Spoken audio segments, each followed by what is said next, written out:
Dear presenters, dear guests, esteemed fellow leaders, dear colleagues, the book of Proverbs in the Bible offers wisdom that still holds true today.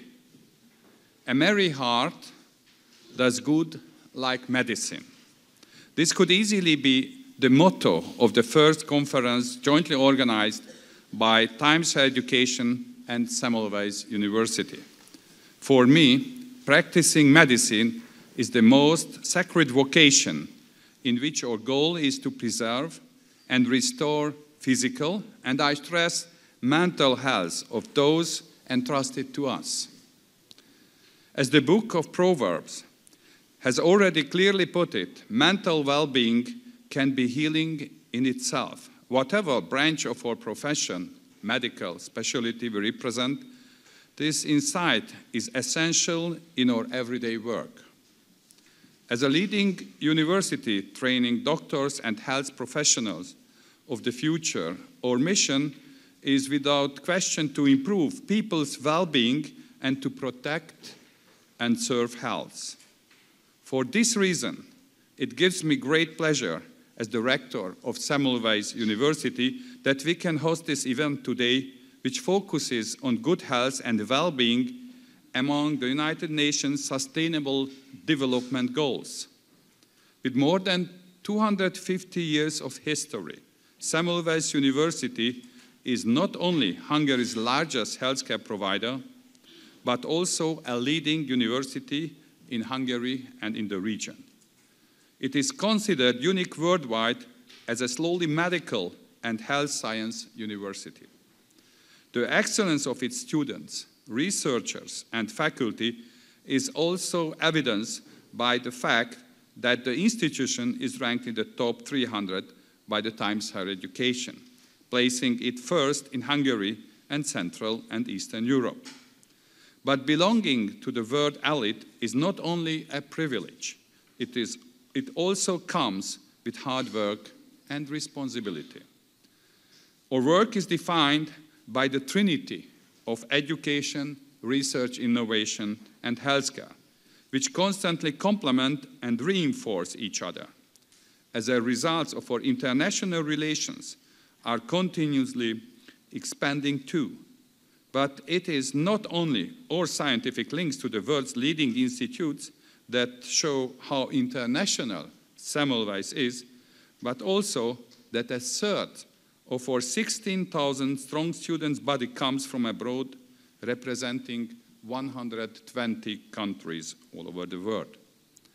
This makes Semmelweis University an ideal venue for the Impact Forum. This event brings together experts, policymakers, and university leaders from higher education and health in 20 countries to discuss trends in medical and health sciences higher education, issues affecting the health, well-being, and mental health of university students, as well as current developments in women's health. Semmelweis University is committed to prevention as well as improving healthcare and quality of life.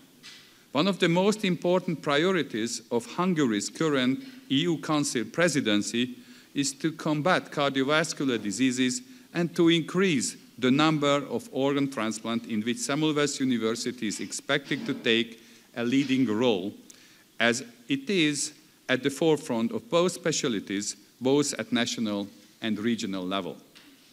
In addition, naturally, we aim to be role model in terms of preserving mental health and mental well-being. Not only do we work for the benefit of society and the Hungarian people, but we also pay special attention to our students and staff. That is the community of Semmelweis citizens. We are aware that the key to our university's excellence lies in its human resources. It is the community built by our students and staff that makes it great. For this reason, our family-friendly university program has been continuously expanded since 2020. Furthermore, a separate department is dedicated to assessing students' needs and priorities given to improving students' community spaces and providing a variety of sporting, cultural, and social activities. These all contribute to maintaining a good physical and mental balance. Ladies and gentlemen, the Times Higher Education University Impact Forum is an excellent opportunity to learn from each other professionally and methodologically, as well as to exchange ideas.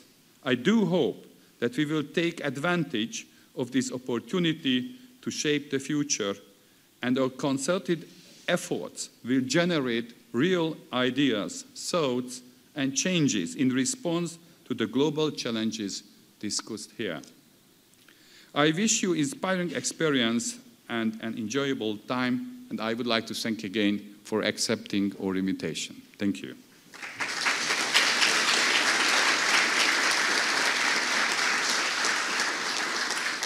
So let me continue with the first session. May I ask the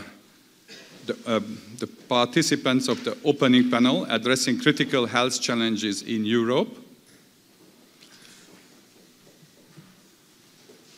Professor Rosa Ardány, Professor Stephanie Combs, Professor Jane Norman, and Professor Tracy Robson.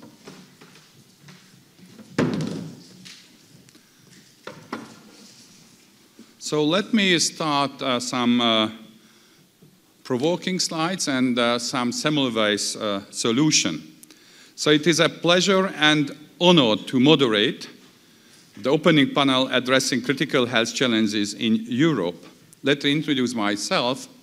I'm not only director of Semmelweis University, I am a cardiologist, interventional cardiologist, and director of Heart and Vascular Center of Semmelweis University. This opening panel discussion will focus on what higher education institution can, should, or must do to address major health challenges and the impact they have on society. As universities put COVID-19 behind them and look to the future, we will explore the most pressing health challenges society is facing. Let me introduce our speaker, our panel members. They are all respected leaders at different universities in Europe. Stephanie Combs is an expert in radiation oncology. She was professor and chair of radiation oncology at the Technical University of Munich. Her current role as Dean of the Technical University of Munich School of Medicine and Health started in October 2022. Thank you for accepting our invitation.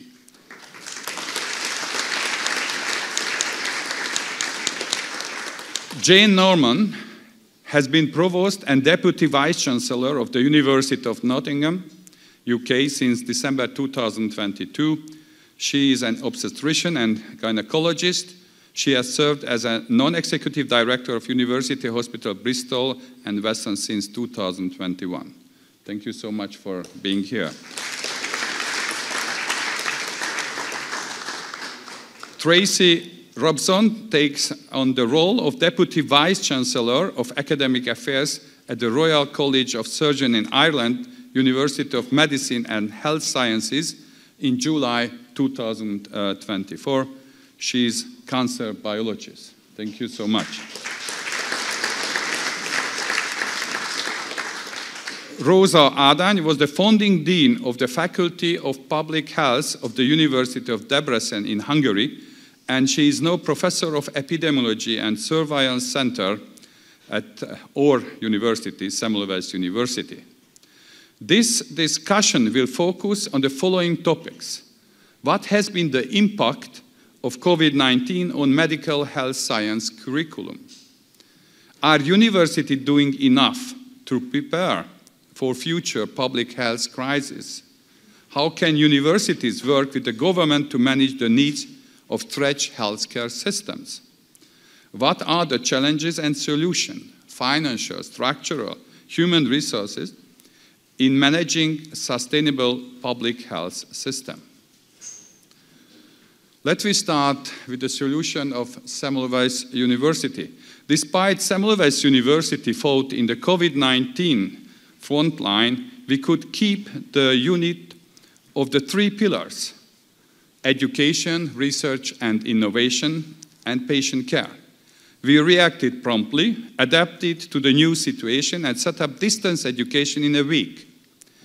The transition was smooth to pre-existing e-learning. With regular testing and early vaccination of students and faculty, the period of distance education could be kept to a minimum. Students were actively involved in the fight. 97% of the graduating students volunteered to help.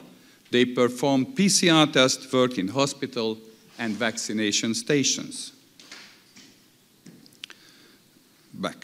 Thank you. Research projects were refocused in COVID-19 studies. The most ambitious was HUNCOVER, a representative nationwide coronavirus screening survey with more than 10,000 participants. This study was a joint effort of Hungarian medical universities. We have 4 medical universities, led by Semmelweis University. Our results supported the exit policy as they demonstrated a low active infection rate. Overall, there have been 328 COVID-19 related publications and 12 patents. The Epidemic Advisory Committee, led by the rector of Semmelweis University, was established for supporting the decision-making. As knowledge center, we were responsible for informing and educating the public and being the main source of valid communication as an influencer. Semmelweis University was the first Hungarian institution to start vaccination program, especially in pregnant women and children. Our university hospital became the largest COVID-19 care center in the country. We provided high-quality health care in the most pressing circumstances.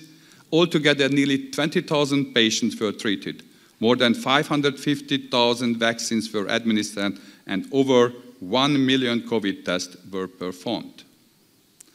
So let's move to another hot topic: healthy aging, education, work, and leisure. What are the challenges and solutions, financial, structural, and human resources in managing sustainable public health system? We know that health and life sciences sectors are essential for the sustainable development of the society. A healthy population can produce more, thus improving health can lead to general better functioning society. That is also true for senior citizens. Therefore, the spotlight is on healthy aging. In this academic year, out of 4,200 admitted students, 160 are above 40 and 18 are above 60 years old at Semmelweis University. Healthy aging: how can we help seniors maintain their activity level? This is a unique opportunity to capitalize on healthy aging. How can this be beneficial for the society? What is the role of the universities to achieve the new model? I am really looking forward to knowing your opinion, dear panelists. The name Semmelweis is a historic trademark that obliges Semmelweis University to provide the highest quality of education, even at population level, scientific performance, and patient care. Ignaz Semmelweis was a pioneer Hungarian physician of aseptic procedure, as you well know. In 1847, he discovered that the incidence of puerperal fever could be drastically reduced to below 1% by the use of disinfection. The role we played during the pandemic highlights our special position as a knowledge center. We learned a lot. Based on our experiences, crisis management plan has been created for the future. With a curriculum reform, now the emphasis on pragmatic knowledge and practical skill, and the diseases of civilization got more focus. We support lifelong learning and offer micro-certificate courses on various subjects. A Center of Health Technology Assessment was established in 2019. Its main goal is to conduct analysis and methodology research in the field of health technology assessment, health economic, epidemiology, and health policy. We are cautious about work-life balance and have a family-friendly university program, as I already mentioned, with kindergarten and summer camps for children, also provide care and screening program for the whole family of our employees. As a part of our prevention strategy, the Semmelweis study, a longitudinal occupational cohort study, is launched within our university. Caring University model includes prevention, risk assessment, and stratification on targeted intervention for our university family. We invest in the health and education of both the younger and older population. A peer education program is also organized in a primary and secondary school with the contribution of the Medical Student Association. Theoretical and practical knowledge is shared at events and institutions, even as early as in kindergarten. Since 2019, we have been regularly organizing the so-called Senior Academy, a free lecture series about the most frequent diseases in the elderly. The first Semmelweis Help application has been developed bearing in mind in the needs of the population, of worried parents especially. An algorithm works on a predefined knowledge base currently in pediatric diseases and provides a symptom checker and a triaging for the users. It offers tutorial videos on the basic diagnostic and caring procedure. It has become a huge success. We had 140,000 users within 3 months. Further application is in progress. The next is for the pregnant women. Population screening is an important step of primary prevention. Currently, as a secondary analysis of the representative nationwide surveys uncover data, which was made during the COVID-19 first wave, we are assessing the lipid levels and the other risk factor of primary prevention cohort. That is the solutions at Semmelweis University. What are your thoughts? Please share your experience. Thank you very much for your attention. So, may I ask first, Stephanie Combs, you can be in sitting position or also stay here as you want. Okay, so well, thank you very much. Thank you for the introduction, for the invitation here to Budapest. I'm happy to be here. And I think this first introductory panel is really one of the central themes that we're focusing on in medicine, healthcare, and also our societies. You already pointed out that COVID-19 put us in front of major challenges. And I think, as you might state it, COVID-19 was, in Germany, we would call it a Brandbeschleuniger.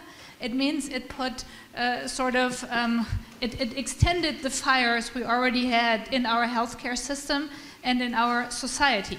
So what we're basically facing today is not only improving our healthcare system from what we learned in the pandemic, how we maybe can prepare for the next healthcare crisis, but it also is challenging us to deal with all of the issues we have in healthcare that we already had before, that were sort of undercover and that kind of worked. And now we have a problem that they don't work anymore. And COVID-19 was, as I said, sort of a Brandbeschleuniger. One thing is we have really difficulties to recruit healthcare professions, especially doctors may be also a problem in some areas of our countries, but especially in nurses and other people in the healthcare system. And I think this has gotten even more difficult during and after the pandemic. So I think also as medical schools and at universities, we have to focus not only on the academic professions in the healthcare system, but also as at the moment non-academic healthcare professions that maybe at least part of them we can also bring into an academic setting and provide a better system and also a better work-life balance for them to bring them back into our healthcare system. The second part is, or the second focus in my view is, we're facing a time where money is getting rare in all areas. At least in Germany, most of the major hospitals and also the major universities are really fighting at the end of the year to have a positive budget. And I think this is a problem worldwide for several reasons. But still, we want to provide the best medical care to our patients, the most innovative therapies. We want to translate novel research into clinical practice.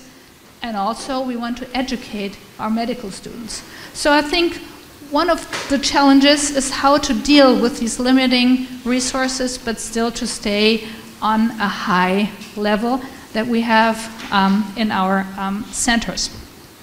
And the third part is the part of education.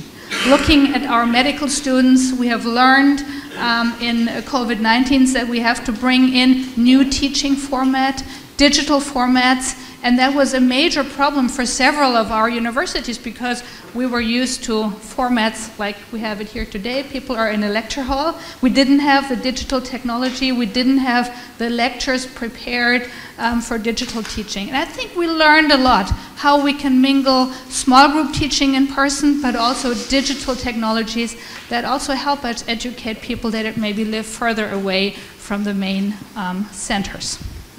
Just pointing out these three major problems we have to deal with, let me get to the Technical University of Munich. And I think the strategic decisions we have made in Munich before the pandemic sort of tried to prospectively address some of the questions that made it difficult also during the pandemic. What we did, we had a very classical medical school, and we had 15 faculties within the Technical University of Munich. We went through a transformation process, moving away from old silo faculties to schools, like a very international school system, but for Germany, that is very new to be transformed into the school system. And for medicine, we were fused with the Faculty of Health and Sports Sciences. So now we're called School of Medicine and Health, and that really bridges the gap between teaching, diagnosing, precision treatments, but also starting very early in terms of prevention, health, and well-being, which is actually the topic of our meeting today. So by this new structure, we put the focus on all of the areas we now have to deal with. And I'm happy to be here today and to share all of your experience and maybe to learn from the way you approach the questions. And I'm sure we all have the same questions, but maybe we have different solutions. So thanks for being here, and I'm looking forward to the discussion. Thank you. Let me ask a question, two questions. So first of all, have you adapted your curriculum after COVID-19 for actually a future crisis? The second, do you try to capitalize healthy aging for your society? Do you have any plan for that? Yes, we do. Let me start with the first question because that's the easiest. Because in our new school we have the Department of Sports and Health Sciences, and one of the topics in there is healthy aging and longevity. And I think that in all societies it's a major topic. And yes, we have addressed that as one pillar in our new strategic research and teaching formats. The first question with the curriculum is not so easy because the German curriculum for medical school is very strict. All of the topics we have to teach and the questions that are asked in the end for the board examinations are very central, and we have a strict format that we have to follow in our medical schools. We have a little flexibility, but the main format is very strict. But of course, in the flexibility we have modified our curriculum. We have brought in new topics, and we have also moved away from the pure one-discipline medicine to the more interdisciplinary settings where you can really connect cross-topic teaching. Thank you. Jane, what is the solution in your university? Can I describe the problems before we get to the solution, maybe? Absolutely. The problem. Well, firstly, as an obstetrician, it's a real thrill to be here at Semmelweis University. I'm very familiar with Semmelweis, of course, and his impact on my specialty as well as everybody else's specialty. So it's a real thrill to be here. What I thought I might do, first of all, is just talk a little bit about the current state of our healthcare system in the UK. We've got a nationalised healthcare system that we're very proud of, but to be honest, it's not working. And I thought a bit of a description about that and the impact of COVID on that might be helpful. And there's a recent report that sort of lays all of this bare. So I think there are a number of issues. I mean, firstly, the satisfaction of the public with healthcare in the UK is at its lowest ever since we introduced our nationalised system in 1948. Life expectancy, which had risen, went down in COVID, is rising again, but it's slow to rise. We've got a lot of long-term health conditions that I'm sure you have as well, but we're now spending 25% less on prevention than we were before COVID. So we're doing things the wrong way around. We're putting all of our funding into specialised care, the end stage of disease, and we're not spending enough on prevention or screening. And I think that's a big problem for the needs of our ageing population, as you have described, and multimorbidity. It's very difficult to get an appointment with your primary care physician in the UK, so most people end up in accident and emergency, and that's not the right place for people with multimorbidity, and it's definitely not the right place if you're an old person. And people then spend a long time waiting in A&E. So COVID wasn't the cause of this, but it's really accelerated things, I think, in our healthcare system. I think in the UK we went into COVID with even less funding in our healthcare system than maybe other places.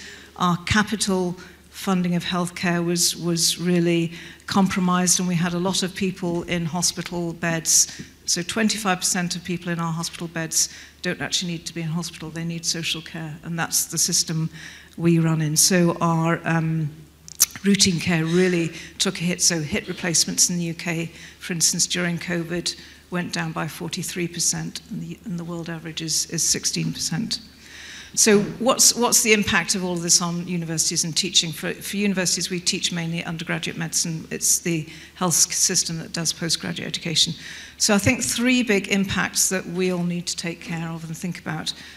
Firstly, and we haven't really talked about this yet, but I think it's really important, our healthcare teachers, doctors, nurses, and others are suffering from a lot of stress and burnout, and I think that's really important. It's very difficult to be inspiring to students if you're struggling yourself, and therefore the quality of teaching will suffer. Well, I think we need to address that. The second issue I think we have started to talk about, which is that teaching, I think, still conceptualizes diseases as individual diseases happening at separate times. So we teach students about one day on cardiovascular disease, another day about pregnancy, another day about osteoporosis, another day about cancer, another day about diabetes. But we know for our patients, particularly older patients, they have all of these things often at the same time. Our guidelines use the same approach, and that's just not helpful.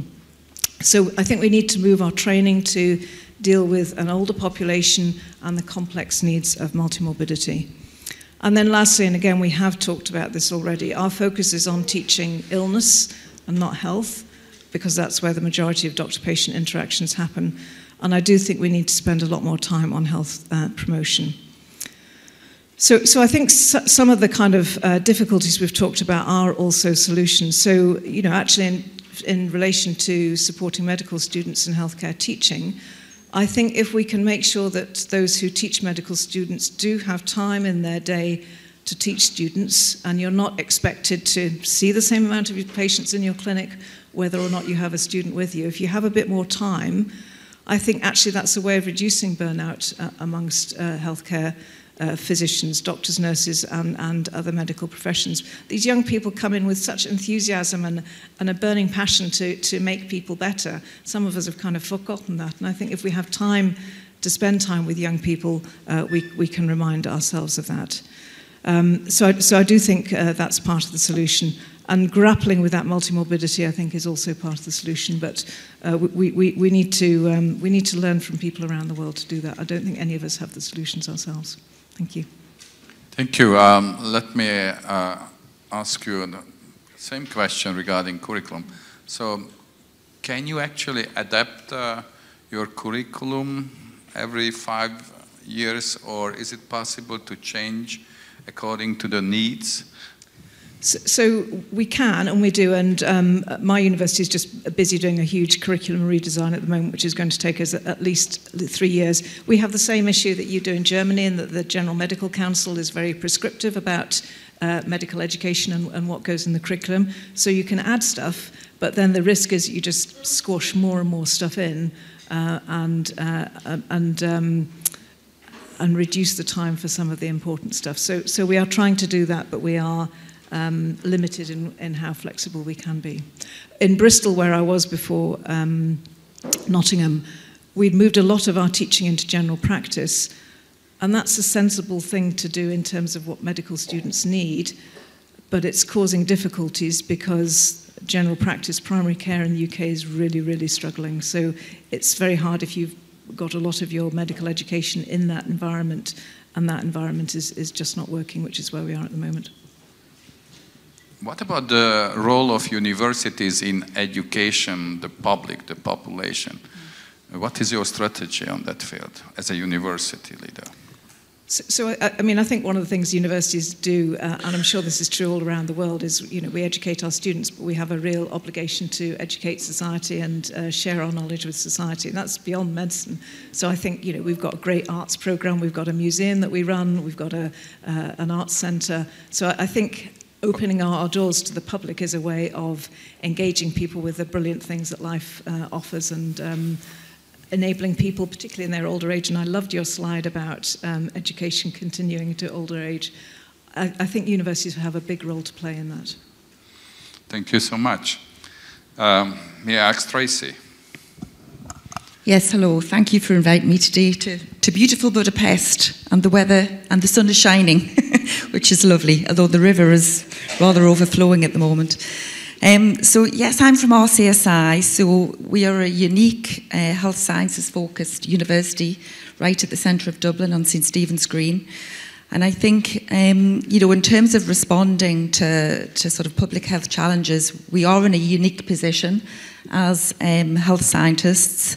We run a undergraduate medicine programme, pharmacy programme, and a physiotherapy programme. We do a lot of interprofessional learning, so our students learn together.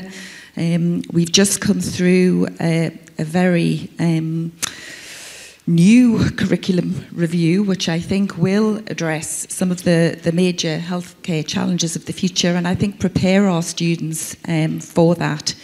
So, for example, we have focused on a positive educational experience for our students. We've developed a professionalism thread through our programme, so our students are well prepared for the challenges of the future. We collaborated with University of Pennsylvania in terms of a resilience programme for our students, you know, to teach them how to cope with the challenges that they will face when they go out into their jobs. And, you know, that has been very successful. And then, of course, leadership, which is key. We need our students to be the leaders of the future, to cope with the challenges of the future. So we've really embedded those within our curriculum. One of the other things we did in our pharmacy curriculum was we interacted with St John of God's Hospital, which is a mental health institution in Dublin. And we developed a mental health first aid module for our pharmacy students, which we are also rolling out to some of our other programmes across the university, again helping to prepare our students for the challenges of the future. And then in terms of, I guess, health prevention, we are really focusing on that. So we are signed up to the Healthy Campus Initiative. So everything we do across our university in terms of nutrition, exercise, and really health prevention, it is embedded in everything we do as a university. And we've also rolled out a optional, at the moment, lifestyle medicine module where we again instill the importance of nutrition, exercise. We also look at you know, alcohol, drug abuse, and train our students in ways to help them cope I guess, with the challenges of the future in terms of dealing with those challenges. So we're very proud of that particular module, and we have a significant number of students sign up to that, but we would hope to embed that across all of our curriculum as we move to the future. Okay, very nice. So let me ask you a question which is quite interesting, especially for me, because it was a big surprise for me that we have more and more students above 40, even above 60. They would like to learn. So do you have a program for capitalizing healthy aging, having actually more elderly people at your university? Because it's something to do with the society. So there is a need from the society regarding that topic. What is your solution? I would say the vast majority of our students are of normal university age. To be honest, we do not have that many students. We do have a graduate entry medicine program, but certainly not, you know, at the age of sort of 40 or above. But, you know, I do think there is more we could do to, you know, encourage, I guess, more senior individuals to enter the profession and give back. Yeah, absolutely. Micro-credential. Yes, absolutely. So, yes, we recently the university won a large 7.8 million grant from the Higher Education Authority in Ireland to develop new programmes that would best meet the needs of, I guess, an ageing population. So we are offering micro-credentials, particularly, I guess, in the precision medicine space. We interacted with pharmaceutical companies around Dublin to look at what their needs were so that we could deliver programmes that would meet their needs, particularly in the area of digital and connected health. So we are looking at that, not so much in the medicine space, but certainly dealing with pharma industry in terms of meeting their needs as a health sciences institution. Health sciences, of course. Thank you so much. Rosa, very famous, iconic person of Hungary, who actually established the first public health faculty in Debrecen many years ago. So what was your idea? What is your recommendation? What is actually the changing world? How can we actually do more for health aging? Use the microphone. Yeah. Thank you very much for the invitation, involving me in this very interesting discussion. It's always extremely nice to know what the others do against something and what kind of solutions they found which can be adopted by other universities, or it's better to say by other nations, you know. So I have few slides. Yeah, please. And you don't need to use the microphone. If you use your presentation, I can keep it.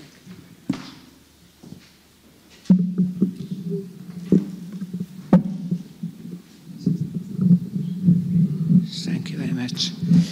Even the introduction was very compact, very concise, and the comments are very valuable. So I wouldn't be able to add more to these comments, but let me allow to underline two critical challenges as far as I consider. First, the aging population in Europe and beyond. The other one, how to manage inequalities, or it's better to say inequities, not only at the level of health services and health and well-being, but at the level of the society as a whole. Let me start with a slide, which is probably very well known. I just would like to show the crossing point of two curves on this slide. 2018, that was a unique year in the history of mankind. That was the year, no one similar to this year, when the representation of the population aged 65 and above became higher than the representation of the population of children under the age of 5 for the first time. And there is no way back. This gap is increasing and increasing, and you can see what we can expect. So the rector said that I am an iconic person. No, I am a person with healthy aging. So I think it's very, very important, very, very important to concentrate on supporting healthy aging in the society, especially in the European countries. This shows that among the 20 oldest countries, European countries dominate. 22 of the 25 countries are European countries. And we are waiting for certain change when the Asian countries will appear in the front, in addition to Japan, South Korea, Hong Kong, and Taiwan. But we have to manage the situation here in the old Europe. Now, the governments, the education system should be prepared to manage this problem. And to what extent the governments are prepared to reflect this challenge, it can be characterized by calculating the so-called Aging Society Index, which is a composite indicator. And through 5 main domains, among them health and well-being, the aging index of a society, of a country, can be relatively well characterized. And the aging concerning health, it has an absolutely crucial importance. And our task at the university level to prepare people, prepare our students to manage the problems of aging and to support health aging at the level of healthcare practices, and also as the responsible participants of the society to support governments, local governments, national governments to improve the health of the population. Investment into health is a very, very important issue, and to increase healthy life expectancy at age 65, it's very important. You can see the rate is about 70%. Now, what can we do? I just would like to speak about the achievements in the international arena of the Semmelweis University. I would like to mention that in the framework of the European Public Health Association, we created a so-called healthy aging session. If the president of the European Public Health Association is here, I would like to say many thanks for her continuous support and realizing the importance of this initiative. And the Youth for Healthy Aging section is dedicated to addressing the public health challenges of the aging population in Europe and beyond. And its key objectives are to promote healthy aging trajectories, reduce health inequalities in the aging population, promote late life flourishing, and improve the overall well-being of older adults through evidence-based strategies, preventive measures, collaborative efforts. And now presently, we currently have 259 section members from Europe and also from some Asian countries. And it's This section is improving and improving. The other one that I would like to mention, to collaborate with the World Health Organization, and I am really proud of reporting that the WHO Collaborating Center on Healthy Aging here at the Semmelweis University, on the basis of the Department of Preventive Medicine and Public Health, now is in progress. And one of the activities, 5 activities I prioritized presently, one of the most important, how the healthy aging subject may appear in the curricula of the European universities and also and beyond. And I would like to mention that the healthy aging as an elective subject appeared 3 years ago in the medical and health science curricula here at the Semmelweis University. I am sure that some other universities will follow this initiative. And another one, that what we can do for the improving the healthy aging process in our country and in the surrounding country, in the so-called former socialistic countries, you know, that epidemiology and surveillance center was created a few years ago here in the framework of the Semmelweis University.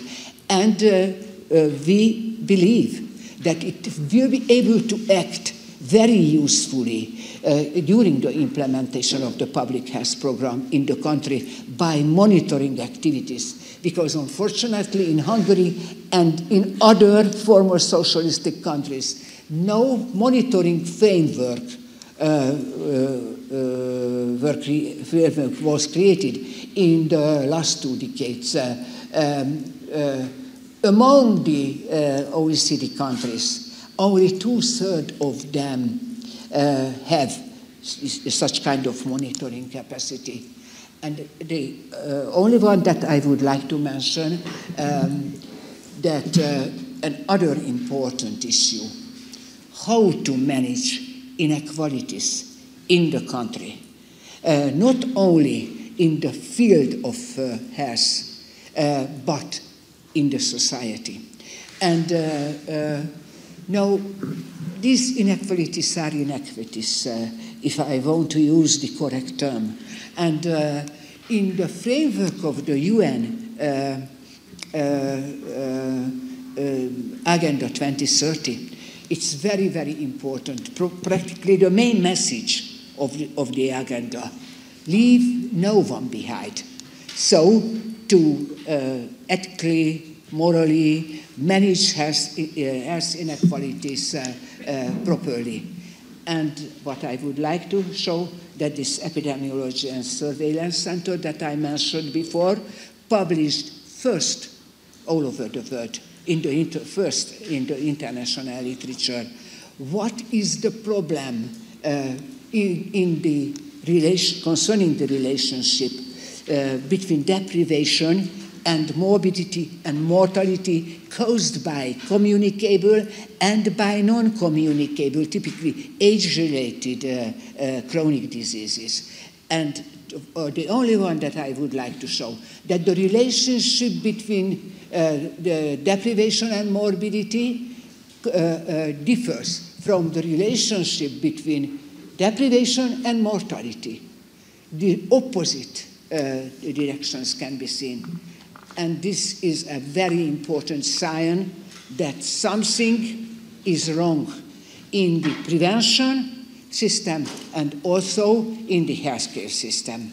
And we published this paper, and about 5 months later, the same publication appeared in one of the leading journals of the world from Switzerland. And it means that this is not a Hungarian problem, this is not a middle-income countries or a low-high-income countries problem, but this is a problem even in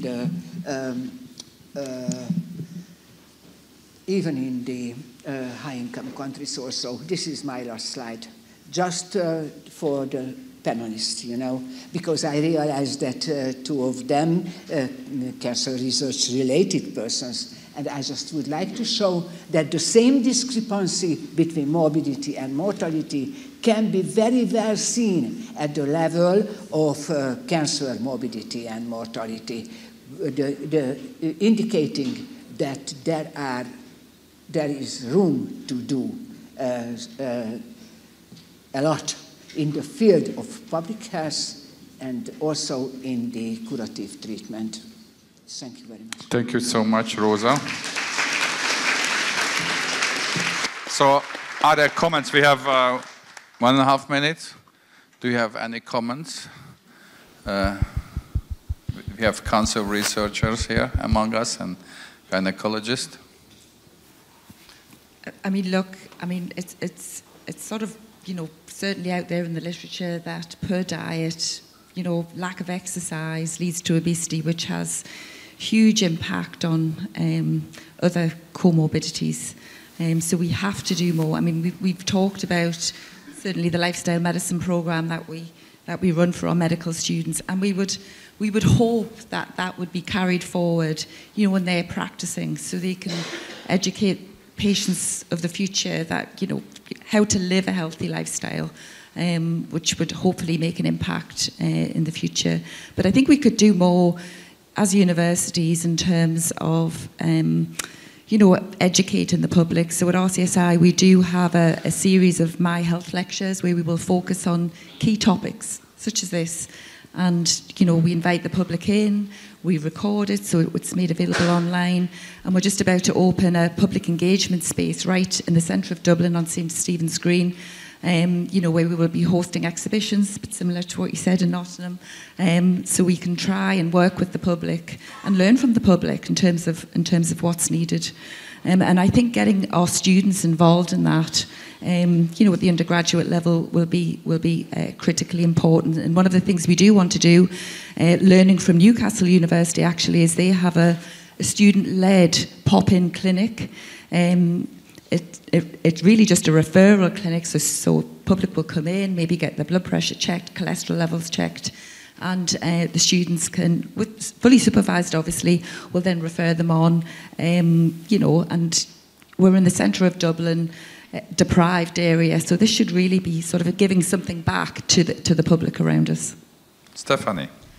I mean, we know there is a strong correlation between nutrition, lifestyle, sports activities, and education. Yeah. So I think that is clear, and we know that, and I think we have sort of focused on adults, where we have people in our setting that we can address. But I think the most challenging thing is we have to start a lot earlier. We have to start with the children.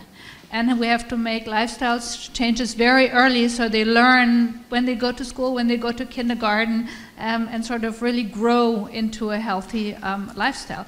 And actually just today, our Bavarian government decided that every child in every school and every kindergarten, every group has to have 30 minutes of sports per day, starting from the very, very small children levels, to really make major impacts on lifestyle modifications. Jane, thank you. So that's the links between, what am I doing? Thank you. The links between deprivation and ill health are true all over the world for every single condition. So maternal mortality in the UK, for instance, if you are deprived, you are much more likely to die during pregnancy. If you're from a black and minority ethnic background, you're much more likely to die during pregnancy, and the differences are really stark. And I think a lot of that is about social background. We know that if you're from a low socioeconomic class, you don't have the means to eat healthily, etc. But I think there's also a healthcare factor. We have a nationalised health system. It doesn't cost anything to come to the doctor. In theory, access is equal for everybody. But we know that black and minority ethnic women from difficult backgrounds don't come to healthcare providers. And for too long as healthcare providers, we've said, well, the door is open, they don't come, that's their problem. And I think we need to change our thinking and do exactly what you're doing in Dublin, which is make sure that we provide the sort of healthcare, the access to healthcare that people need. So take healthcare clinics to where people need them, open them at times that suits them, maybe be a bit less regulated with you must come at this clinic time, and if you don't, then the doctor won't see you now. So I think thinking about how we change our healthcare system to meet the needs of our population is an important way of addressing these inequalities. Thank you so much. We cannot change the healthcare system without having excellent health science universities. So thank you so much, Stephanie, Jane, Tracy, Rosa, for your excellent contribution. We close the first panel. Thank you. Let me introduce myself. I am Peter Ferdinand, the Vice Rector for Science and Innovations of Semmelweis University, and I'm happy to moderate the next panel discussion, which is on bridging the breakthroughs, responsibility navigating healthcare innovation and emerging technologies. So we have 4 distinguished guests. Prof. Jan Illing from RCSI University from Dublin, Prof. Janusz Janczukowicz from University of Lodz, Poland, Professor Hisa Koshimizu from Fujita Health University from Japan, and Francisco Matos, the President of the Society in Europe for Stimulation Applied to Medicine. So may I ask the first speaker to give the presentation, or it will be only 3 discussions? Just 3 discussions. Okay. So yes. So we here in this panel discussion we will explore the role of AI and innovative technologies as they continue to grow and are adopted by more healthcare practitioners. So maybe we could start with a question, since it's a TAJ conference, that how the use of AI affects the scientific publication landscape, and what are the policies in certain universities of using AI, and how can we control it in an ethical way. So maybe who wants to start? First of all, my name is Jan Illing. I'm absolutely delighted to be here, and thank you for inviting me. So as regards AI, obviously it's quite an exciting era for all of us, and AI is seen as saving us a lot of time. We put in a question and we get a very quick answer. But we all soon start to learn about the biases, particularly Western bias, American bias in particular, and then we start to think and question the answers that AI is giving us. And I'm so delighted to see that the European Parliament have now implemented the first substantial piece of legislation regulating artificial intelligence, particularly protecting a lot of vulnerable people. And when you are engaging with AI, there is obligation to say you're talking to a machine. So obviously from a university, we're particularly concerned about our students because they're going to sort of put in their essay question and get a lovely answer back. And I think there's some research that actually the answers are often better than what the students would have done themselves. And so at RCSI, we have had a committee looking at this, and we now have a policy in place, and we train our students through a compulsory module to learn about the risks of AI. And we do know, there is research also, that some students who just rely on AI actually do worse. Their outputs are poor. So by engaging with them, we are also making them aware of their obligations as students, the importance of academic integrity, so that our students go out knowing much more about how to engage with AI appropriately. We use AI a lot by staff, actually, because we know that AI's time, it can save us time. There's a lovely paper in Medical Teacher, I think Medical Teacher here today, talking about tips of how to develop multiple choice questions. And of course, you know, they do take hours, and so if you put in a nice detail of how to do it, you get some beautiful scenarios back. And so we do know there are lots of benefits of that as well. Obviously, AI, machine learning in particular, can help us see patterns that we wouldn't necessarily see or take years to see ourselves. And we have some research at RCSI looking at the risks of vaping. So these diseases may occur much more, further down the line, and now we can model this and identify some of the risks of that. And also we support our students to use AI with coaching, improving their communication skills. They can go in different times, getting different outputs, different coaching, how to improve. And something which perhaps isn't taught in medical schools is the importance of the clinical environment. Sadly, the negative tones in the clinical environment, the stress, managing bullying, managing sexual harassment, managing racism. We now have an AI tool that teaches our students how to respond, and so they can go in each time, choosing a different response and getting a different outcome. So these are the things that we think are important at RCSI. Thank you very much. Anyone wants to continue, just take your microphone, please. Yes. Good morning. First of all, thank you very much for the kind presentation, and thank you very much for the invitation to be here in Budapest. First of all, and I fully agree, this is a very exciting field, and we are all very into adapting AI into medical education, into our clinical practice, into our daily life. But the question is, it's not just about the risks, it's about the challenges and how we cope with them and how we face them in order to make it useful for the best of all. And the way that you posed the question, it really changed a little bit my mental model and my perspective on this session. And it's a good perspective. The question is, how you shift from the side of the student and how you shift from the side of the trainer or the educator or the professor.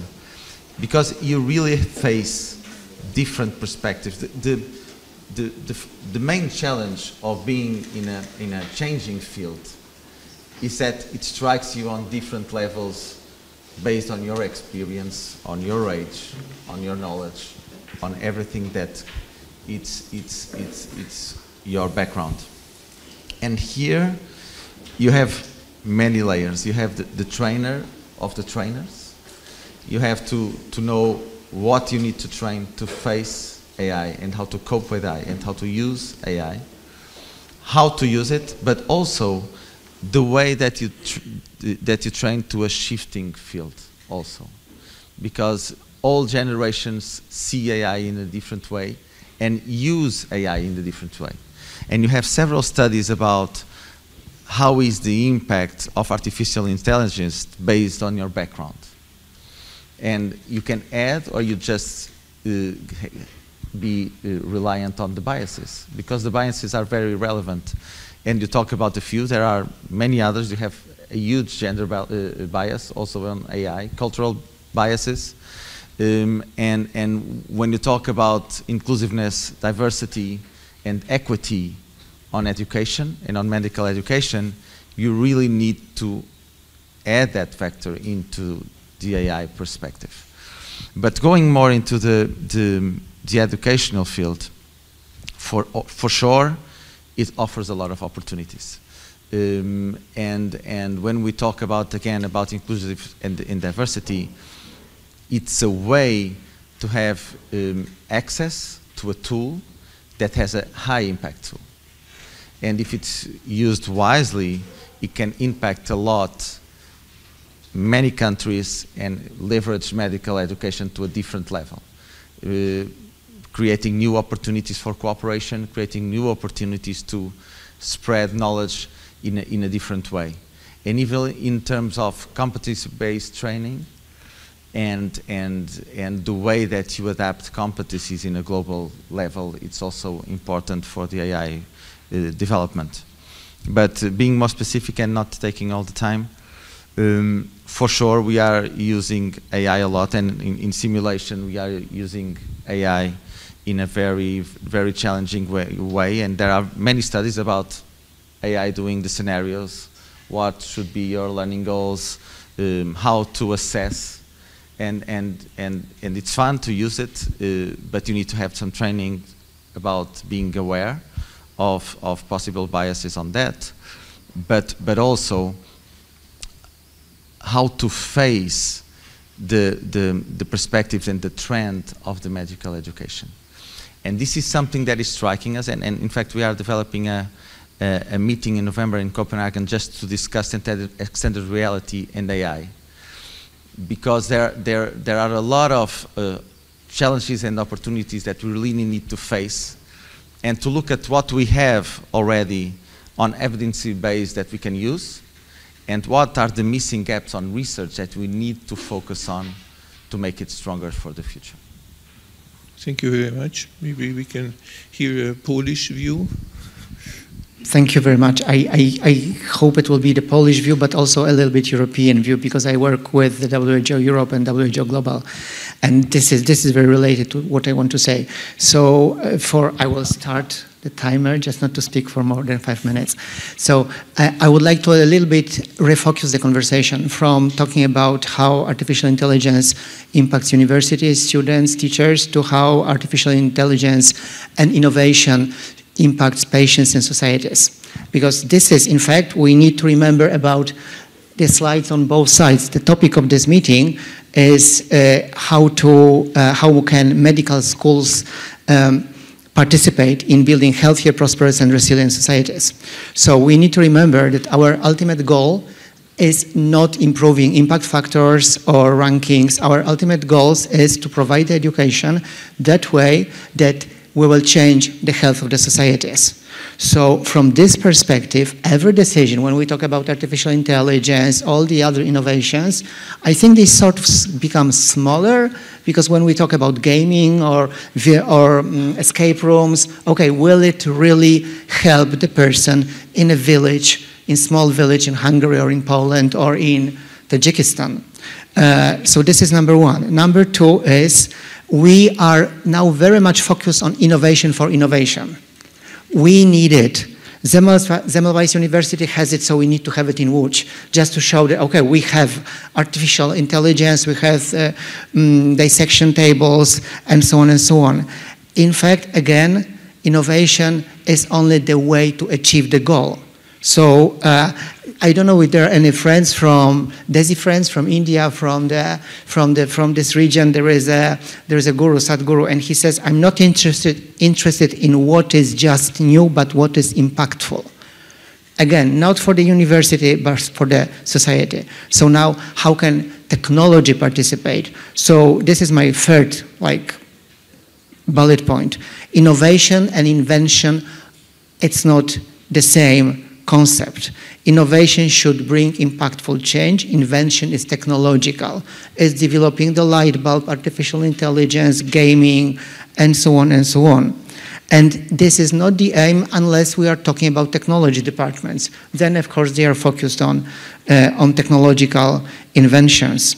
With excessive focus, especially for the medical schools, on technology and artificial intelligence, we are missing out public health, we are missing out social medicine, and we are missing out well-being of individual students.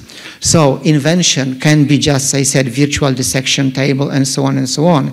Innovation is, for example, taking your students to the remote location to work with disadvantaged populations, because this is the only way for them to change their attitudes and to work in a field in remote locations in the future. It's not the money that you will give them more money. They will be unhappy unless they internalize such values. So, and this is the moment I wanted to mention one thread from Stephanie's presentation, because I don't think we did notice it sufficiently. When you mentioned that there are not only health professionals, that there are also the other health workers. And for WHO, we don't use the term health professions. For university, we are focused on health professions. For WHO, we are talking about health workforce. And since last year, Bucharest meeting, we are talking for the European region about health and care workforce. There are that many doctors, that many nurses, and we are all here, the carers. Each of us here care about someone, older, and so on and so on. How many of you got training in this? Not to mention how many of you are paid for doing the job otherwise done by the health systems. So not talking about economy now, but this is also the call for the universities to open to providing, to using our incredible experience and expertise to provide all health workforce and carers with learning opportunities. So just to summarize, because I'm coming to the end of my 5 minutes, I'm waiting for this session about community-led approaches, responses to public health crisis, because I think this is the essence of what I'm talking about. And I hope that now we are so focused on innovation, I'm suggesting the term inclusive innovation. So I hope that we will have this shift from just innovations to inclusive innovations focused on patients and societies. I'm sorry, I know that I was talking a little bit larger than artificial intelligence. Thank you for listening. Yes. Thank you very much for your broader view, and please. Me, yes. Thank you, Professor Ferdinandi, for your warm introduction. I also would like to thank everyone involved in my invitation to this program. I am so thrilled to be here today. And our initiative will be, or might be unique, but I believe that it have general implications. And I'd like to share with you one of our initiatives, so-called the AI Patient Project. And this research project led by Professor Ishihara of Division of Medical Education and Development. And this is a collaboration work with Nagoya Institute of Technology. You know, there is a sort of trend in Japan for having a medical engineering collaboration for, as enrich research seeds. And this project enable medical students to interview simulated patients with avatars equipped with AI in a virtual space, and prior to working with actual patients. Yeah, the researcher aimed to reproduce a natural dialogue by developing voice technology that realistically conveys a patient's, emotion or pains. And the AI also evaluates students' performances in the virtual patient interviews. So, kind of background of this project is, there is a shortage of doctors, especially in rural area in Japan. And therefore, it is hoped that this kind of AI technology will reduce the burden of education tasks of doctors or professors. And this allows them to devote more time to critical tasks such as patient consultation. And this is our initiative of regarding AI. Yes, thank you very much. So now you gave a kind of a broad overview in your university how AI is used. Maybe I will have some short questions and short answers probably. That what do you think in the future, on top of this obvious medical fields where AI is used, like imaging technologies, what will be the next subspecialty where AI will be very heavily used, if you have any idea? Maybe we can start from the left. In terms of the medical field, where it's... What subspecialty of medical field? Because in imaging, for example, AI is used in innovation a lot, but what will be probably, what is your opinion, what will be the next field where the AI will really boost up innovations? I think that the easy ones, the low-hanging fruits, are the big data resources. They have a trend, and by that trend and by that amount of data, you find knowledge on that data to have a background for AI. So every field that has a strong database and a strong perspective of creating a trend of knowledge identification of difference, it's the backbone of AI. So everything that has image has AI embedded already.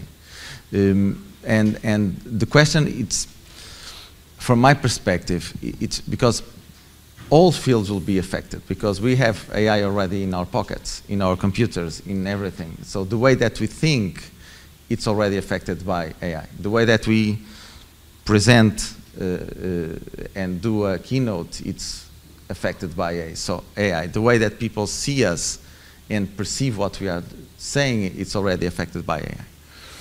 The question, it's more about how do you perceive the different way of thinking or presenting or rationalizing with the AI.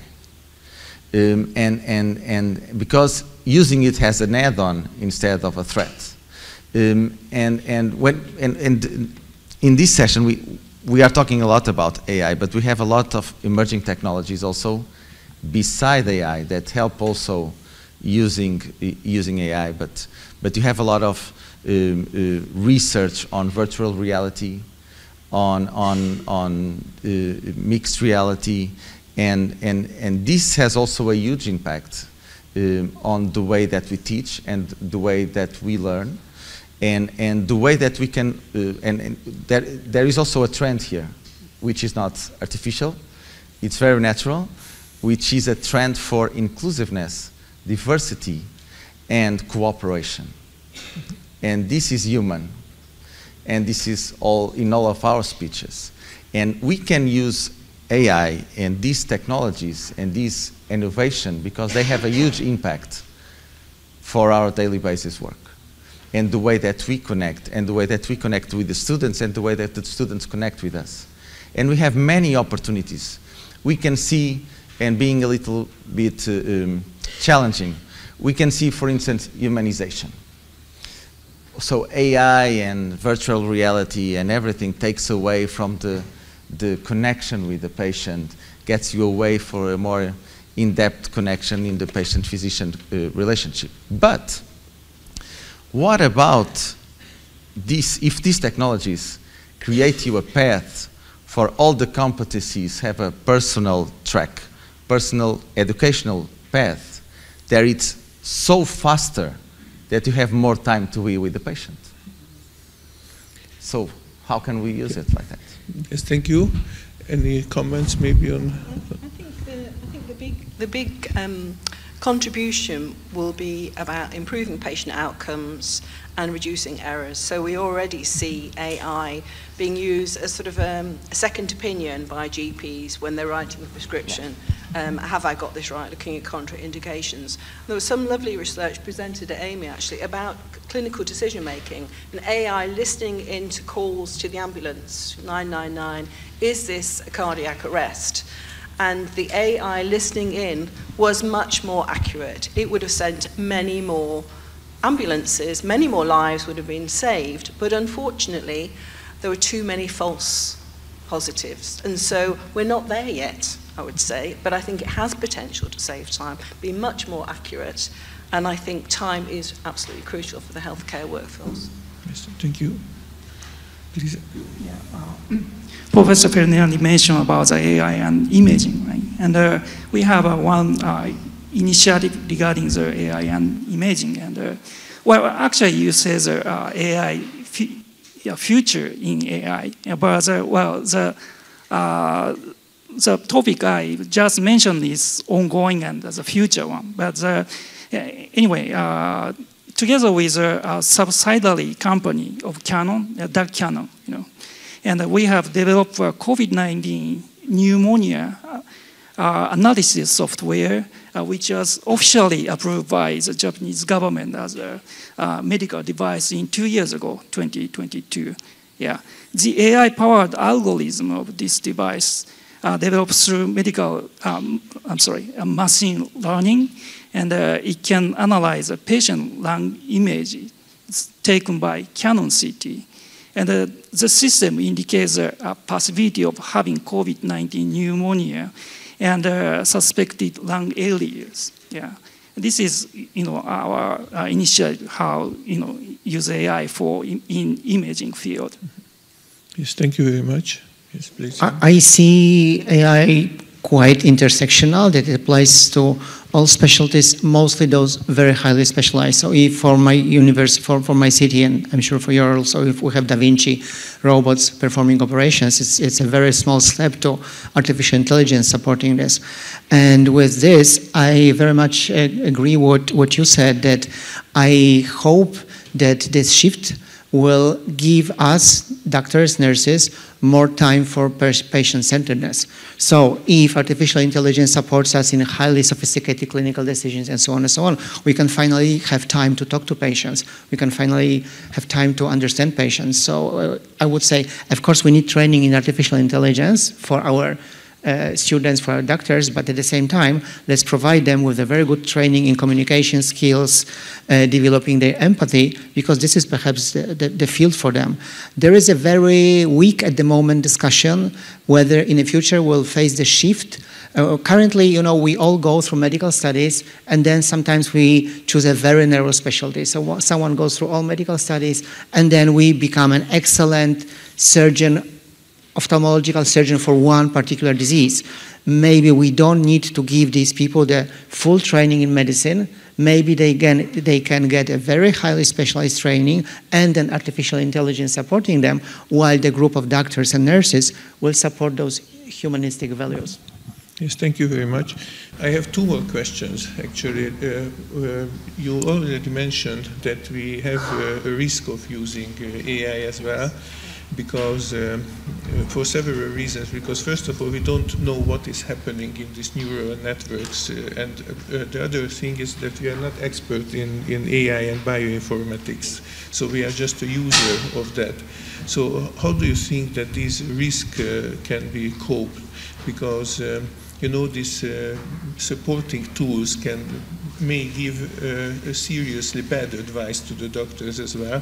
And since we don't know what's happening in these neural networks, so what's your opinion how in the future the technology will take care of these risks? Maybe we can start from here now. I think it means occasionally I might go on YouTube. I'm teaching something, and I might think, oh, I might go on YouTube. I might learn something about what I'm going to teach, and I go on YouTube and I see that's wrong, and that's wrong, because I do have an area of expertise and I see something, and that's what we see with AI. We look at the output and we see that's not correct. The risk is our students looking at that and not knowing that is not correct. And so at the end of the chain, we do need the human. We need the human, like in the ambulance, to say, actually, we don't have the resources, but also that information is incorrect. So I think at the end of the day, as you were saying, we can't replace compassion, we can't replace empathy. We do have to have that. But AI does have a role, but it has a risk. And I think more regulation about its use, so you know what, like the EU is saying, you will be interacting with a computer, you will be acting with a machine, and be much more aware of the biases, or training it to try and overcome some of the biases, as some universities are trying to do. Thank you. Maybe any of you take. So, of course, every innovation brings risks, and we need to deal with this. Yeah. And what you mentioned, I think it's very similar just to general need to educate our students in identifying reliable resources and reflective thinking, all the time reflecting, okay, there is the answer from artificial intelligence, but is it valid?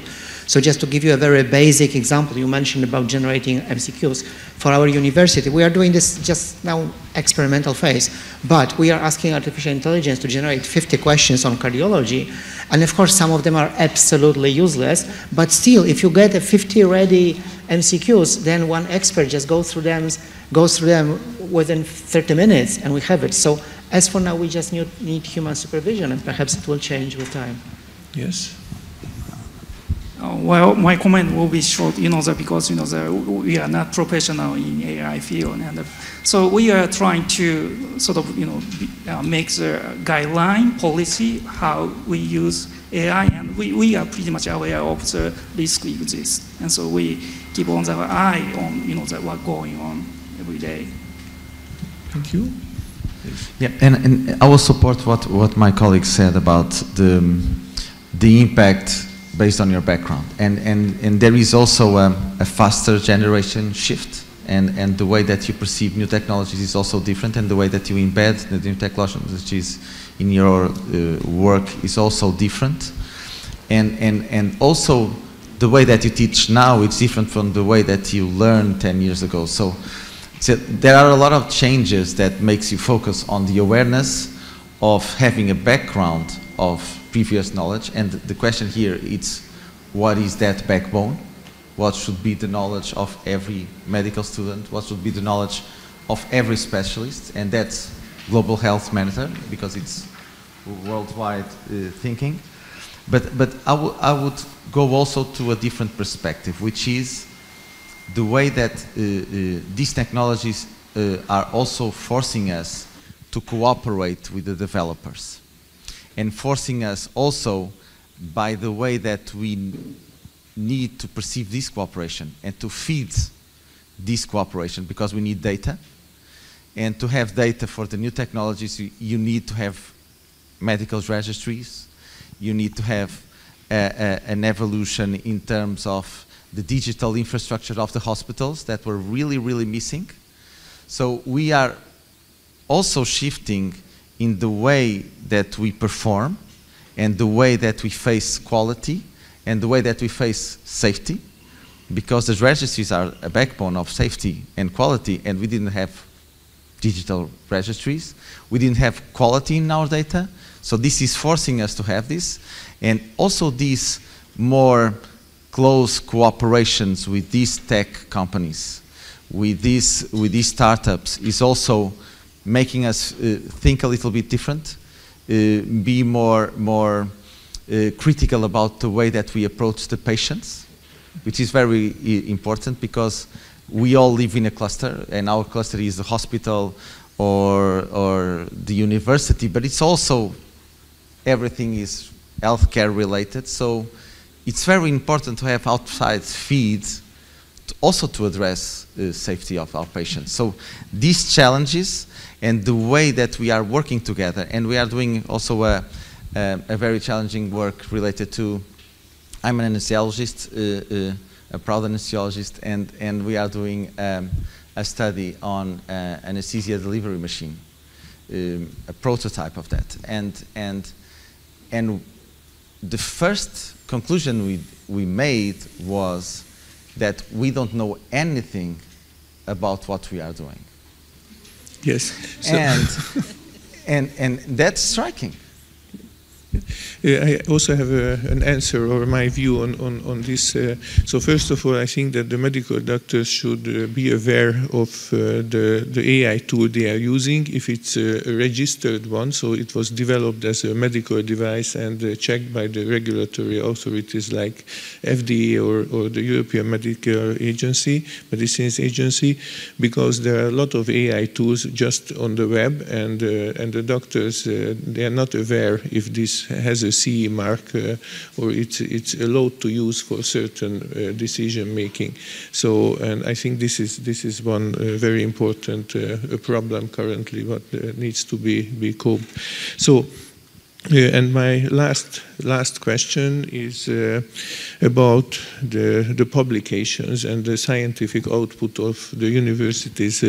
Let me start with a very short story. I'm acting as an editor-in-chief for British Journal of Pharmacology, and this is one of the leading pharmacology journals, and we get into the problem that either the authors or the reviewers are complaining that the author says that the reviewer didn't review my paper, just used an AI tool to make the revision, and we need to deal with it. And on the other hand, some people use AI to write the papers as well.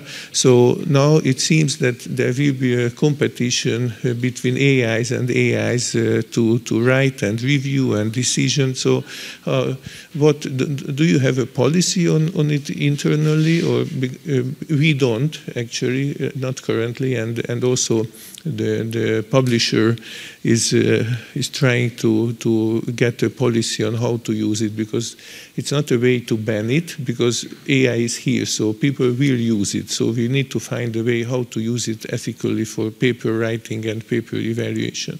So if you can express your views on it, thank you. We should lend you our module at RCSI for training your reviewers.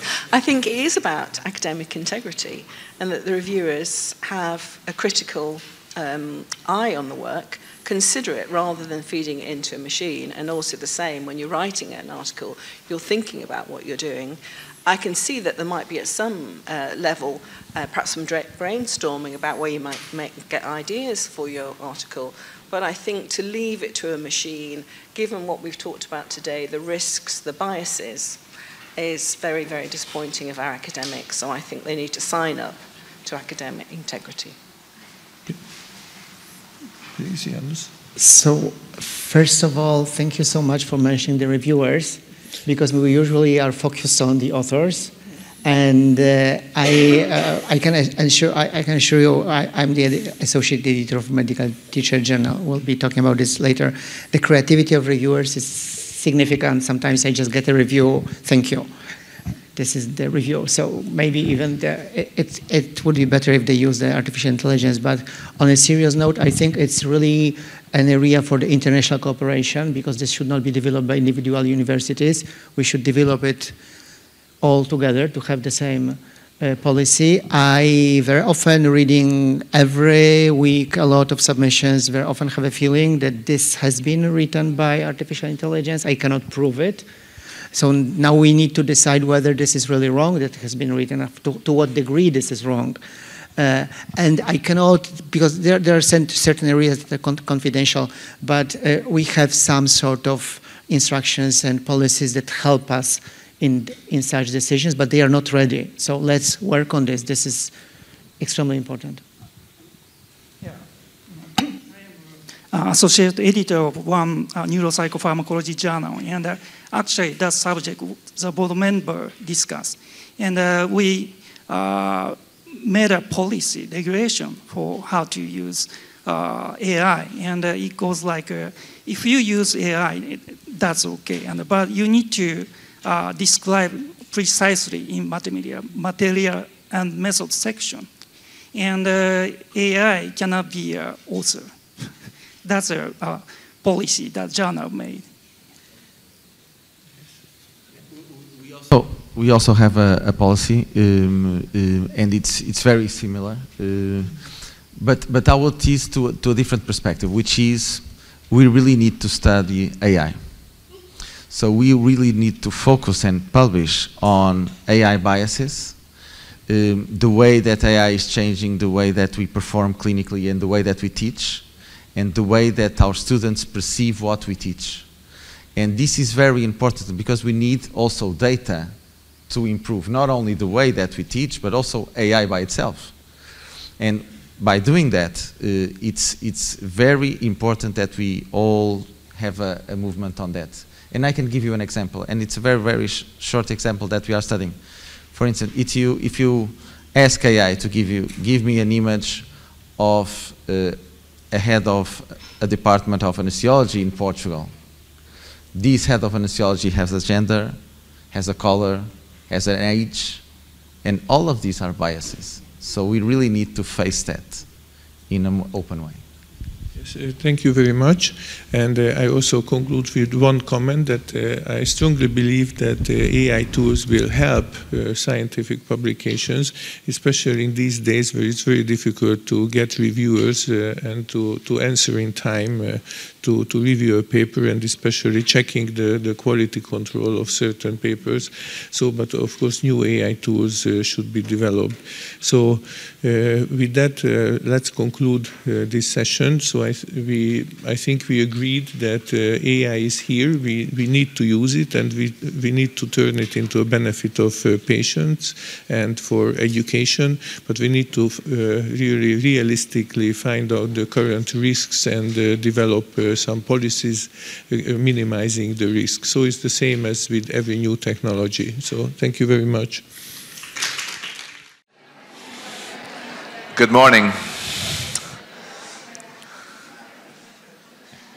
And welcome back from the coffee break. This session is entitled New Approaches to Student Mental Health. My name is Graham Harrison. I'm the Managing Director of the European University for Wellbeing, UNIWEL, which is one of 64 European university alliances funded by the European Commission. And we're proud to have Semmelweis University, who is our host today, as one of our member institutions. I'm very pleased to welcome our distinguished panel today. To my left immediately is Margaret Barry, Director of the WHO Collaborating Centre for Health Promotion at the University of Galway.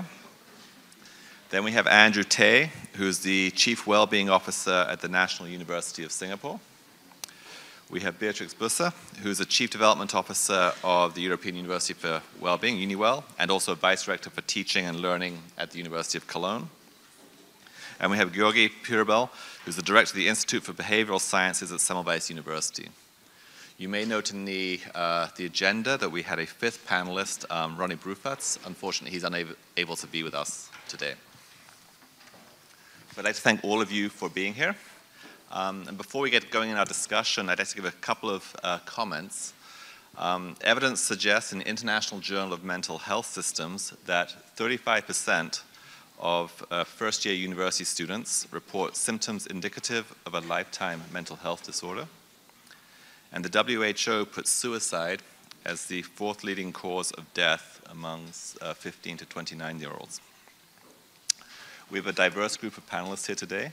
And I think it's an important topic.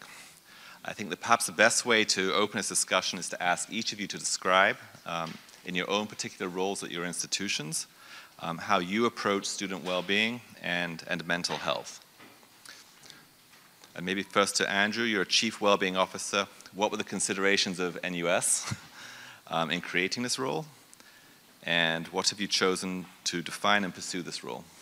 Thank you, Graham, for that question. Yeah, so I'm a medical doctor by training as a background, and I went on to specialize in occupational health. But prior to that, joining NUS in November 2020, and before that, I was actually working in Facebook and also working in GSK, more from the occupational health and benefits point of view. And when NUS found me as an alumni, working in the tech companies, looking after the well-being of staff, they got me back to serve and set up this health and well-being unit.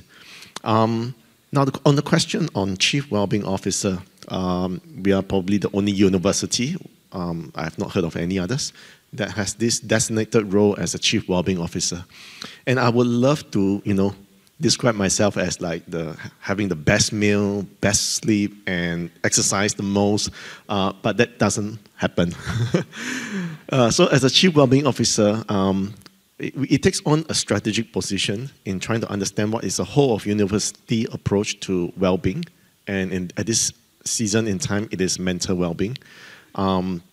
So we need to look at the well-being of staff and students. And in that regard, the Chief Wellbeing Officer role was then created to kind of like provide a tangible, visible demonstration that we are serious about it. And therefore, and the resources were then diverted to help establish the program implementations to help drive the changes on the ground. And I think the most appropriate title or synonym to Chief Wellbeing Officer is the Chief Negotiating Officer, because you need to pull in HR, student affairs, you need to pull in the deans of the various departments to let them know that it is not the HR role for student well-being or staff well-being, or not the student affairs, just the student affairs role. It is really everybody's role in the well-being, and so the deans have a role to play, the reporting managers, the supervisors, and we just need to negotiate. So that's a bit of my description there. Thank you very much. Beatrix, you're the Chief Development Officer of UNIWEL, the European University for Wellbeing. How do you and UNIWEL approach the topic of well-being, and in particular well-being in our student populations? Mm-hmm. Yeah, first of all, many thanks, of course, to Semmelweis University and Times Higher Education for organizing this event and for inviting me to be here on this panel. It's a real honor. Now, for UNIWEL, the European University for Wellbeing, we have decided to not only create a European university, but also have this topic at the core of our mission and vision, which means systemically speaking, and also for each individual, who is a researcher, who is a student, who is a manager in this great, fantastic universe we'll be creating with 11 universities, of which Semmelweis University is a founding member. And as Graham has already said, we are very proud of this. Now, perhaps it makes sense to look at the idea of how we conceptualize well-being, and perhaps that's somewhat different to what many of the previous panelists and so on have referred to. So if we look at, if we follow the Greek and ancient approaches to this, we do both. We have a hedonistic approach and one that follows eudaimonia. So the hedonistic one is that we actually also try to enjoy what we are doing when we're creating this. As I said, the European University for Wellbeing, it's a huge endeavor. It's crazy what we have to do because we are following all missions, research, education, teaching, innovation, and so on. But it's also the eudaimonia, so creating purpose and making sense of what we are doing. And we've noticed this, and now I'm coming to the students as well, and students' well-being. We've noticed that the topic as such, the theme we've got really attracts, because there seems to be a quest for working with well-being. And now you might have noticed I'm not from the medical sciences. I'm a linguist, I'm a professor of English linguistics, so of course how we conceptualize this plays a crucial role, because my belief is that language creates realities, and that is something we're going to look at as well. Now for Uniwell, what we have been doing, we have our strategy for the next coming years to become the voice for well-being, to create a European university, and also create communities for well-being. And if you look at some of the research, so we work in a very interdisciplinary way, and I did some of the readings. You see, I often quote the World Happiness Report. You see that youth is no longer as happy as youth should be. Meaning for the very first time, especially for Germany, for example, or also for the US, youth, that is Generation Z, are less happy than the older generation. And that's a new finding. That's something we haven't seen before. So it's about time that we take care of this. The other perhaps is a work by Jonathan Hart, who says, you know, we move from a play-based generation to a phone-based generation. So how do we deal with this, for example? And what we've been doing in Uniwell is of course that we include the students in all our decision making. We create communities where we co-create together with students to foster this sense making.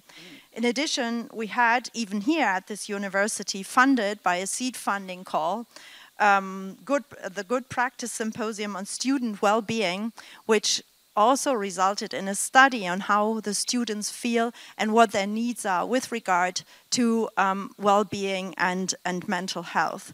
And with this, we also developed a mental health literacy among students, and this relates to what we've heard before. You know, lifelong learning is one aspect, but also equipping the next generation of leaders with the tools they need also to balance their own lives, both with regard to purpose and hedonism. That's very important.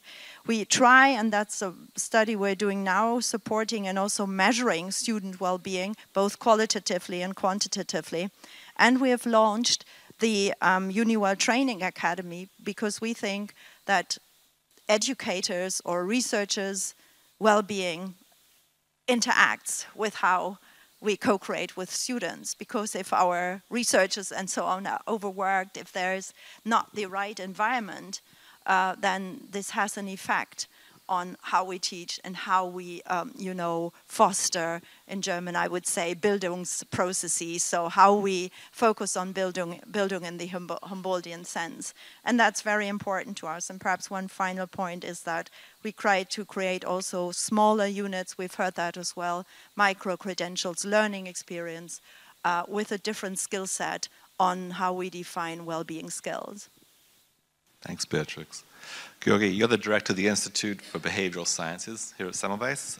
Some of your research is focused on mental health competencies. I must emphasize that the Institute of Behavioral Science is not just a research institution. We have a outpatient clinic for mental disorders as well, and Semmelweis University have a long-term strategy for promoting mental health, which various activities are enrolled in this strategic plan. First, we have a comprehensive plan for mental health promotion and the prevention of mental disorders among students. We have many curricular and extracurricular activities, and also a peer mentoring program for promoting mental health and preventing mental disorders.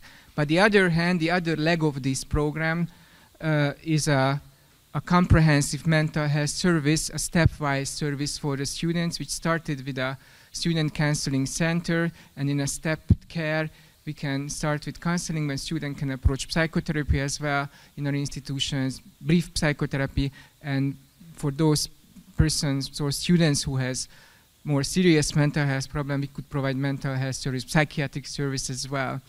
And we're not just running these services in the university, but also research these services.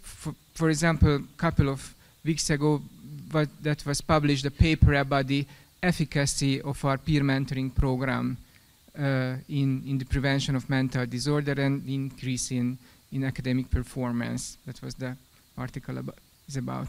So very briefly, these are our activities in the university, but in some, I must say that many years ago we somehow see that this kind of increase in mental disorders in the population, especially amongst young person and especially our university students. So we made some preparation, and so at the end of the day we run these very complex activities in this university for not just improving our students' mental health, and not just improving our staff mental health, because we also have a staff mental health promotion programs as well.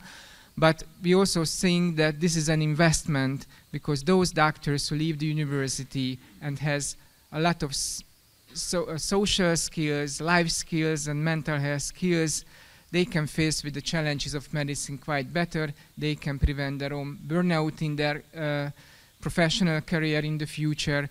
And that's, I think, all of these programs are investment for a whole society, because it has a strong contribution for preventing burnout in the later years in a medical career of someone.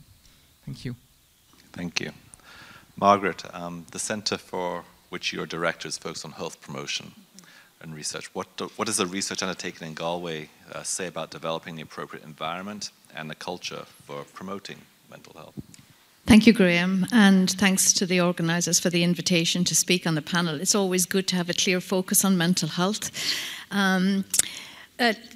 We have a dedicated academic unit for health promotion with a focus on both delivering teaching programmes and on research, collaborating with WHO.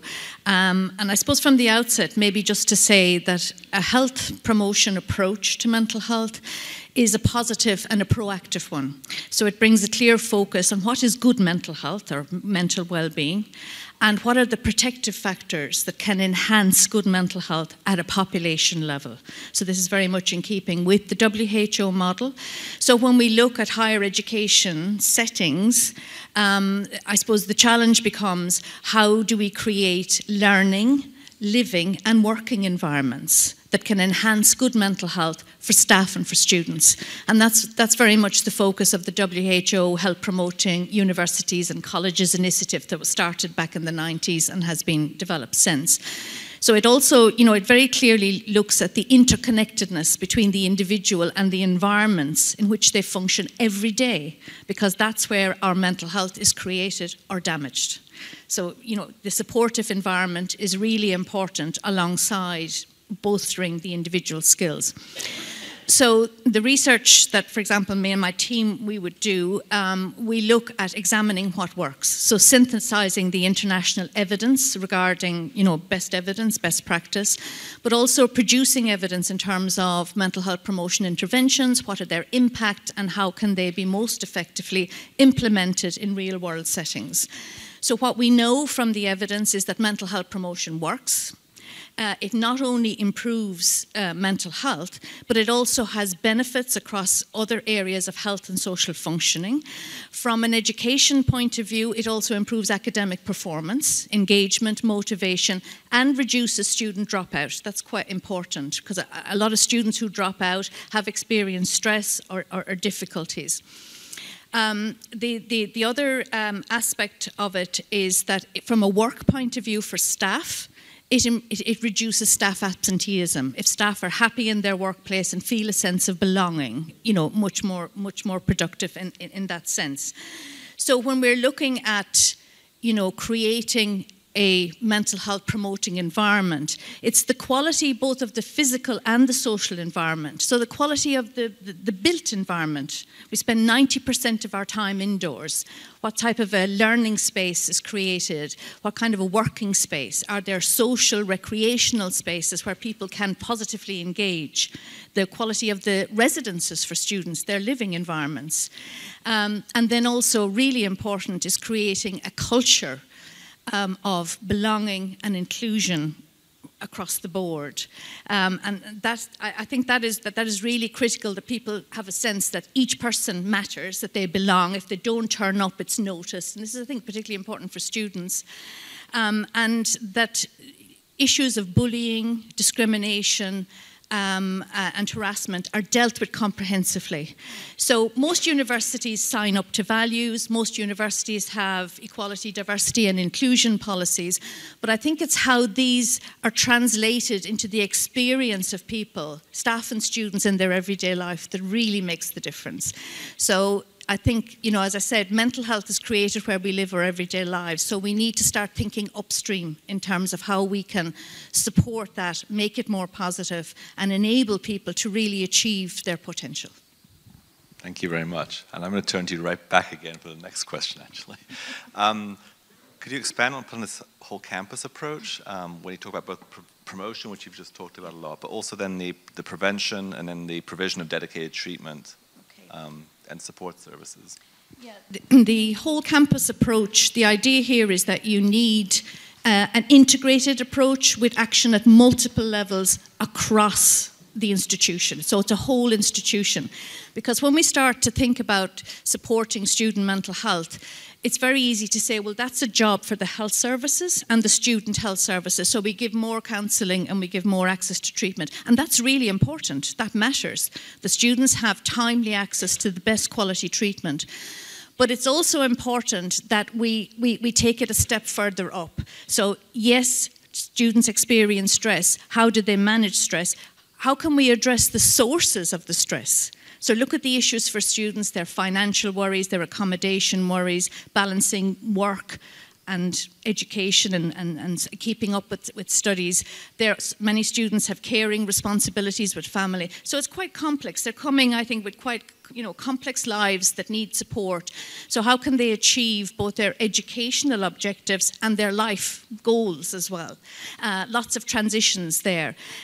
So the whole campus concept, again, is WHO Health Promoting Schools and Universities, and was further elaborated on in the Okanagan Charter in 2015. And a lot of universities have signed up to that, including my own.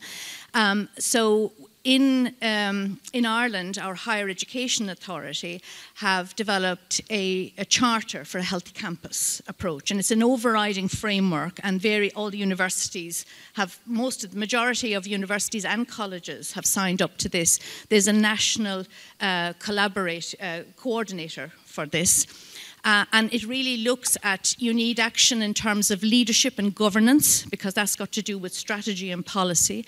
You need action in terms of the environment, the overall campus environment, in terms of the campus culture and communication, and then down to the level then of personal and professional development, supporting students and staff. But it has to be integrated. It has to be coordinated. So the whole campus approach is a shift away from discrete initiatives. Let's do a bit here and let's start something there. It's about coordinating that, because if you want to have sustainable impact, it needs to be integrated at those multiple levels. if anyone of the other panelists want to sort of follow up on what Margaret says, I will see if we have more questions, but if you want to follow up in particular on something Margaret said. So the whole campus approach is definitely the way to go. Whether it's in the America, which is the Okanagan Charter, and in the UK, you have the UK Mental Health Charter, and then in the context of the Australia, New Zealand, you have the mental health framework that's designed by Origen, ORYGEN, and then in ASEAN or Southeast Asia, you have the Healthy University Rating System, and they all try to embrace this area of a whole of university approach where you also need to look at staff. That's number one thing, staff well-being. And you also need to look at the curriculum design that looks into the well-being of the students. As an example, in the context of NUS, we initiated this NUS 1 approach, which you can try to find out more about it. But the idea is that every Wednesday afternoon definitely will have to shut down in terms of classes, and students try to be encouraged to or encouraged strongly to participate in activities with the fellow classmates. We found that students who have a sense of belonging have a lower mental health challenges. So this has been shown in our data points in NUS. So how do we, then we look at the constructs, what increases sense of belonging? So it is participation in curriculum activities, more project works actually, and whether or not their peers from their various schools are joining them in the places. So therefore, we redesigned the curriculum in terms of timetabling again. We decided to set up some courses that are credit-bearing on mental health and well-being and in terms of managing their well-being. So they can get up to 2 or 3 credits for the purpose of helping them to work on it. And we decided to pivot away from counseling but invest more into coaching because we find that coaching helps 40% of our counseling clients or patients because 40% of our clients have very low symptoms in terms of anxiety. So they are low risk. And why got them anxious and see our counseling was because of procrastination and time management, and they're poor at that, and therefore coaching helps to do that. And that resulted in a return on investment of $2 for every $1 we invested in coaching because it's really hard to find mental health counselors, but coaches, we can involve them. And lastly, I want to talk a little bit about staff well-being because staff well-being is intricately linked, and staff well-being, the whole of campus approach is not complete if staff well-being is not invested in it. So things like vicarious trauma because of the staff being heavily involved in the students' issue, and as a result, they get vicariously impacted based on the stories of the students. So the staff well-being can be impacted, and it affects their teaching and the delivery. So you do need to invest some energy into that space. That's adding on to what she said. Maybe I sort of follow up. Sorry, maybe I follow up on what Andrew said. Beatrix, Andrew sort of talked about both students and staff. What can you say about the interdependence of students, professional staff, and academic staff in pursuing these goals? Yeah, I mean, I love this whole campus approach, of course, and it sounds like the world of well-being we all should strive for. I don't think it's so easy to realize in different settings. First of all, I fully agree that it has to be that way because, I mean, if you strive for let's say, the space for well-being and mental health, this is what you have to do. On the other hand, and this is what I notice right now, or this is the approach Uniwell has chosen, is that, of course, if you look at staff, let's say academic staff, I feel that the currency to thrive and the currency for success, for being acknowledged, is definitely output, research, and so on. It's probably less so still, although I love to hear so much about education here. It's less so in education. So what we have been doing also is we try to connect the approach to well-being, and hence also how we approach mental health, of course, to some of the research areas that are characteristic and that have been analyzed by Uniwell. So we created well-being into thematic areas or thematic arenas, as we call them. So health and well-being, and mental health is part of it. Then individual and social well-being, we look at the environment, we look at teacher education, and we look at multilingualism, multiculturalism. So that way we can, through education and research in those areas, we can link this to aspects of mental health as well. I mean, one aspect was mentioned by you, that's inequality. The other is also multiculturalism. I mean, the approach to mental health by different cultures is different as well, and also to what health means and to what well-being means. And that there is a difference, also linguistically speaking, between how we define diseases or how we define our well-being individual state of self-satisfaction at a particular moment in time. So I think in order to really be impactful for let's say a universe like the European University for Wellbeing, it has to be related to that, so to really be on a mission. And I also think that in addition to these wonderful coaching programs you mentioned, the skilling and training of the next generation and really trying to find out where these wonderful students are as they enter university, in terms of, we keep saying they are digital natives. Is that true or not? So I'm not saying assessing this, but really trying to start where all of them are coming from would be really helpful. So to link this with competencies and building up competencies, because I think it has to go hand in hand. How you enhance your competencies and how you at the same time take care of your own well-being and mental health. It's not easy, and I'm seeing that's why Uniwell also invests very much in Koara, this new initiative on research assessment, new ways of how we assess, honor, and appreciate the different roles that everybody has, because that way we can link the academic performance with everything else that seem to play a role now. And I haven't mentioned competitiveness at the moment, not yet. So competition within Europe, latest publications by Ursula von der Leyen, for example, talk about the competitiveness of Europe. What kind of linguistic framework is this? Is it all about competition or about health and well-being? I'm not sure we can discuss this, but I'm just saying this has an impact on what we have to do, I think, and rankings and all of this. So that's why we relate it to research and to really skilling and training as well. Gorgi, how do we define good well-being? How can universities build a culture of well-being, and how can we support students through the pressures of the university environment?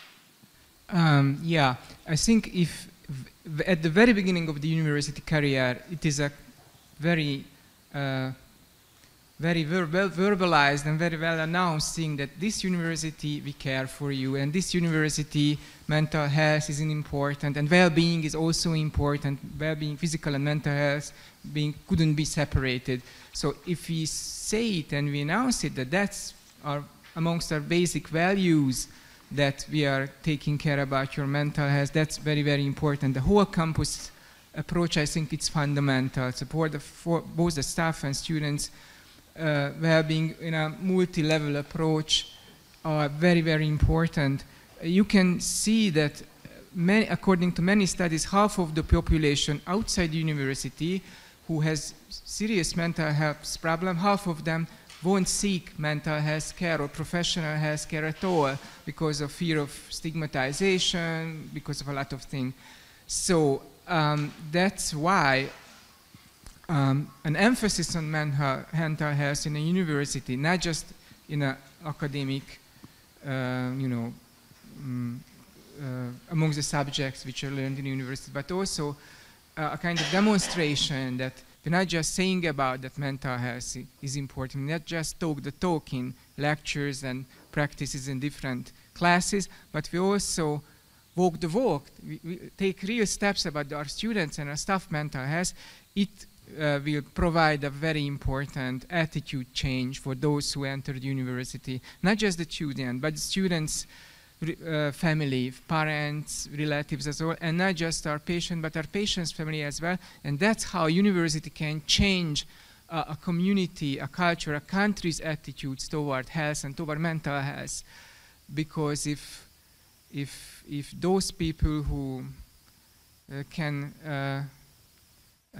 connect it to university and see that how mental health is so important in this community, will take these matches toward in their life outside in the university, then after a while, after a certain number of persons, it will change. It will be a game changer in a whole community as well. So that's why I think universities has a very strong responsibilities for general mental health in a community, because we are somehow, you know, I'm not saying that we are key opinion leaders in health because we are a medical university, but we can educate many people who can carry this message, and not just those people who are educated in universities will carry this message, but their friends, relatives, parents, and children also, and eventually this is a huge number of people.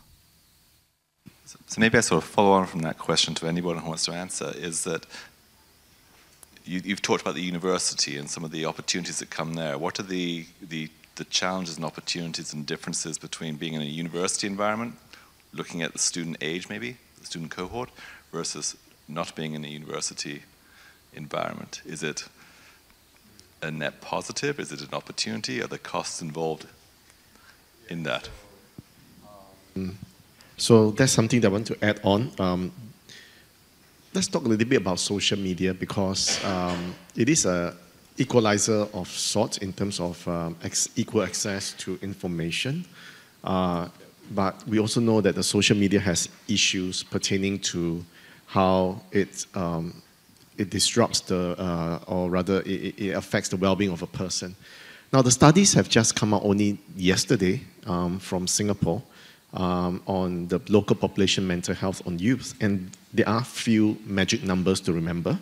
Number one, 3. The number one is 3. So 3 hours of social media per day, that is a cutoff point towards predicting somebody who might be at risk of mental health challenges. Students who face cyberbullying on the workplace, on social media, or on the internet space, also at higher risk. Females in particular, in age younger than 20.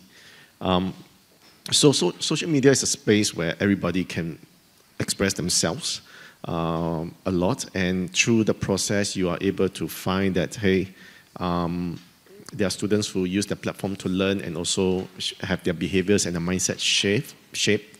But at the same time, you also see harmful contents on social media, and that resulted in some issues pertaining to social body dysmorphism and anxiety, low self-esteem.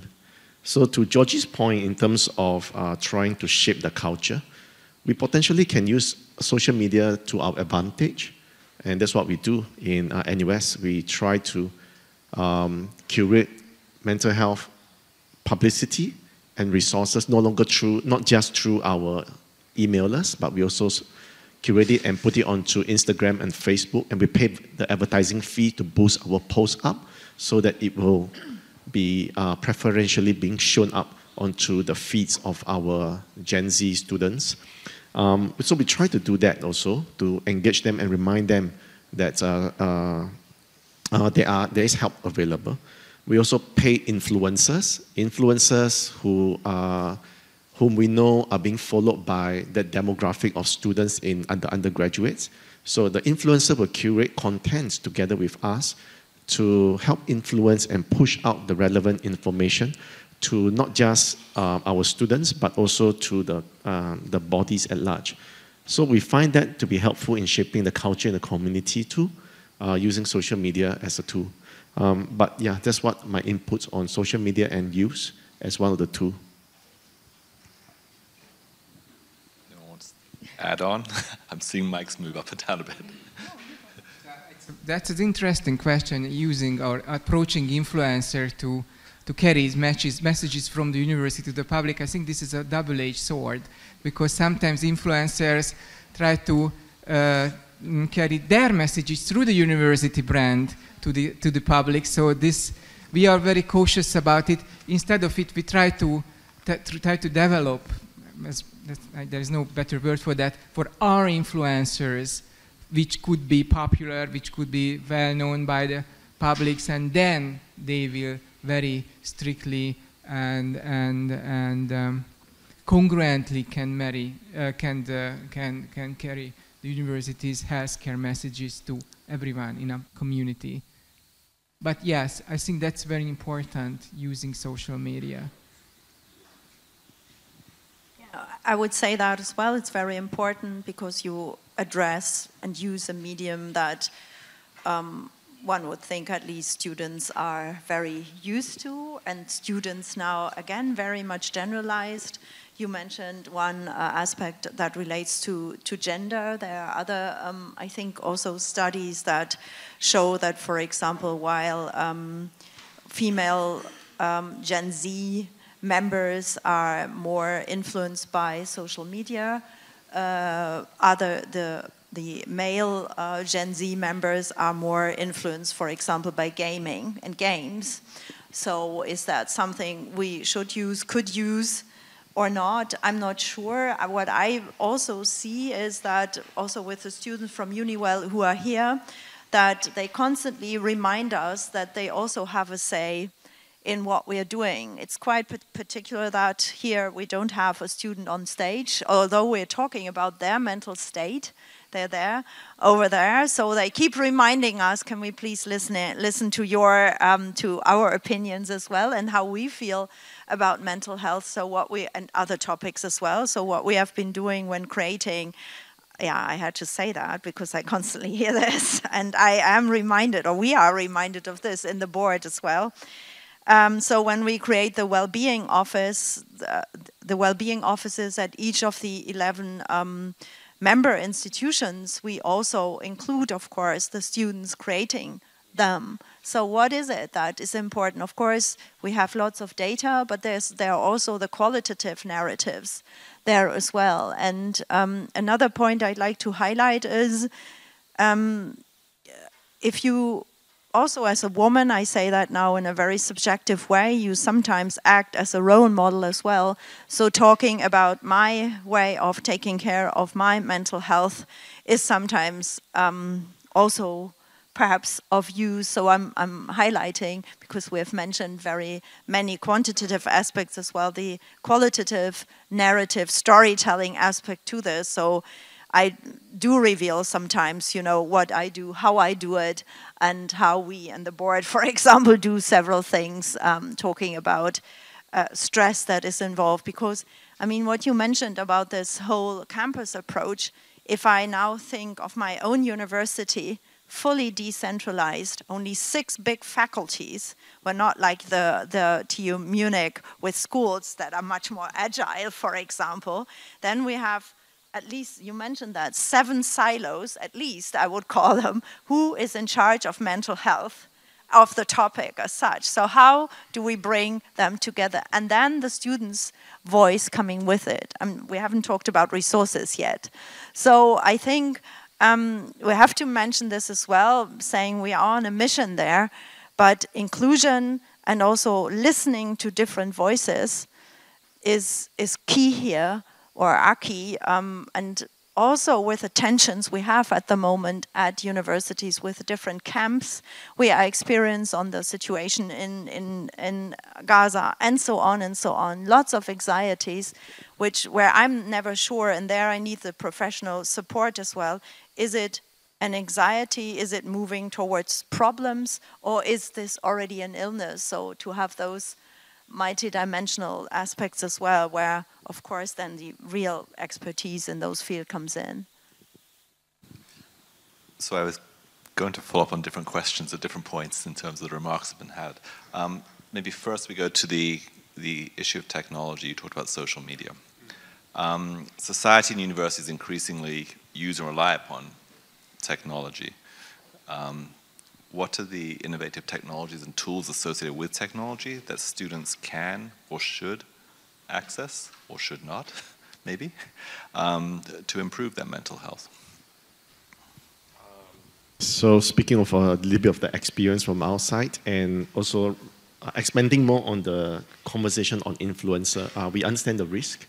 So the influencer that we chose to kind of like push out all these messages, number one, they have to be alumni of NUS. Yeah. So, and number two, we look at their followers, whether they are the demographics and what is the branding that the typical message that the person likes to give. Is it about tour, or is it about liking certain fashion? So there is always a key message or a key theme that different influencers will have. So investing in marketing agency to help you with this journey to script out some of these messages takes time. And we spend about 2-3 months just to plan out the storyboard before we reach out to the influencers, and then we negotiate on the pricing before pushing it out. So all these things take a bit of time, and therefore our marketing agency will work with us on a 6-monthly period. Every 6 months we'll have different themes on social media, on mental health, and then we will work on it on a 6-monthly basis to send out different artwork and different type of content. So that's a little bit on trying to leverage on technology on where they are. The other item is digital phenotyping. We just didn't have time to talk about it, and I see that we only have 9 minutes left. But digital phenotyping, I think, will be the next place that we want to spend a bit of time. It is about understanding your digital footprint that predicts whether you're at risk of mental health challenges. And there are some research in that space, but they're still quite heavy on schizophrenia and depression, the very classic mental health diseases. But for people who are at risk, the evidence out there is still not clear. So we are trying to play around with that and see whether that can tell us and identify early, based on students' digital footprint on the learning management system, whether it can help to risk predict whether a student is at risk or not at risk. And then we subtly nudge the message accordingly on the learning management system. I think that's it for my inputs. Margaret. Thank you. Just to add to Andrew's points about digital mental health supports for students, I think most of the evidence we have around using digital mental health supports for depression and anxiety is around managing symptoms of depression and anxiety, and looking at cognitive behavioral therapy is the most effective, that we have the strongest evidence base. We've reviewed this evidence, and I think when you look at it, one of the issues here is that, first of all, there's a high dropout rate, and it's often the most vulnerable students who drop out earlier. So there really is a need to support that, because it's often not reaching the students who need it most. And so the issue of whether there is a kind of, guided, there's some face-to-face support with that as well. And also, I think it's very much underexplored in terms of the opportunities in relation to prevention and promotion, and using digital mental health supports in terms of like academic planning, life planning, coping skills. But again, alongside some additional supports. And then just to reinforce, what Beatrix was saying, co-production around the design of these with young people is absolutely crucial, because young people will tell you what will work for them, what type of design is going to be most effective. And I think we need to see more of that co-production, co-design approach, as well, of course, as at the governance level, but also in terms of the nature of the kind of innovations as well. So it's really, really important. And have it from across, the different representations of different cultures, different languages. And it's very important, I think, for marginalised groups that their voice is heard and that their needs are actually met as well. Both serious game and online self-management programs can be used as mental health promotion or treatment tools. we use also serious games as well, and Semmelweis is involved at least 2 European, pan-European self-management, mental health promotion and care program. The I-5 depression, we were member of the consortium which developed I-5 depression, which probably the most extensively used self-care program against mild and moderate depression in Europe. And we also used, as I said before, serious games for skills development, communicational skills development per se. We have a program in our internal website for students for that. And students love to use it for a while. But sooner or later, majority of them seek in-person care. So that's our quite good tools for a kind of additional treatment or for initiate treatment or to destigmatize psychological treatment. By the end of the day, a blended treatment is the best for the majority of the persons, which included probably less in-person care with a counselor, but still involves in-person care, and it's inevitable in many cases. But I like to reflect to your comment about the role modeling which we provide for our students. And yes, role modeling, I'm involved in medical teachings. I teach students of medicine, and role modeling is a crucial thing, not just teaching students how to make a physical examination, how to manage an operation, but also you can model how you face your time rush as a person, as a professional, how you manage your own anxiety in certain situation in medicine, how could you manage emotionally when you have to decide a worse and worst, for example, in an untreatable oncology patient. So you can yourself be a role model of mental coping strategies as well. And that's also very, very important, because your students will see how you respond emotionally to situation, and that's a key experience for them during the practices. That's why, anyway, whole campus approach is profound and very important, because the staff's mental health is also required, because a good staff, a good mental health staff could be a good role model in practices.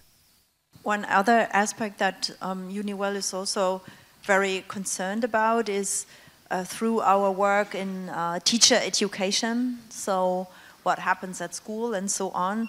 We, I think, or should try also to look at the next generation, because if we see now that especially those who are now 15 to, let's say, 19, and we saw in the happiness report they are less happy.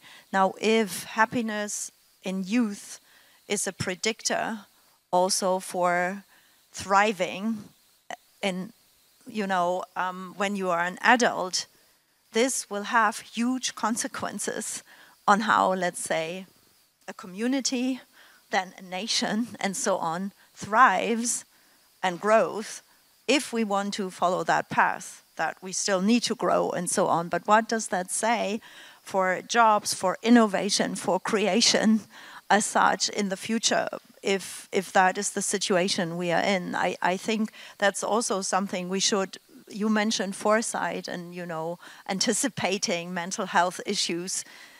They probably start earlier even than we're currently aware of, especially with the next generation of students, if not learners, we will encounter. So for us, teacher education and, skilling and training teachers, in-service teachers on this topic is also a huge issue we try to address with the findings, that you are generating. I think that's an issue as well, not easy to do, also for various political reasons as well, but I think should be something to look at. We've had a lot of discussion actually about promotion today, and we'd also talked in our prep about support, and in a diverse university community, whether it be international students, whether it be gender, whether it be socioeconomics, what are some specific actions that universities can implement to reduce the stigma associated with seeking mental health support and provide enhanced student mental health services to those in need, reflecting the diversity of the institutions? And we have 1 minute left. We can see that up here, but... Yeah, so I'll do a quick one based on our experience. A destigmatization with storytelling and sharing, especially by prominent persons or members of the community, helps a lot. So when we have a chairman of our board of directors sharing about his personal struggles and challenges in mental health, that destigmatizes so powerfully that even our staff are also stepping out and say that, hey, I need a bit of a well-being check-in. So, so the key message over here is sharing of personal stories during campaign has a powerful destigmatizing effort. You need to teach person how could approach a person with obviously serious mental health difficulties. Many people don't want to stigmatize people with mental disorders, but they don't know how to approach them, how to communicate them, what would be the good word for them. Just think about if you are anxious, many people say to you, don't be anxious, everything will be okay. Does it work when you're anxious? Of course not. All of the people start with it many times. We need to teach person how to communicate with mental disordered person, and there'll be no stigmatization. Stigmatization will be, lower amount then, if you do that. For me, as a linguist, it's also very important to find out more about who sets norms and who creates, those labels of when somebody is mentally sick, has anxieties, and so on. So what does that mean? Under which also cultural circumstances, contexts, and so on. I think that's very important because we all know that there are certain ideologies behind that as well that come from culture and so on, as you just mentioned. Now, we did in UNIWA, for example, some summer schools on migration and diversities in European cities to enhance that understanding for various different groups and communities. Also, multilingualism for social inclusion in the European classroom, for example. I mean, again, cultural issues and approaches to health and well-being vary, and it's important to take this into consideration because otherwise we will stay westernized in that sense, which probably we don't want to. So that's our understanding of being inclusive as well. Just very quickly, Graham, I think just picking up on the point about terminology and framing, it's very important also to send a message not to pathologize the experience of pain, disappointment and distress. That's part of life. How do you manage that?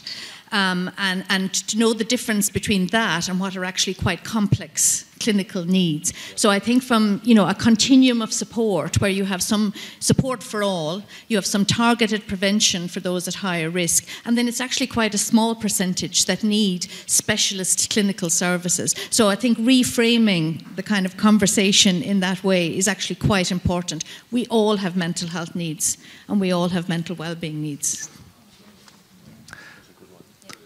Well, I think that's a nice way to end the session also well. So thank you to all the panelists, and I hope it was an interesting session to the audience as well. So thank you very much.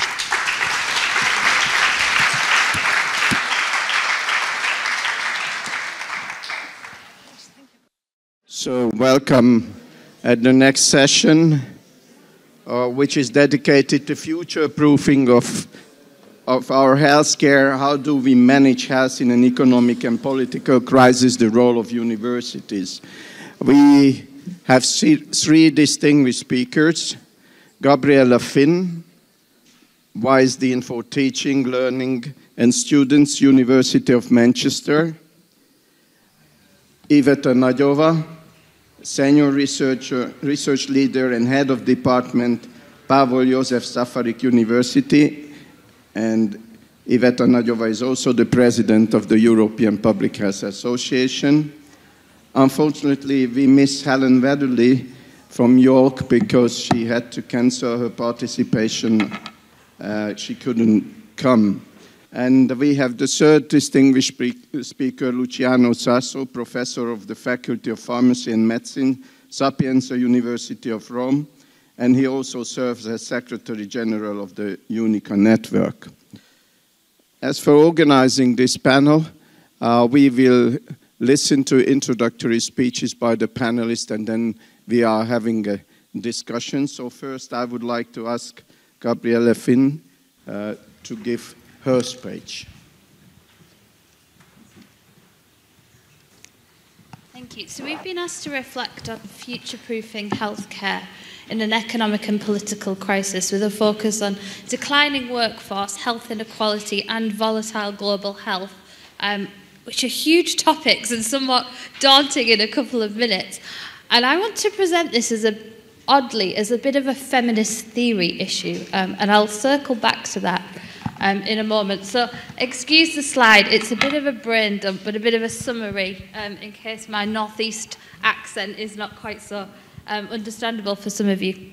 So I think the first part, my role as Associate Vice President for Teaching, Learning and Students, so this is all quite curriculum focused, is our curricula are really not suitable for fit for purpose at the moment. We're seeing a huge decline in the health workforce. And I think the issue is that we're forcing students into curricula that were developed, in many cases, hundreds of years ago, this full-time model of education that's no longer fit for students. We need more flexible learning approaches. In the UK, we have some universities who are now trying apprenticeship models to teaching and learning, where students are going back into clinical practice and doing everything, almost everything within those environments, which is really common in lots of engineering and technology subjects, but not something we've really done an awful lot of within healthcare.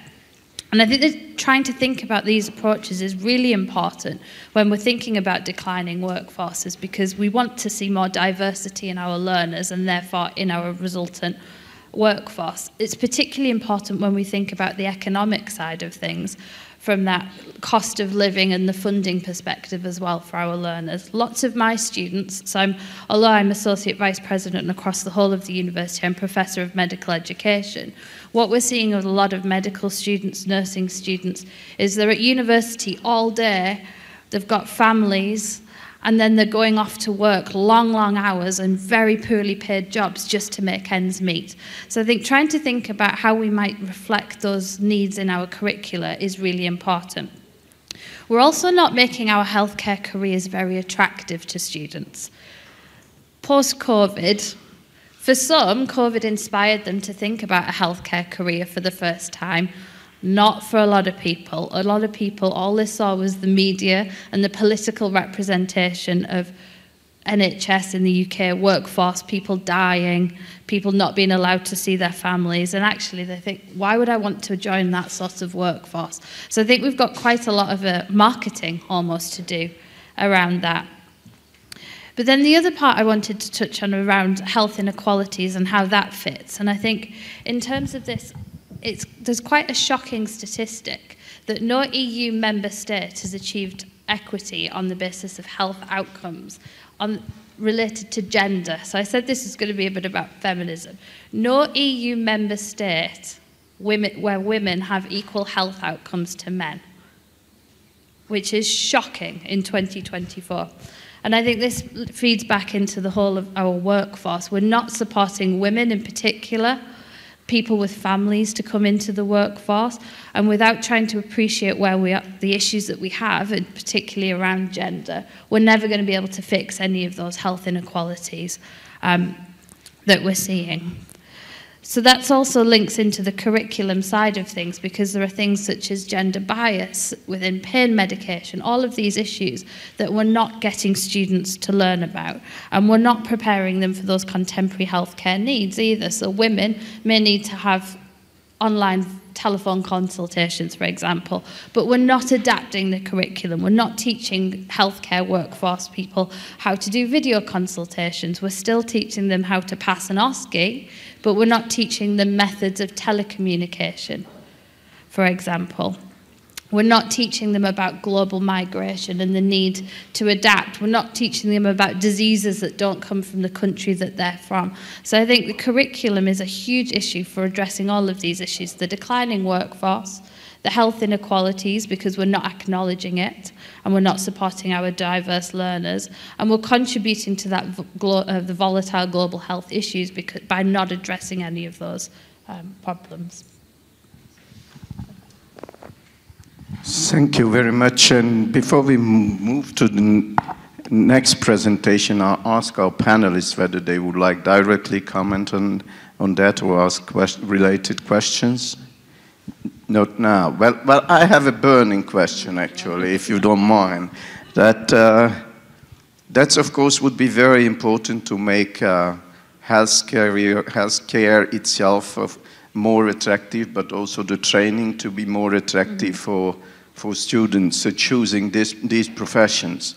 And I'm wondering whether you have some exact clues what might be the characteristics or the necessary changes to achieve that. So what are the key points in the profession and also in the training which distract potential students, future workers? So what are the main elements of these changes you can foresee?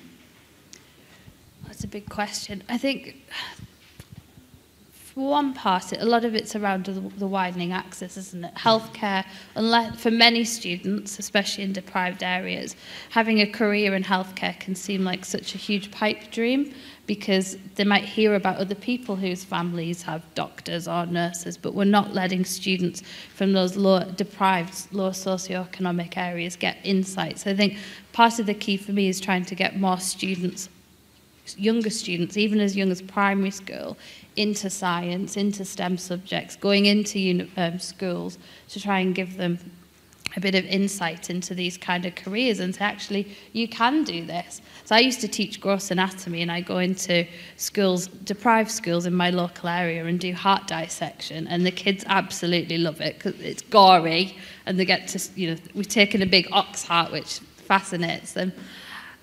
But it's about showing them that I'm a local woman from their area, that you can have a career in these areas. So I think, access for me is one of the big issues. Just trying to show that it's accessible, it's doable, it's not just posh people who can access those sort of roles. And I think universities could do a lot more to open their doors. We do a lot to attract the students with the high grades, but actually I think we need to think even more innovatively about how we get the low socioeconomic students through the doors. Thank you. And regarding your other main topic, reducing inequities, not just to access to university training, but also to healthcare itself, I think universities can do a lot more than what we do currently. And we had a very interesting experience in the survey our rector mentioned during the COVID pandemic, which was a national survey, and our students participated in taking samples all over the country, and they reached very disadvantaged areas. And for many of them, it was an eye-opening experience. They never ever been in such a disadvantaged area of the country, and we need probably to sensitize more them towards this issue. Otherwise, it's very difficult to imagine these students becoming doctors and working in this environment, because financial incentive is one thing, but as we heard, I think in the morning session, that to sensitize them about this issue and their potential role in that would be also very important already during their training. Absolutely, but I think one of the big issues as well is representation, so students not seeing themselves in the curriculum. We've been doing some work looking at the differential attainment and the awarding gaps, why our black students, our Asian students and our disabled students are not getting as high a degree classification at the university. And the biggest thing that they're telling us is that they don't feel seen in the curriculum. So I used to teach anatomy. Every image is of a white, extremely athletic male torso. Now, if you're a black student, that just says to you, you don't belong around here. If you're a disabled student and you don't see anybody with a disability represented in your curriculum or your assessment, that perpetuates. And if they're the doctors and the health workforce that we're training, that then leads on to more negative outcomes, I would argue, for patients as well. So I think trying to make the curriculum more representative will actually help with some of those health inequalities as well. Thank you. Let's move on to the next presentation. So I ask Professor Celso to take the floor. So good afternoon. It's a great pleasure to be here. Many thanks to the organizers for the invitation. Many thanks to University of Semmelweis for hosting this important event. So I'll just start to share some preliminary thoughts then before our discussion about what universities can do. First of all, I also reconnect to the previous intervention. Really, there is a strong need for innovation of curricula, for modernization of curricula. We are here at Semmelweis University. Semmelweis was an innovator, had a brilliant idea and put it in practice. We are in a room entitled after Albert Szent-Györgyi, who is famous for the studies about vitamin C that I studied, I remember, as a student, so it's a privilege to remember Szent-Györgyi. Actually, we need to really face the challenges of today with up-to-date curricula. Digital skills, of course, are key, and we need to integrate this education in the curriculum and not just add the digital skills on top of other things. So in my view, this is one of the challenges. So anatomy was mentioned. Anatomy can be taught in a completely different way compared to 20 or 30 years ago. My dinosaur I studied in a way that nowadays really is not the case. We have really tools that can allow students to study in a very good way and to learn in an easier way with new techniques. Of course, there are other challenges there, including also the economic divide. Some of these technologies are expensive, so it's difficult for university to update the facilities and to allow, especially to a large number of students, the use of certain facilities where you can do simulation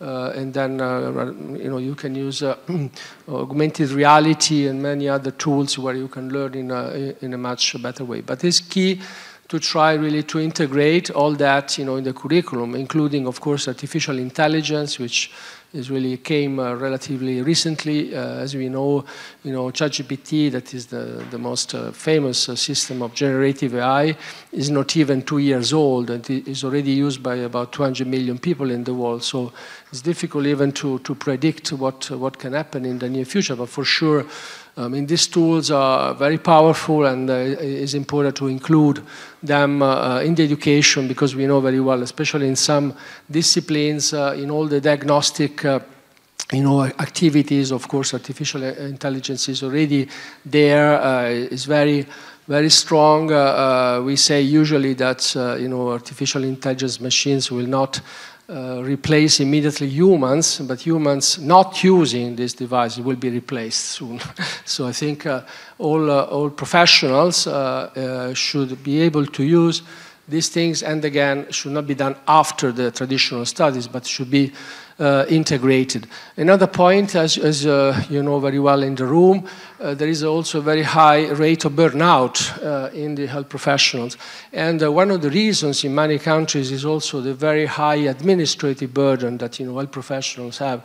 And we know that these technologies also can simplify a lot of things. Of course, it's not easy to start and to implement all these activities, but we know that basically this also can be another advantage. Artificial intelligence and other new technologies can actually make easier and the administrative work, and again help humans to really take care of the things they really want to do. I think all of us, we studied, to do some academic work and to deal with concepts, and we are a bit bored and stressed when the administrative burden is too much. Communication is key. We know that, and again, there are already technologies allowing very, very efficient communication that, of course, still has to be monitored, again, because ChatGPT is still a baby, not even 2 years old, but it is learning fast and will be really very more and more powerful. Also funding is key, as I mentioned, because many of these technologies are expensive, so we need to update all the facilities and the infrastructures in our universities, and of course we need funding, and there are different possible solutions, but again we need to invest time in raising funds for our institution. Also, we need to predict things, of course, because certain things were a bit unpredictable also, because I think very few people could say that, 2 years ago, ChatGPT would have been launched with such already, high efficiency. But, experts also can predict, at least in the next 5 or 10 years, things. So I think also universities should really be investing more in trying to predict, the needs of healthcare in terms of resources, facilities, workforce. Of course, there is a big issue in Europe for workforce, and Europe is very diverse. European Union, there are, countries from which some professionals leave and some others that are also, of course, hosting people. Also, we have to be careful not to deplete the workforce in other countries, in other parts of the world. So not to, as you know, WHO a few years ago launched some guidelines, for the ethical recruitment of health professionals to avoid to deplete certain parts of the world of professionals that are attracted to European countries. Modernization, again, as I said, of healthcare is really key. Again, there are also other possible solutions in addition to the digital tools also related to the integration of services. So we have to try to optimize and integrate as much as possible all the services. So thank you very much for your attention for the moment. Thank you very much. Any points from the other two panelists to add to this topic right now? Thank you. Thank you very much. So just like my colleagues, I would like to also thank very much for the organizers to inviting me to discuss about this very important topic, the future of the healthcare workforce. And I will discuss about this not only as the head of the department at the medical school in Slovakia, but as Zoltán mentioned, also as the president of the European Public Health Association and as the advisor to the WHO Europe in the field of NCDs and also innovation. So as we look towards the future amidst the world that is facing complex problems such as climate change, geopolitical wars, inequalities and technological disruptions, the healthcare is also facing its own challenges driven by technological advancements, demographic shifts and also evolving patient expectations. And all these changes are a formidable challenge, but they also present exciting opportunities for the next generation of healthcare professionals. So firstly, let's address the challenges. One of the most pressing issues in healthcare services is a declining workforce. And a global burden of disease study estimates that only 50% of all countries have the requisite health workforce required to deliver quality healthcare services, which is critical for achieving the universal health coverage. And moreover, the health workforce is unevenly and inequitably distributed. So, for example, the WHO Americas region, which shares 10% of the global disease burden, has 37% of the health workforce, whereas African region, which shares 24% of global disease burden, has only 3% of the global health workforce. Another significant challenge is aging population and rise in non-communicable diseases or chronic diseases. And already before the COVID-19 pandemic, only 23% of the countries were on track with regard to achieving the SDG goal 3.4. That means to decrease by 1/3 the mortality by 2030 from non-communicable diseases. And the COVID-19 pandemic caused that most of the countries are currently off track, which means that by 2030 we will require 30 million additional healthcare workers. That means double of the current health workforce, which is crazy. And another challenge which I would like to highlight here today is the non-effective care and implementation gap.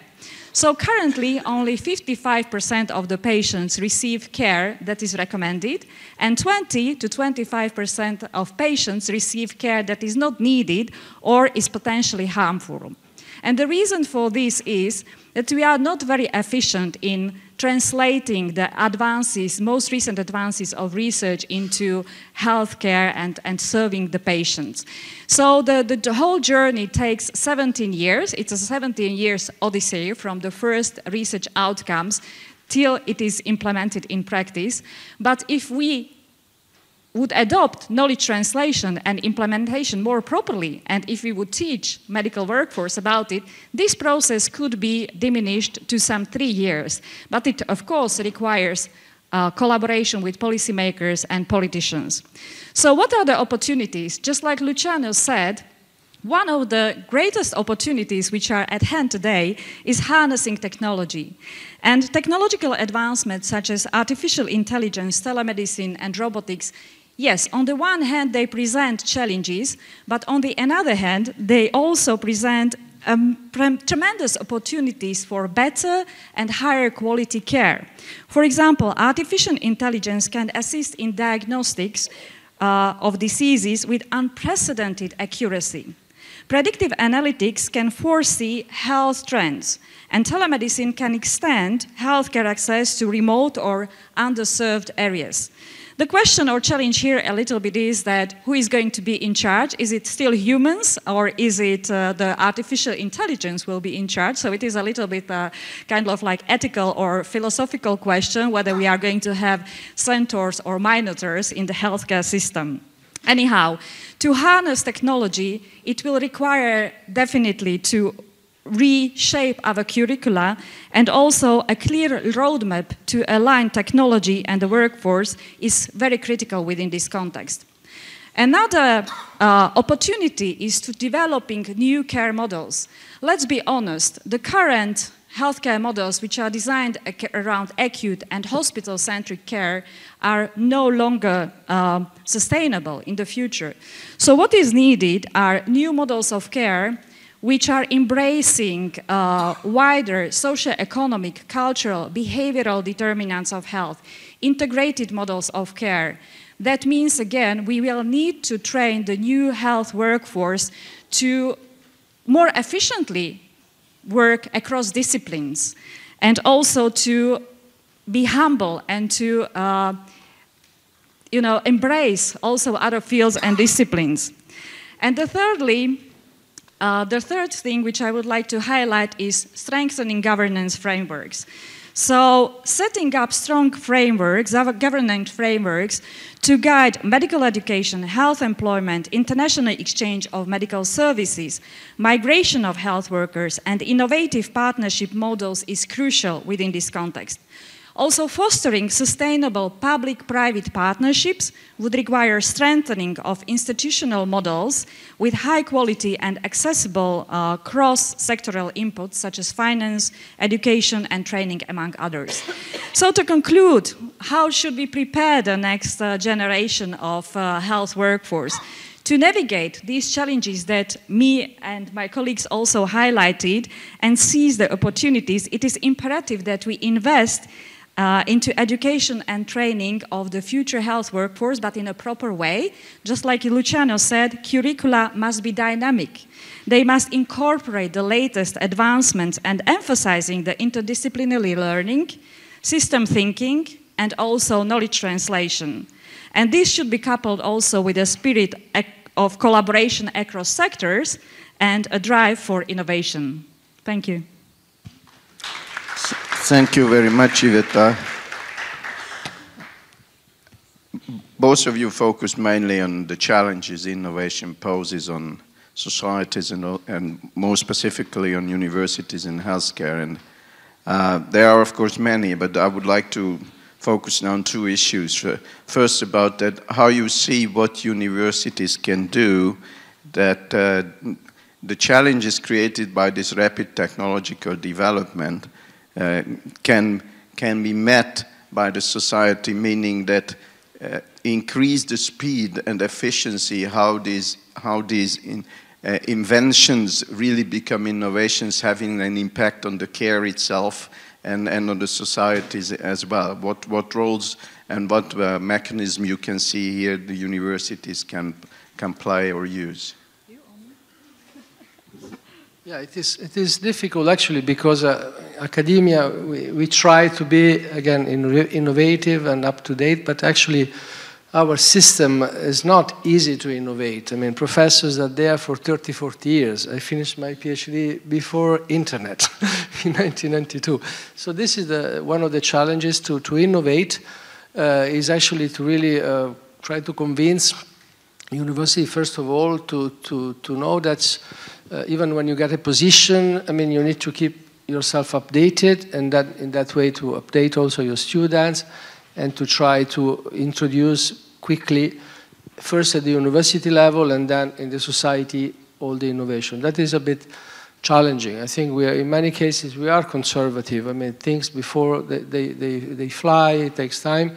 We have to admit that the private sector is faster, I mean, in putting, in implementing innovation. So we are always a bit lagging behind. And then, of course, Europe also is struggling. I'm sure nobody read the full Draghi report. It's a very big report. But you can see how many other challenges in general we have in the European Union. And again, innovation is not easy. Well, I agree that it is not easy, and especially it's not easy because on the one hand, the universities try to be at the frontiers of science, right? But at the same time, like you said, we are a little bit rigid. So we as universities need to try to be more flexible, and I agree with you that we need to, and also as I mentioned, we need to be more open to public-private partnerships, to collaborate with the private sector, because the advancement is much quicker, to be honest. And I was surprised to see that, for example, the WHO is also starts to collaborate closely with the industry, with the pharma industry, and also with the industry which is dealing with technology and AI. And usually we as public health people did not want to have our hands dirty with the industry, but actually I think we have no other choice. If we want to be innovative, if we want to really tackle the current and pressing problems that we have with the increase in chronic conditions, we have to use every possible tool, but of course in a good and ethical way. Nevertheless, the advancements will be in these fields anyway. So these companies like IT companies or artificial intelligence companies, robotics, telemedicine, they will do the job anyway. And if we are not on train, I think it's not really good. So this is what we have to do. We have to partner with them. We have to be more open to collaborate with them. We have to collaborate more closely, basically, with the industry and embrace it and train the next generation of health workforce. Yeah, I share your views, and actually I agree very much with Luciano that these respected universities tend to be very conservative in this area, I mean in innovation, but it's not only an attitude, but also we lack some of the necessary knowledge and skills for putting our inventions into an innovation channel. And what we experienced at Semmelweis University, that there was a research and development innovation system developed within the university by organizing the different supportive units for the clinics and institutions, and that helped, and that helped to change the whole atmosphere about innovation, and then the researchers can have direct support in many aspects what is necessary for them, which was not available at the university beforehand. So here we see already a change, but I agree that traditionally this was missing from universities. This innovation mindset is missing as well at the university somehow. And it's not only the mindset, it is also the skills. I mean, a researcher in the Department of Chemistry, he probably has not enough knowledge about IP, for example, or some of the study design and analysis. So this kind of supportive environment can help. And also the collaboration. We have a lot of collaboration with industry, and we are producing research together, and it's not only serving as a site for the clinical trials, but in many other areas, cooperative research project, but also helps a lot. And the other topic I wanted to to talk about is what was not mentioned explicitly in your presentations, but I think we cannot avoid to talk about is the issue of the scarce resources for healthcare, so money basically, and of course these new technologies, they provide a lot of opportunities, and we all know that what is available is much more than societies can afford, and somehow we need to make very tough decisions, especially in public healthcare systems, that if we want to spend our money in an efficient way and we want to buy good value for our monies, we really need some kind of decision mechanism and technologies to assess these new innovative but also existing ones, what to include in our public health system and what not. And I'm wondering, what is your view about that? What role universities can play in this game? Okay. Well, in my opinion, there will not really be more money in the system, you know, because we have aging population. So the people of productive age is diminishing to a certain extent, and therefore we definitely need a paradigm shift. So we should not be too much focused perhaps on care. Of course we can embrace all the things that we mentioned, the technology and so on, but I'm a strong advocate of shift towards prevention. So I think this is what the healthcare systems should, you know, change about, that we should be more focused on prevention. And when we speak about health workforce, the global burden of this study, which I mentioned, analyzed that 70 or 80% of the work that healthcare professionals are doing, I mean medical doctors, could be replaced by some other health workforce workers, so to speak. So less trained, less highly educated. And I think this is also another thing which should change in the system, that we should embrace more professions, we should have more care coordinators, we should really push towards implementation of integrated care across countries, which is not happening also. You know, integrated care is implemented, let's say, in Scotland or Germany, Denmark, and Netherlands, not so much in Germany, not so much in Central and Eastern European countries. My opinion is an answer, because we cannot invest more into care, into hospitals. We have definitely to invest more into prevention, so to avoid in the first place the increase in chronic diseases, or postpone the age of having some chronic diseases as much as possible. Thank you. Gabriele. You mentioned innovation in technology and embracing other people from different disciplines. And I think one of the issues is that we don't, with our healthcare students, we put them on these single subject degree tracks. So you're going to be a doctor, you're going to be a nurse, you're going to be a dentist. And we don't give them the opportunity to develop their entrepreneurial skills, their business acumen, their leadership skills, and to work across disciplines. I've done a few visits to a private university in Italy, Humanitas, and they have this fantastic degree program that I would love us to be able to replicate, but I suspect the government would say no in the UK, called MedTech. So they saw an issue where clinicians were going into surgery and they didn't have the engineering capabilities to help with whatever was, being replaced, like, pacemakers or limbs, whatever it was that was very biomedically engineered. So they've created a new program with the Polytechnic University in Milan, where the students come out with a biomedical engineering degree and a medical degree. So they've trained a new type of doctor that can solve the problem, which is phenomenally forward thinking. And I just think we're doing a real disservice to our students by making them commit to either one career path, or not thinking a bit more innovatively about how we might be able to fix that healthcare workforce crisis. We think about the innovation coming from technologists and engineers, not from the healthcare workers themselves. And I think we need to be able to train students who can work across all, you said, different paradigms.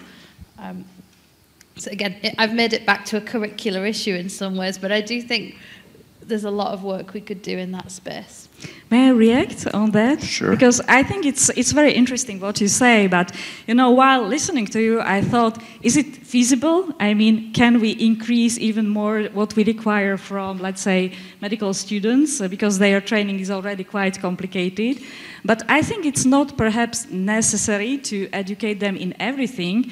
Perhaps it's more important really so that they embrace and understand the system thinking, you know, that they can collaborate with other disciplines. They don't have to be experts in anthropology, they don't have to be experts in IT, they don't have to be experts in economics or entrepreneurship, but they have to have this mindset.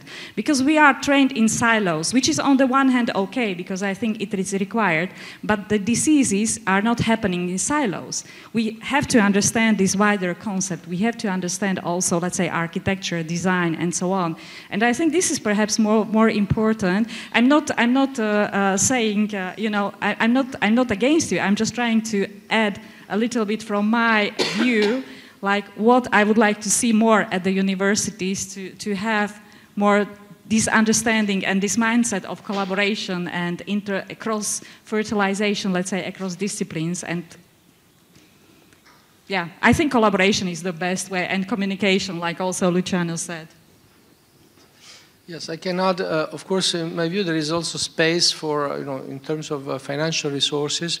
You mentioned, Yvette, and all this appropriateness of treatment. You know, in many cases, the treatments are not appropriate, or they are not, you know, right, or maybe some, I don't know, some drugs, which are maybe the state-of-the-art drugs, are used for some conditions in which, you know, maybe the more traditional drugs and, you know, cheaper could be still be effective. So there is space there to, for sure, to save money there. And also, quickly, I mentioned in my slide, but then I did not have time to elaborate. I think also we need to upskill and reskill the workforce. And again, in terms of saving time and reducing the administrative work, there is a big potential there, because again, these technologies are great. I mean, the typical classical assistant of a medical doctor now can be a machine, can be, you know, you can dictate, you can have a final report, you know, at the end of the. So this is amazing. And also, what Yvette, also you mentioned this interesting point of the systems medicine. You know, in Europe there are experts about this. One of them is Harald Schmidt at the University of Maastricht. I'm sure you know him. So this is super interesting, you know, to change the paradigms at our university, how we teach, you know, the medical disciplines. But again, if we do that, it's very complicated, because then imagine all the careers nowadays are structured in a certain way, funding system is structured in a certain way. That's a very big topic sometimes, you know, when you have a you go for a grant application, sometimes you can get a reply that it is not enough interdisciplinary, or sometimes you say it is too much interdisciplinary. So you never know what is the happy medium. I mean, if you have to collaborate with people in other fields, or they say, no, this is too superficial because you have to go deeper in your own. So there are a lot of issues in terms, again, of career development, funding, etc. And this has to be designed as a full system, especially to give that to a young people, you know, doing a PhD or doing a residency, the right message, in which direction you need to develop. Yes, thank you. I certainly agree with you, Yvette, that probably societies will not willing to pay much more for their healthcare services. So we need to be prudent in decision making, what to finance, what to pay for what. And I think in this area, universities can play a more intensive role. And if you see, I'm of course biased as the director for the health technology assessment here at the university, but I think the health technology assessment can help governments and public payers to make these decisions. And these systems are currently in place in most European countries regarding pharmaceuticals, but not so much regarding these new technologies or even wider policies like public health programs. And universities serving as knowledge center like our one here at Semmelweis University, we can serve the public in this respect, as we did, for example, the study about the effectiveness of COVID vaccinations used in the country, but also analyzing the economic aspects of these new technologies. So how much health we gain for how much money, and I think it's becoming more and more an important question for decision makers to have the financial argument behind these technologies. And currently the knowledge about that is mainly at universities, or there are special units, agencies in different countries dealing with this issue. But here we can be active and collaborate. And that would lead me to the last topic I would like to raise here is opening the doors more of universities and collaborating more intensively with different stakeholders. And already the public was mentioned as communicating and being an authoritative source of health information, but also industry was mentioned. But I think policy making and politics in general is an important area, and one of the challenge, and I saw that on Gabriel's slide, but she didn't mention that. I think the wording was different, but health is usually low in most countries on the policy agenda, and what role you can see as universities can play in influencing policy making regarding healthcare and health in general.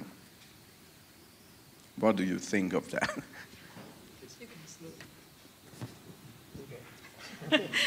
Okay, yeah, this is one of the topics that really concerns me, and actually this is how I started to be an advisor for the WHO, because, you know, I was doing research for many years, and after some 20 years I just realized, okay, but I'm not doing anything for the patients, you know, in reality. So I was doing research in the field of quality of life of patients with chronic conditions, and we went from one chronic condition to another, and I saw the pattern is just repeating. So I think this is tremendously important that we, as people from academia, are willing to collaborate with policymakers and politicians. It is very demanding. It depends what type of investment you want to have, I mean from the time perspective. Because if you collaborate with politicians, sometimes they want your advice within 24 hours, sometimes they want it within 15 minutes, and you have to be available for them. Or you can collaborate in some other areas, or some other types of collaboration that you team up with some, let's say, advocacy groups. But I think this is absolutely crucial, that we have to train our future health workforce, that this is important. And we also have to train them how we can collaborate with politicians or policymakers, because they don't have time. So, you know, they will not read our lengthy reports, they will not read our articles. We have to be trained how to prepare the material for them. So it's, let's say, 1A-pager, it's infographics. And also, we discussed within the UFA a lot with the politicians, like, for example, with the former Minister of Health from France. And she said that, and also some members of the European Parliament, they also want the recommendations, you know, what they should do. So they don't have time to develop it themselves, but if you give them the solutions, they are happy about it. And very often, you know, they will not come to you, they will not reach out to you. We have to reach out to them if we want to change something. So these are some of the practical advices, what we can do if we want to be more efficient in collaboration with politicians and policymakers. We have to be trained to communicate our message shortly, clearly, understandably, for the politicians, but also for patients, which we did not mention today either, that we have to collaborate also with patients when we speak about patient-centered care. And, well, I'm going a little bit away from that, but, yeah, this is what I wanted to say about policymakers and politicians. If I may mention in this regard, a good practice, in my view, is the World Health Summit, which is held every year in Berlin in mid-October. This year will be between the 11th and the 13th of October. Really, there you can see, you know, academia, the private sector, politicians, patient organizations, all actually the different sectors are represented in the panels and so I think that could be a model, in my view, to discuss things in health involving all possible stakeholders, because again, health is everywhere, and we need to really create a system to work together and to consider all aspects, also because it is very expensive for the society, again, so to dedicate enough resources, of course, you also need to bring benefits to the citizens. Okay. Thank you very much. We here have good and bad experiences as well in this regard. Many of our colleagues serve and members of advisory committees for the health government, but also one which was a good learning experience, I think, for us was the Epidemic Advisory Committee for the government during the pandemic, which was led by the Semmelweis University, and indeed they reported every day to the government, and not only analysis but recommendation, as you just put forward. That's what is expected, because for the decision makers that's probably the most important. What do you suggest what to do now? Or, yeah. Okay, thank you very much. We used all our time, and I don't want to steal the break from you, so then I close this session, and thank you very much for our distinguished guests for coming and sharing their ideas with us. Thank you. And thank you for listening us. It's not easy to start after lunch. I hope you had enough coffee, or we have to be very interactive and interesting that to keep you awake. Or maybe at the end you will all stand up and do some exercises to prevent your mental health. I'm very honored to be here, of course, with all these distinguished guests whom I want to introduce to you. Let me start with Thijs Lange. He is head of the Department of Public Health in the Faculty of Health and Medical Sciences at the University of Copenhagen, Denmark. Then Nancy Pontes. She is an associate professor of nursing at Rutgers University, New Jersey, USA.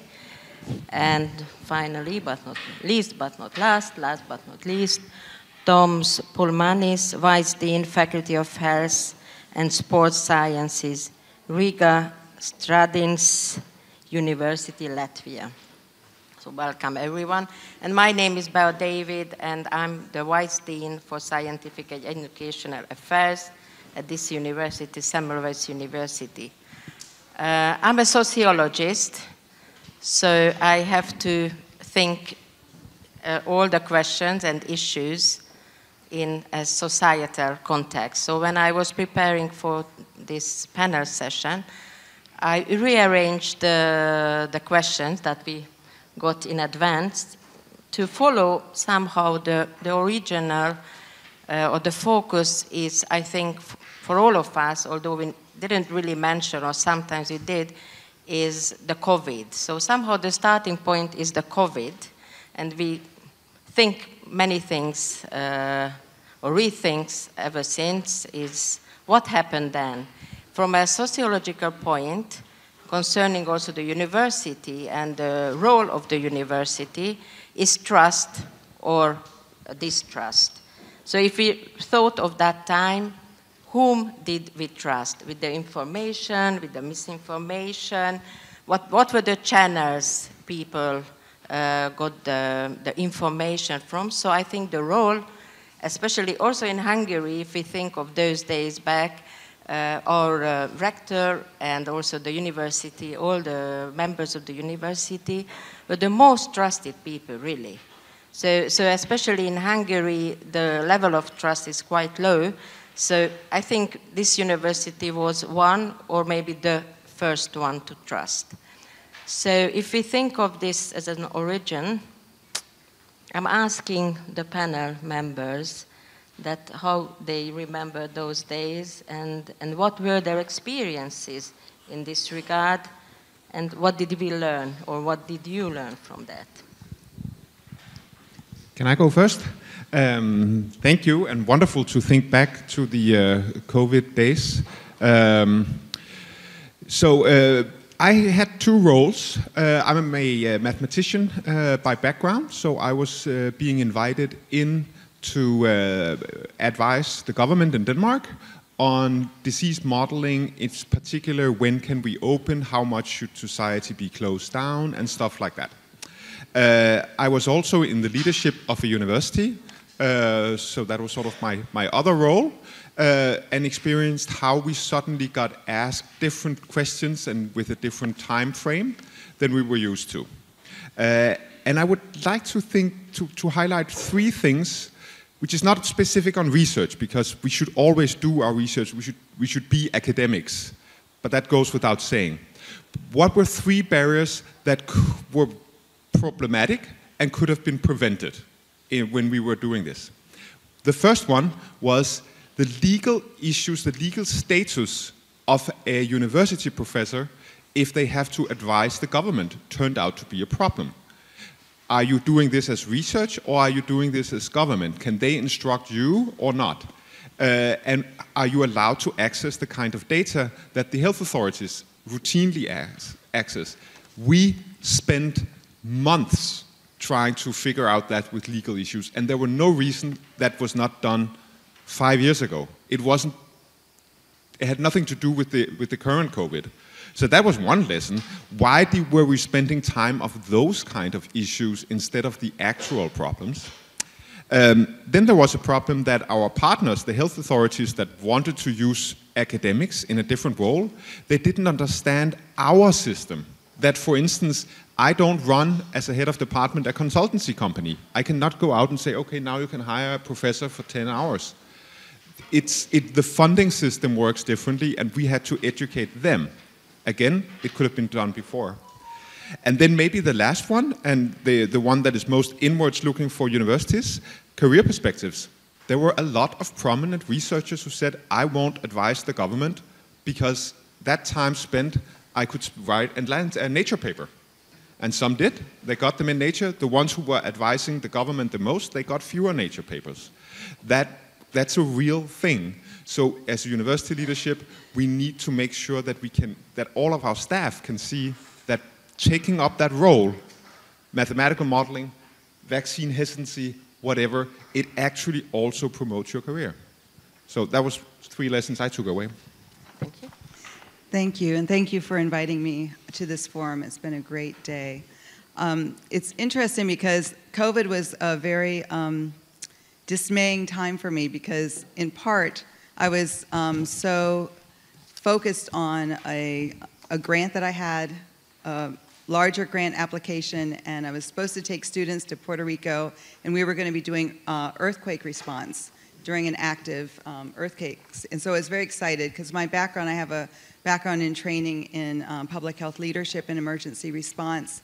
And as a family nurse practitioner at a smaller university, I'm at Rutgers, which is about 70,000 students, and I'm on the smaller campus, but I was on at a different university that had about 15,000, and I was the incident commander for H1N1.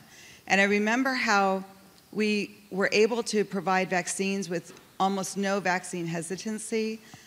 There was a really quick ability to respond, and it was a really very different kind of scenario. I agree, but we learned a lot during that, and I was very dismayed. What appeared to me is that we didn't take those lessons, at least in the United States, and continue them, because we knew there was a likelihood of having another pandemic. That's like one of those things. And I had a supply closet full of supplies for a pandemic, and the hospitals as well. But I was very surprised that the hospitals did not keep those supplies in a rotation format, which would have been very inexpensive. You would just have to replenish them so they didn't, expire, use those supplies, and then you'd have a large amount of supplies when it happened. And what happened instead, I had nursing students who were working as med techs in the hospital who literally were having the most bedside patient care, and they had the least PPE. And the people that were worked at the highest, administrators, a lot of physicians, because they were going from, not only one bed, but they were going to many, many different rooms. They weren't even really going in, and the nurses, and especially those that were med techs or nursing assistants, were doing a lot of the hands-on with really insufficient PPE, and a lot of them got very sick, and we had, I know people that died as a result. So that's how it was very dismaying, and for me to be in a situation where I was unable to jump in and to be part of it, I was able to be at the table with discussions, and one of the things that we had as a conflict was we had an emergency use authorization for the vaccines, but our U.S. government was not requiring our armed forces to be vaccinated because you're not supposed to really be forced with emergency use authorization.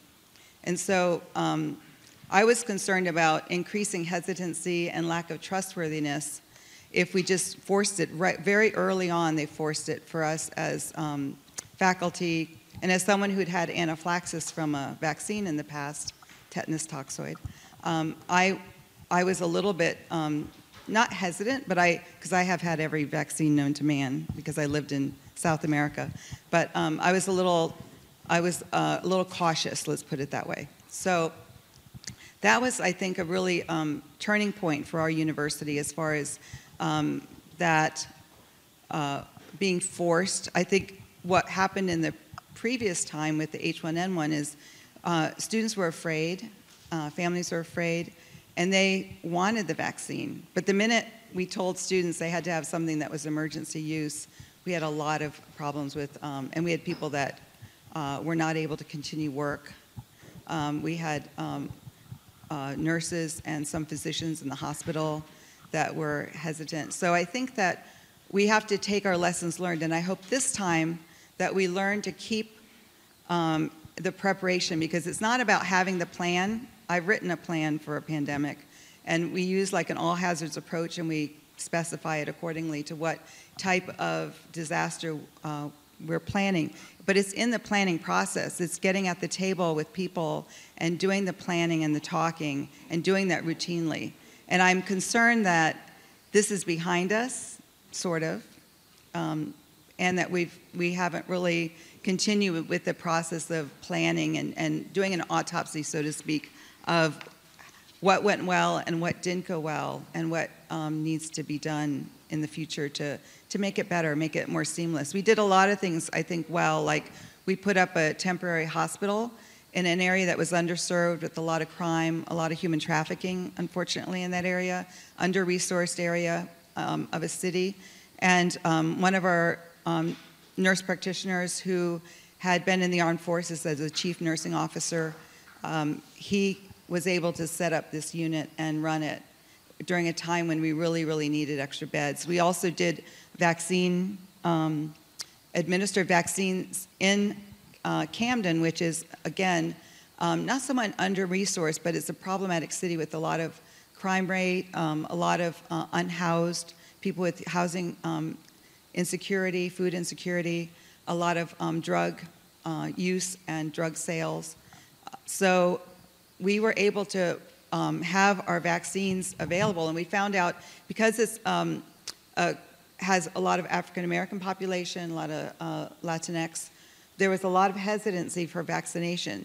So we were able to go actually out into the community, and I think the advantage of being a nurse to some extent, because people do tend to trust nurses, I think it helped so that we were able to get really a quite remarkable vaccination rate in the community and really have that in person, and we use students with us. Thank you. First of all, thank you for inviting me to this very well organized conference. If I remember COVID-19 times, those times were very challenging. The pandemic was really challenging, and actually there was a lot of challenges regarding the work we as a university and faculty do in the internal and also external level. If I think about external level, so the good thing is that the times have changed, and this understanding of the importance of science and opinion of scientists in decision making, it has increased in Latvia during last, I can say, 10 years.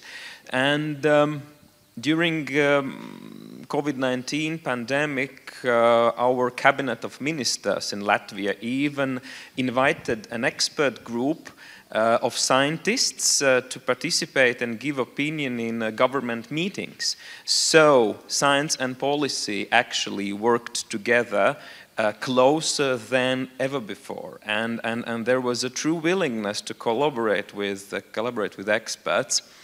However, the public opinion may differ from that given by experts, and the art of policy making is to find a golden means of how to listen to the needs of society and make evidence-based decisions. And that was the way when we understood the importance to increase the comprehension or competence of policymakers. Because on one hand, policymakers understand this importance of science and opinions of scientists. On the other hand, the challenge is the comprehension on how science actually works and what is the way way to get results and for example that there may be not a quick answers to quick questions, or that results may be very context related or obtained under specific circumstances. Science is a very powerful tool in decision making if policymakers know how to use it properly. This was the time when also the expert group from our university understood the importance of working very closely to policymakers and to increase the comprehension of science in decision making. The second lessons learned were internally in university and in faculty, and the first thing was the very important thing is a very good crisis management team in university. This team should include representatives from all relevant departments and areas of expertise, and this team should be responsible for making necessary adjustments to solve and to adapt to current situation. It is very important to keep in mind that the crisis management is not the same as management of change, where you have enough time to take all necessary steps according to change management theories. Crisis can bring situations and circumstances where we have never seen or dealt before. And actually that was the case also in our university. For example, during COVID-19 we had to find a way how to manage the situation with the limitation of practical training for our healthcare programs. And practical training is crucial in these programs. So sometimes this situation with epidemiological restrictions, it just changed by hours. So regardless of how detailed this crisis management plan we have, each crisis can bring circumstances we have never seen or never dealt before, actually, also as colleagues said, and we need a very competent crisis management team to deal with this on real time, actually. And also the second thing inside university, Riga Stradiņš University, we made sure that a system to promote health and well-being on campus is very important. And we should implement policies and practices to protect health and well-being for students and also for staff, also as we mentioned already in previous speakers here, regarding mental health, regarding physical health, regarding healthy behavior also. For example, starting from this period, this COVID-19 pandemics, Riga Stradiņš University started to offer free of charge psychological consultations for our students and our staff, and we are still doing it because we see how we started to see how important it is.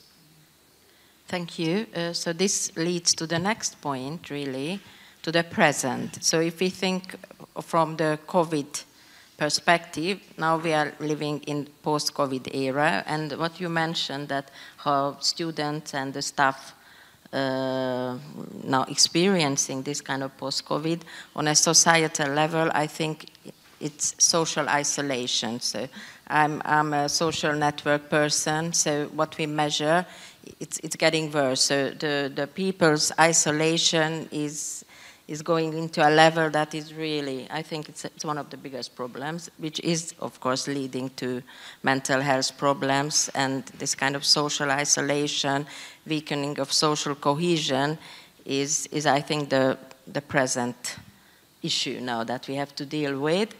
And we also got the question that what other trends or how similar trends you see in your universities, and what's the answer?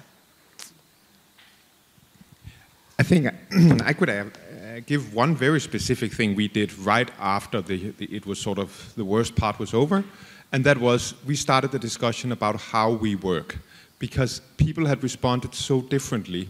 Some had isolated, some were longing to get back, some had moved to the countryside, and we did that. We took the time, because that was not crisis management, that was change, to make sure that we found out what are all the views, but also where is our common ground. And then we were able to say, well, we want to be a physical university. It's not that we cannot work from home, but we are a physical workplace. For the most part, we are a physical education facility. And then, because everybody had been heard in this process, not everybody agreed, but everybody had been heard, it was, okay, this is who we are. And then we try to stick to that. And it doesn't solve all these issues, but it does help to actually go out and meet people. A similar thing, we had to let our students go home initially out of requirements outside of our control and the decisions. And then the next year we were able to kind of, I think, work together to plan how to bring as many as possible back safely. And I think that was something that helped with some of the isolation. What I saw, and what has been written about quite a bit, was really the moral distress that occurred, especially people that were on the front lines.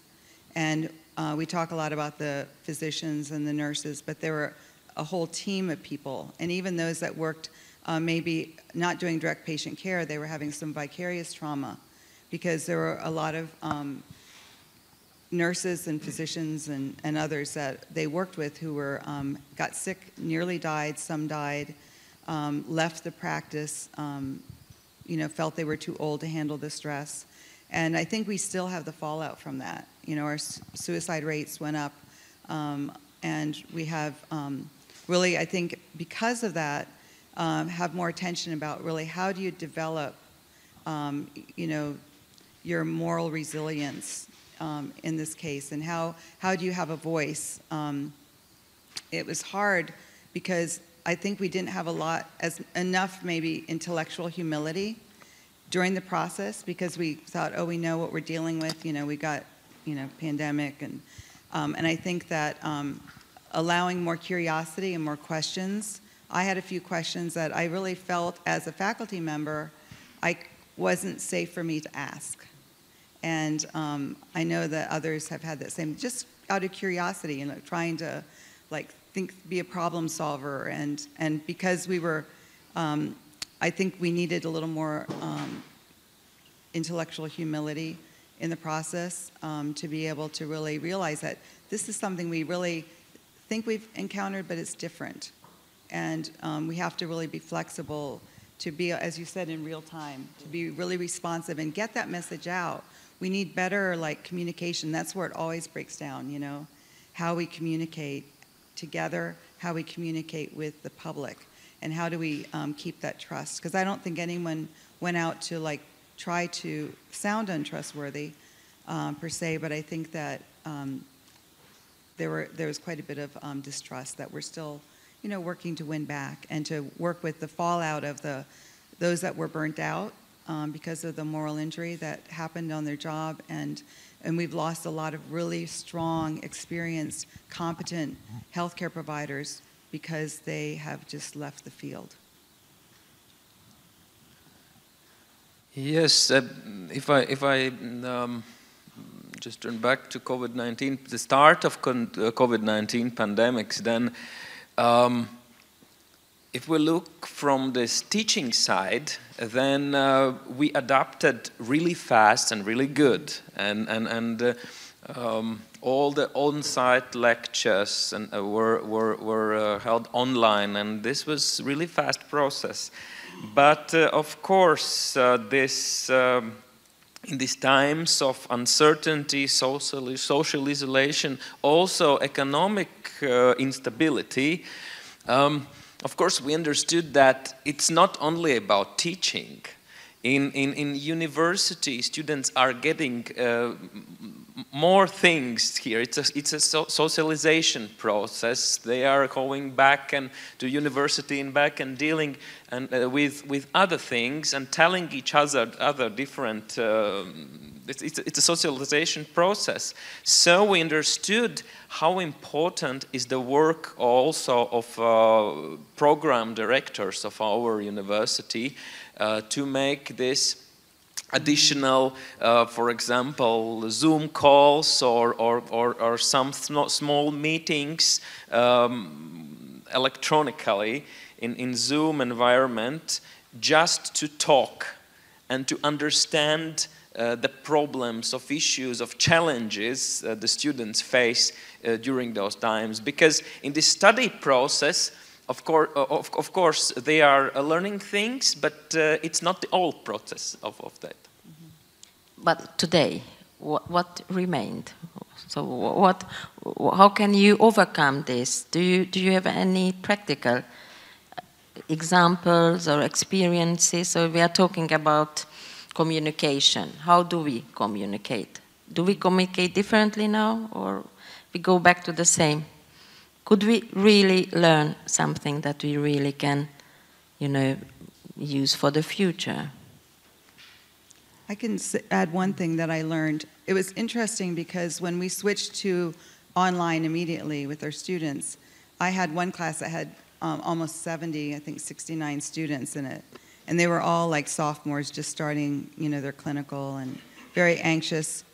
But it took a lot of time and effort, but because I was so worried about them, I was always emailing them if they didn't show up for class and checking on them, having extra study periods.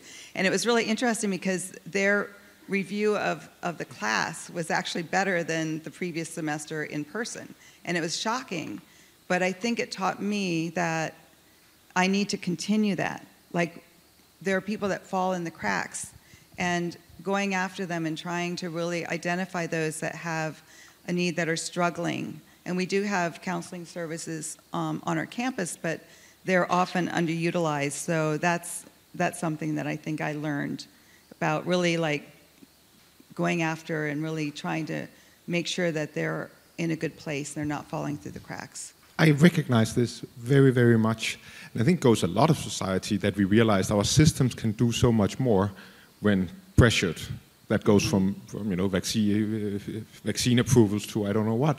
But it was also, like you're teaching, impossible to keep that pace. Yeah. Nobody can take it. And I think what we were trying to talk about was also, well, you're not supposed to keep on doing this because this will then break down for other reasons. But it taught me, at least, that we should remember to experiment. So do it, not with the same kind of extreme level, but we have to change the way we act from time to time and try it out. Funny enough, then universities, we're supposed to be extremely, and we are, creative and novel thinking and so on. Not always so much in our own workings. That doesn't fit so well with faculty. So we try to bring that back, to be experimenting and learn, but in a slower pace than COVID. And do you still do it? That's what you learned from that time. So this is, I'm really trying to. What are really the lessons? I think actually it does. It has. It's so difficult to see now because now it's become the new culture. But when I try to make that comparison, I do think there are some things that have changed. Because for example, this kind of social isolation that we experienced here at this university, we joined the Uniwell research program that students matter. So we turned upside down, and now we measure how students really feel, and then try to do something new and find out. Yes. Sorry, I didn't want to interrupt. If you have anything. We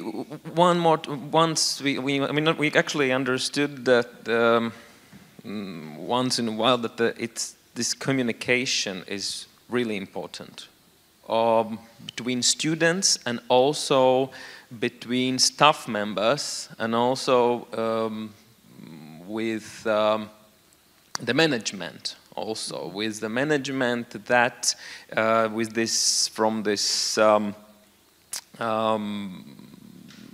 crisis management team to explain and to make clear the statements, that the changes and how we work and how we discuss things. I think that we understand how important it is. Mm-hmm. Thank you. And when we go further, we think about the future. So now we have the past, we have the present, which is not really, as I can say, stable, but I think the future is even more unstable. And it's like we are living from crisis to crisis. So we need to, I think we need to learn from the past. So what can the universities do? The research, what kind of research should we face and see? And so what's the past, the future? How we can, let's say, enlarge the resilience. Or resilience. I think that's one of the biggest. Thank you. This started before COVID, but I had a doctoral student who is an expert in resiliency and moral resiliency and trauma-informed care. And so she trained our professors in her project to incorporate trauma-informed care into the curricula. And there was a little resistance. It seemed too touchy-feely for some, I think, possibly, I don't know. But it was a change. And I think moving forward, we really need to consider just including this trauma-informed perspective, this approach for a lot of our classes. And it's this concept, oversimplified, but instead of saying, what's wrong with you, we really try to listen and ask, what's happened to you. So, especially in a clinical context, but I think it can go beyond that. And so, and not stopping there, but then saying, and how did you get through it? What brought you through? And often, that little question, I used to work in a soup kitchen that had a practice, and I would have those unhoused individuals come in. And you ask a question like that, and it sounds like kind of silly, but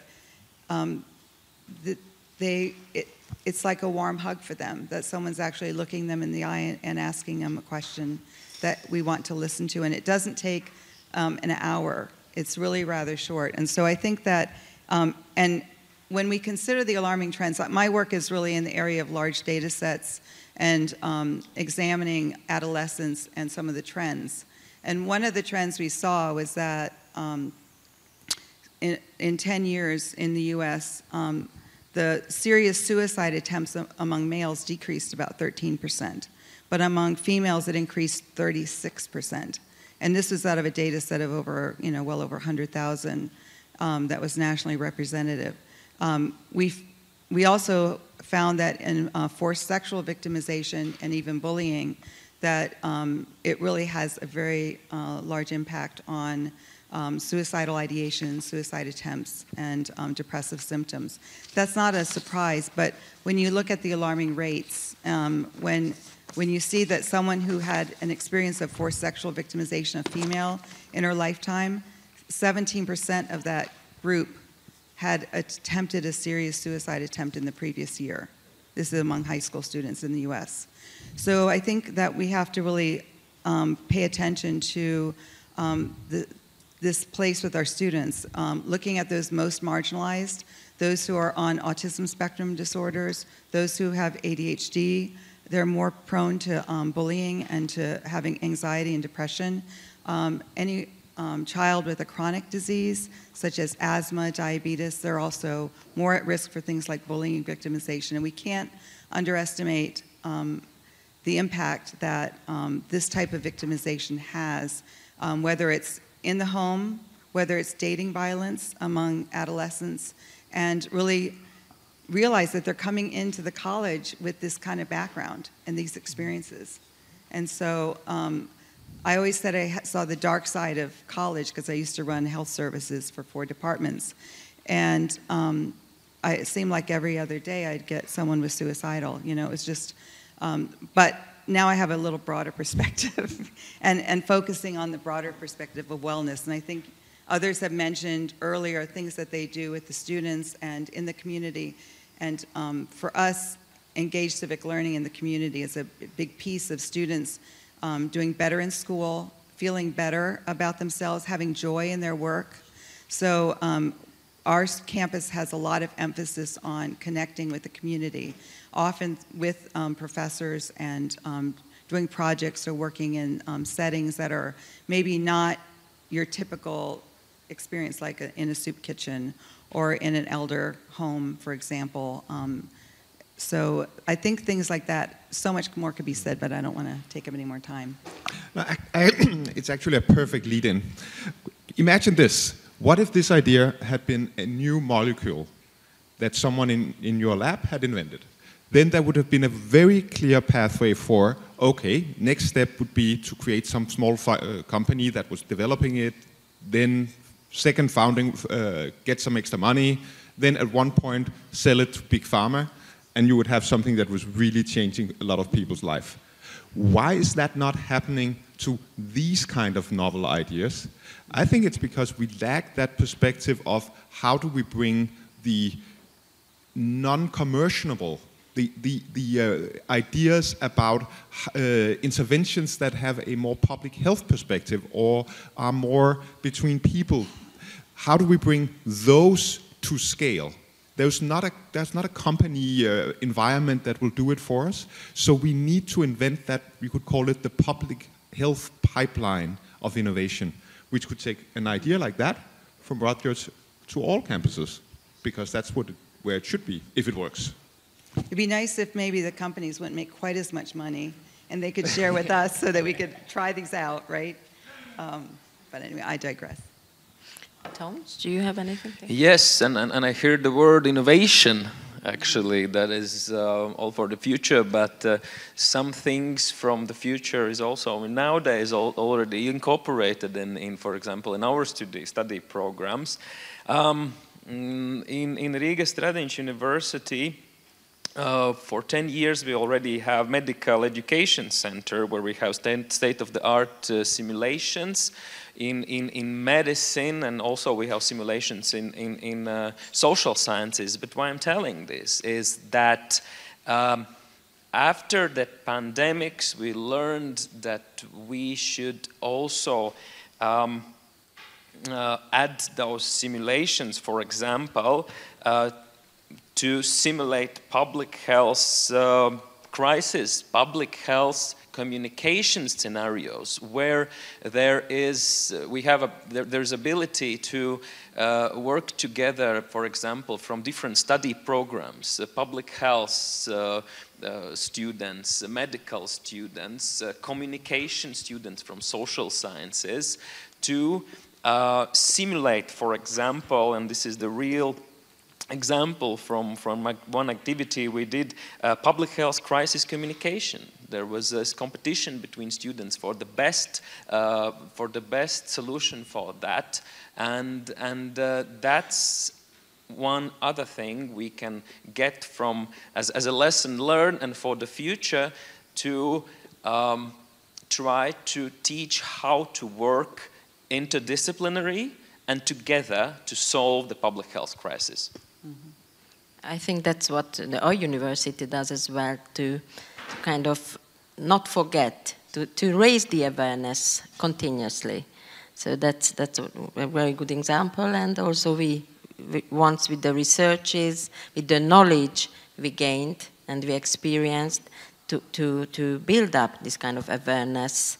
So let's say in 5 years, if we, again something like this happens, and this is the question that I'm asking now from you, from the panel, or from the audience, because I was supposed to stop by now and leaving 5 minutes for the audience. If they have any questions, so please feel free. Oh, yes. Someone, so let's listen to him then.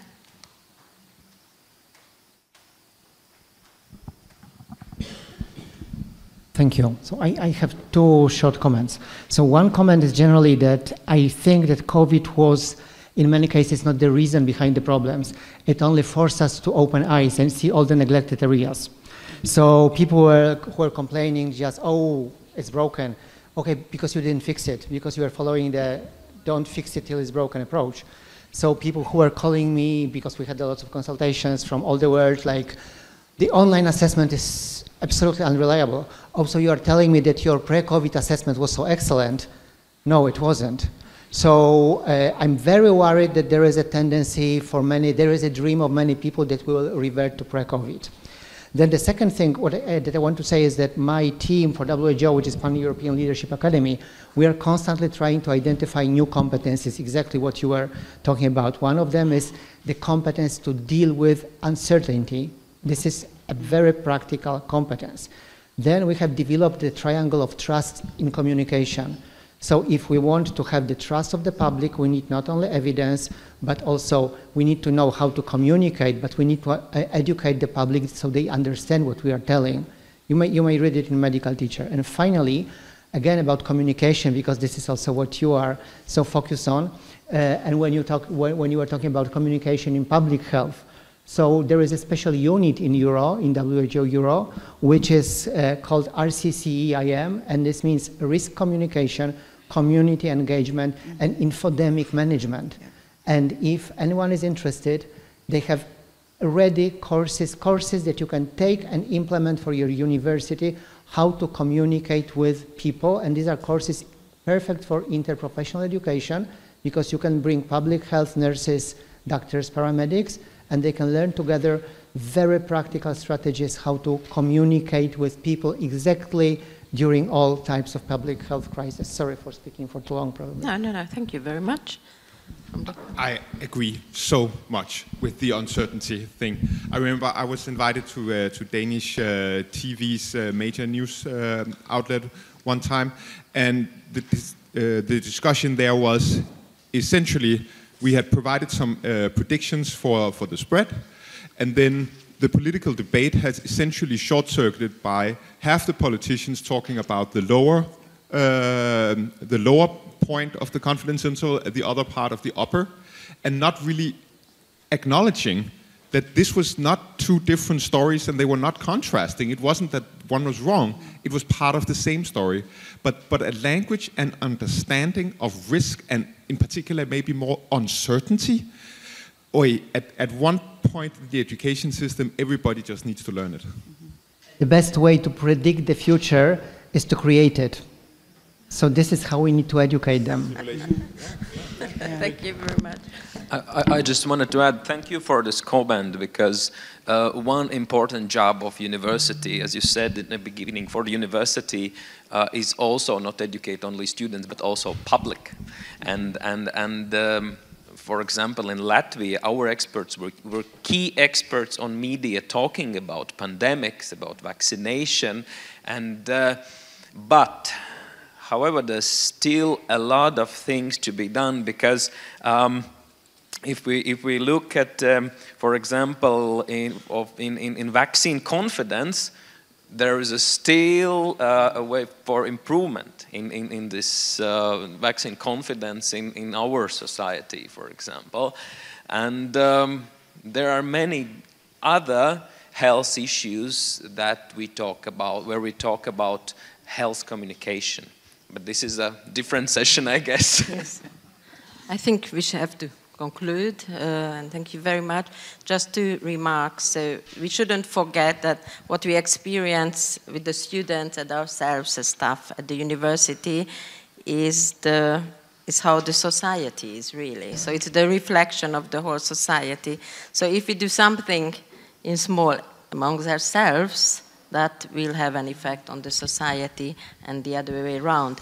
And the other thing is that we cannot do anything against the society. So we need to know how society is, the level of trust, isolation, and so forth. Thank you very much for Thank you. Joining, and thank you for being here.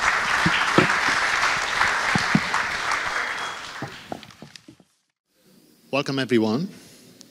It is my pleasure to introduce the next panel meeting. My name is Ellen Alpár. I'm Vice Director for International Studies here at Semmelweis University, Budapest. And I would like to welcome here our speakers. Professor Kashif Ahmad, from the Dean of UAG School of Medicine from Mexico. Professor Raja Effendi, Dean of Medicine, Sunway University, Malaysia. Professor Tobias Alphen, Professor of Global Public Health, Karolinska Institute, Sweden. He's following us online through Zoom. Professor Shukrat Boymuradov, Vice Rector of Academic Affairs, Tashkent Medical Academy, Uzbekistan. And Professor Roger Chamas, Professor of Oncology, Sao Paulo Medical School, Brazil. The name of this session is Cross-Cultural Collaboration, a multidimensional and multinational approach to health challenges. I introduced already the session members, and this is the shortened abstract.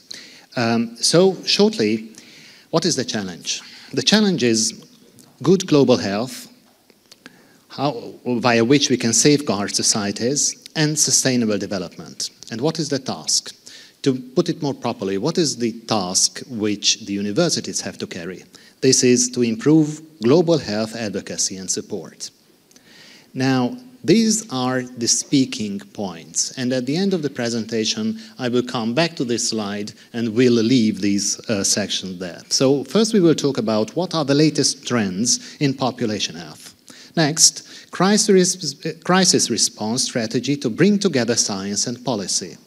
Swift response to major global health crises, and to understand the importance of public health. And I introduced one more crucial point, and this is the health and well-being of university medical students. So I just would like to shortly introduce you what is the Semmelweis attitude in this project.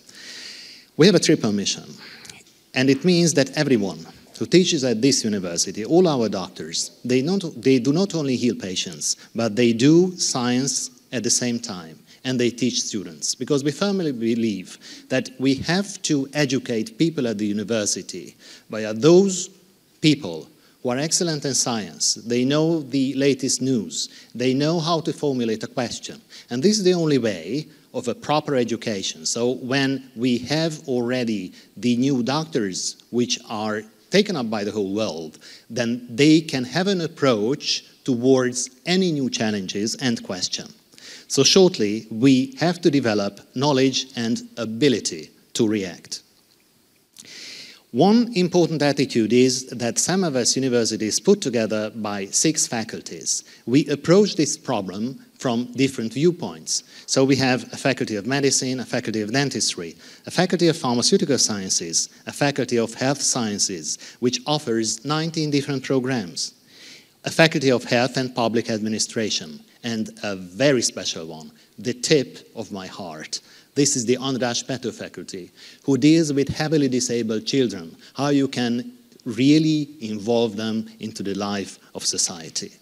At this university, we have students from over 120 countries, and what you can see here, that we have many students from Germany, but next to it, most of our students are coming already from Japan, from Israel, from India, from South Korea, from Israel, from Iran. So it's a very, very multicultural society. And when we have to consider how we have to educate these people so that cross-culturally, for all these nations, what we have on offer, then we thought that what we have to do on the academic side is to develop not only knowledge, but also to develop skills. That is why we introduced 6 years ago a curriculum reform, and this year a second one already, where we explicitly focus to develop skills at the students. And this does not only go for the clinical sciences, what you can see here, they live actually in the hospitals from the 4th year on. There is a block system way of teaching at this university. But also in the field of anatomy, this is my field, physiology, biophysics, everything in basic sciences, in the basic training, everything comes through experience. We believe that this is the only way how you can create such doctors, such pharmacists, which can react immediately for any crisis in the world. At the same time, we have to care about the well-being of our students. We don't want to dismiss burnout guys from this university. So that is why we are focusing on cultural, on sport and course events. And I'm very proud to say here that based upon 160,000 feedback from all around the world, the Global Student Satisfaction Award went to Semmelweis University last year. Also, it is important that talented guys have to be focused on. That is why we developed talent support programs, which deal with the top 1 or top 2% of all medical universities. And we also developed, many years ago already, a scientific programs for the medical students, because we believe that you have to involve them in science as soon as you can. And every year we also make a kind of friendly competitions between each other. And the stuff, the material, what they are showing there, they are actually already made up publications. So this is the academic level and how we approach the students. And at the same time, we have to develop innovational culture, undertakings, enterprises, technology transfers, to develop core facilities and to establish RDI support. For that, we are developing also a new infrastructure, a science park. And the mission is that university and industry have to meet. This would be a kind of incubation location and also a genius loci, where really the best skulls come together to share the thoughts. And let us not forget, Ignaz Semmelweis was someone who was a very stubborn guy. And he knew that he was right when he had to make people wash their hands, not to kill the mothers. He was quite alone with this idea, but the history gave him right. So we have to develop such really stubborn people, medical students, who can serve the health for all around the world. With these thoughts, I would like to go back to this slide, so that we don't forget what are the speaking points. And this is the point where I would like to start to ask our speakers here. So first is, what do you think about the latest trends in population health? And I think at best it is if we just go here one by one. Well, first of all, thank you so much to the Times Higher Education and the Semmelweis University. It's really a pleasure. Where do you get chances like these, right, to do cross-cultural collaboration? Right? Very, very rare, very scarce. Well, I just want to, first acknowledge what my colleagues said, the trends that they have already talked about, telemedicine, using digital dependence in terms of looking at digital cognition in medical schools. I know that the pandemic hit us, but, we have to adopt the best practices in teaching and learning. So one of the things is that I foresee is that some of the flipped classroom models that are being now popularly used in medical schools are there to stay. They're actually good models. You can promote more critical thinking and talk about health disparities and healthcare delivery and things like that, so that gives you a little bit more room. Because this digital dependence is not going to go away with the Generation Z set of students. And I also want to say that we're talking about latest trends in population health, but we're looking at the bigger problem of physician burnout and physician shortage, which is massive in the US. We're in Mexico. You can see that obviously I'm not Mexican, but I'm so proud to be in Mexico. Having lived in 6 different countries, I can say that the problems are quite the same. And that's where you talk about this cross-cultural collaboration. We have our students 2 years in Mexico and 2 years in the US, and they want to be part of that physician workforce. And what we have done, I wanted to quickly point out as part of this conversation, is we have added more stuff to our curriculum. We haven't removed anything. We keep on adding more and more stuff. Because I think the faith is that we want the students to know more and more, but we need to empower them. And lastly, I would want to say that evidence-based medicine, super, super important. And that's why I feel personally the use of PBLs, problem-based learning, case-based learning in medical schools and in other schools is much better, because it will give the students the opportunity to research, to find evidence, and to be champions, and to be part of those physician workforce. I know that there was a conversation before. I just want to say that I worked in a school where we developed physician innovators. We combined engineering with medicine. So it's another way of looking at, in Illinois, another way of looking at where the trends are going. So I'll stop there. Thank you. Good afternoon. And firstly, I would like to thank THE and Semmelweis for the kind invitation. I think from your slide, Ellen, we have to learn much from Semmelweis universities. And I think straight to the point, the latest trend in population health, I made a couple of notes here. I think we talk about telemedicine, teleconsultation. In Sunway University, we have HUMAC, Human Machine Collaboration Centers. And when we graduated as medical student before, we would never thought about wearable devices. We never thought about AI. Perhaps AI plus a human eye becomes an enhanced eye, I hope, in the future. So I think medical legal aspect we have to consider. We in the medical industry, I personally have to say that way lagging behind the other industries like aviation industry, automotive industry with electric vehicles. So I think we really have to speed up our medical curriculum.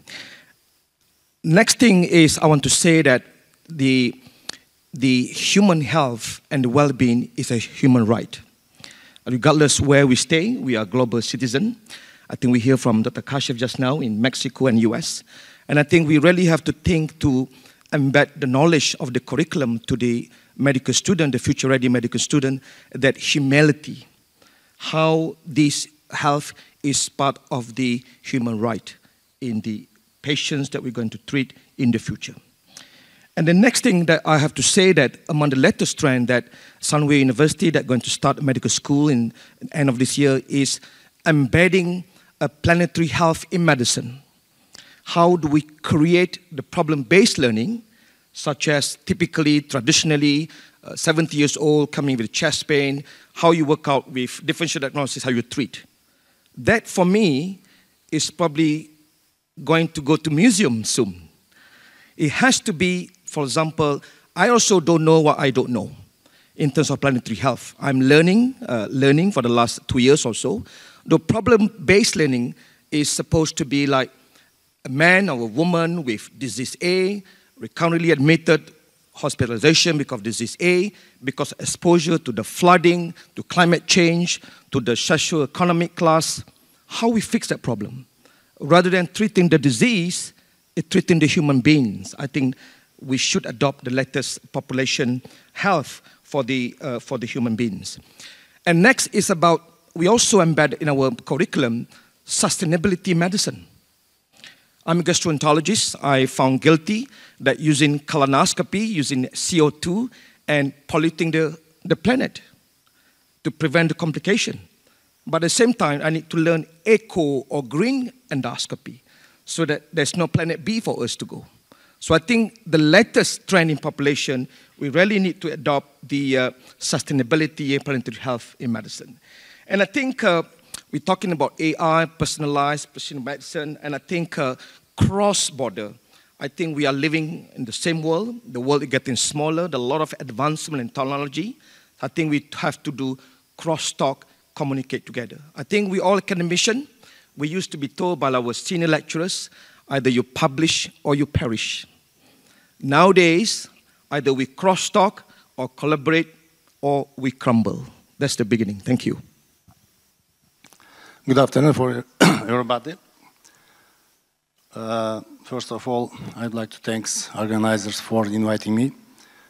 And the most point of discussion part today for teaching using the VR, AR technologies, virtual reality, and also artificial reality nowadays for students very important because the pandemic COVID-19 showed us this, how important using the instruments of teaching not contact. So like telemedicine also, we are ER technologies because in medical science we have clinical subjects like surgery, internal diseases, others. They must clarify what is the situation of the patients and how the patient has what kind of complaints, and after that how they can put them diagnosis and directly to treat it. This I think virtual and AR technology is very important. Also, most important part is telemedicine. Mentioned my colleagues that like organizing the online consultation also. Also, software program for students using, because the pandemic period we use the only online types of education. I think it's more important part. Also, one of the important part is simulation education. Nowadays we use simulation education. We use a lot of simulators for teaching for students, because simulators give big opportunities for students to have practical skills from beginning, and most part they repeat. Also we have created some the telephone softwares. After the online, student can repeat several times. After that, they can go to patients to exam, put diagnosis, others. I think these trends nowadays, and also question was a multidisciplinary, multinational approach to this. What kind of?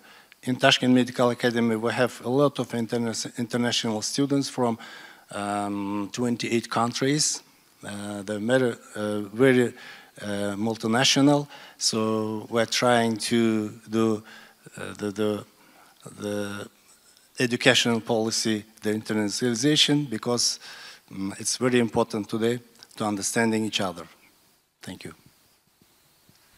Good afternoon. I'd like to first thank Semmelweis University and the Times Higher Education for the opportunity to come to this very insightful meeting. At the University of São Paulo, where I come from, we've been discussing the latest trends in population health as many transitions indeed. We come from a disease-centric model then to a patient-centric model, and now we are fast going towards a human-centric model, right? So where we want not only to treat diseases, but also to promote health, as was alluded already before by others in the previous panels. Another transition, critical transition, is the epidemiological transition. We are facing the reality of aging in South America, and the same will happen in all low and middle income countries, where the people are aging, and so the universities need to get to be prepared to propose solutions for providing more elder-friendly environments to people to live, and also to promote healthcare. As you here in Semmelweis, we are also looking at healthcare, primarily of healthcare, but with training, with research, with innovation. So we don't treat them as independent pillars. We are, we try to integrate them all together, and we try to bring the multi-professionals in the journey of the patient. So we want to hear the opinions of medical physicists, engineers, politicians, law professionals in the patient journey, in the human journey through the primary health system to promote health. Obviously, all these activities will be AI-driven, will be technology-driven, but we understand that these technological trends are the means for our major goal, which is to promote well-being. practices. And we are facing the need to take care of those who take care of others, and we cannot forget the whole of educators, that all we will have, all health professionals at the end of the day will be educators, and to be proficient educators, communication will be critical. Thank you.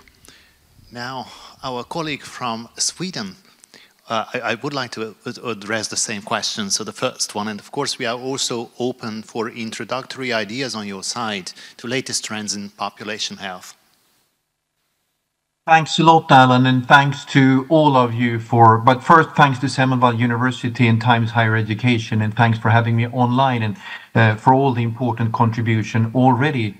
And I would like to start to move back actually to when Semmelweis was born 200 years ago and look from that very quickly, because at that time the average life expectancy on Earth was 32 years, and half of all children born alive died before they got into adulthood. And today, life expectancy globally, we have a life expectancy in average of 72 years. So in average, we have 40 years more to live. And only 4 out of 100 children die before they get into adulthood. So we have a lot of really nice improvements over the last 200 years. And it's especially during the last 50 years we have seen these improvements. But at the same time, as I think it was you, Raja, who alluded to planetary health and all the challenges we have there, we know that now we have climate change, for example, that's changing the whole world we live in. And we have created the world we live in within a rather stable climate. And we have had this stable climate for the last 12,000 years. And it's within this Holocene where we have created the conditions for human life. And now we're changing that, and we're not really sure where we're going, and we need to prepare for that. And climate change, it's one of what often the climatologists and the other environmental scientists call the planetary boundaries. And they say that we have 9 planetary boundaries, and we have to stay within these 9 planetary boundaries. And therefore, we have a close collaboration between Karolinska Institute, where I work, and Makerere University in Uganda, where we look at this and see how can we work in a better way together. And for a long time, we worked within what we call global health. But for many of us, global health was more something that we did in other countries. And then we discussed what are the challenges and what can we do? And then we now call it, what we work in is sustainable health. And what we then define as sustainable health, it's a multi-sectoral area for study, research, and practice towards improving health and well-being for all while staying within the planetary boundaries. So just looking at that, first, exactly what you said there, Alan, as the role of university. We need research, we need teaching, but we also need to work and deliver.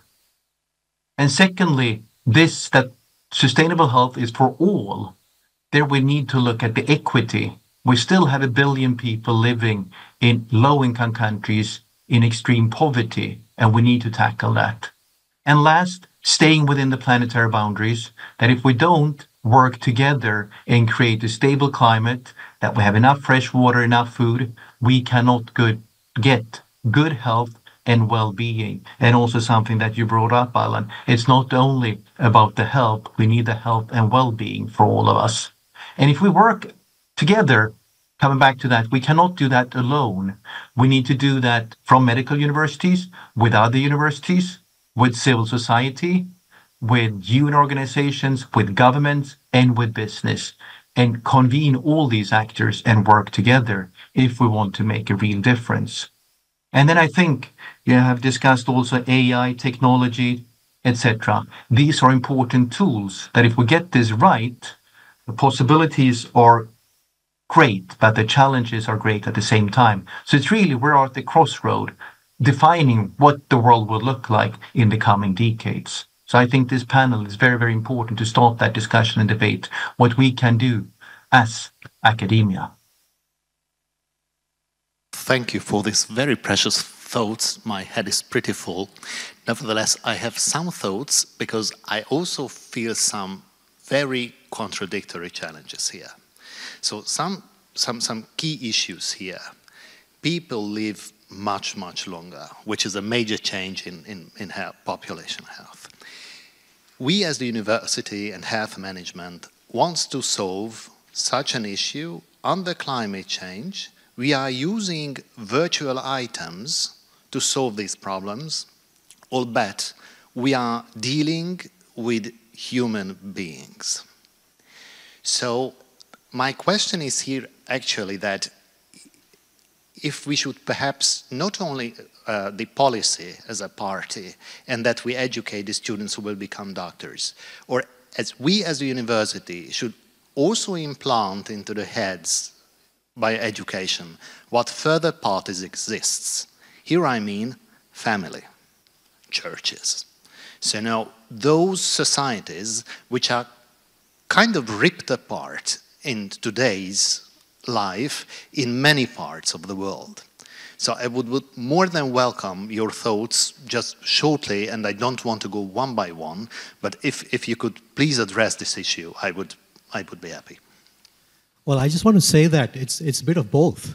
We have to teach policy and social determinants of health, because that is missing in major part of the many medical school curriculum, because the patient interacts with the community, with the churches, and that is not emphasized in the medical teaching. And that's why I again come back to problem-based learning and those models where the students can explore those opportunities, right? Because I was talking to Dr. Rajali. When we went to medical school, we did anatomy, physiology, a lot of biochemistry, and obviously you're an anatomist, yeah. So I think that how do you holistically build this, right, with the students? And then, as your second point says, crisis response strategy, right? We have to keep the students excited, because what is happening is this generation of students is saying, do I really want to go to medical school, right? In the US, it's 4 years plus another 4 years of bachelor's, 4 years of medical school, and 4 years of residency. It's a long process. Do we have to rethink medical school like New York and Ohio, which are offering 3-year medical school rather than 4 years? Do we have to rethink that? Do we need a 6-year program, or we can offer 1 year of community engagement or part of the process of learning, policy making, the social determinants of health? What are the limitations? What are the boundaries of physicians? And the last thing I want to say is integrative healthcare. The students need to learn the boundaries between nurses and doctors, physician assistants, because that's catching up, right? Nurses have worked so hard in the pandemic. I mean, I'm a physician, but I know that nurses have worked extremely hard. They're probably underappreciated, right? And then also lack of educators. There's not enough nursing educators in the world because it's the policies, right? So we have to teach our students and find gaps in our curriculum and not add it, but make it more holistic. I just had a little point only that we created the medical curriculum and we're so rigid to ourselves. We review it after 3 to 5 years, and we don't even have a questions on COVID, for example, or Mpox is coming, for example.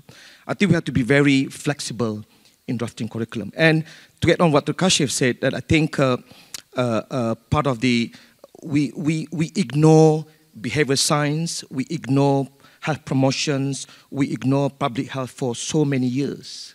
So I think with the COVID, the public health become a sexy specialty again nowadays, I think, rather than just, all this interventional. So I think we need to put the public health promotions into the core curriculum. And geriatric medicine also. We're all aging everywhere in the world. How many medical schools have the geriatric medicine as a core curriculum? Maybe not many. So I think these are, and social determinants in the causing of the disease. That's all I want to add. Thank you.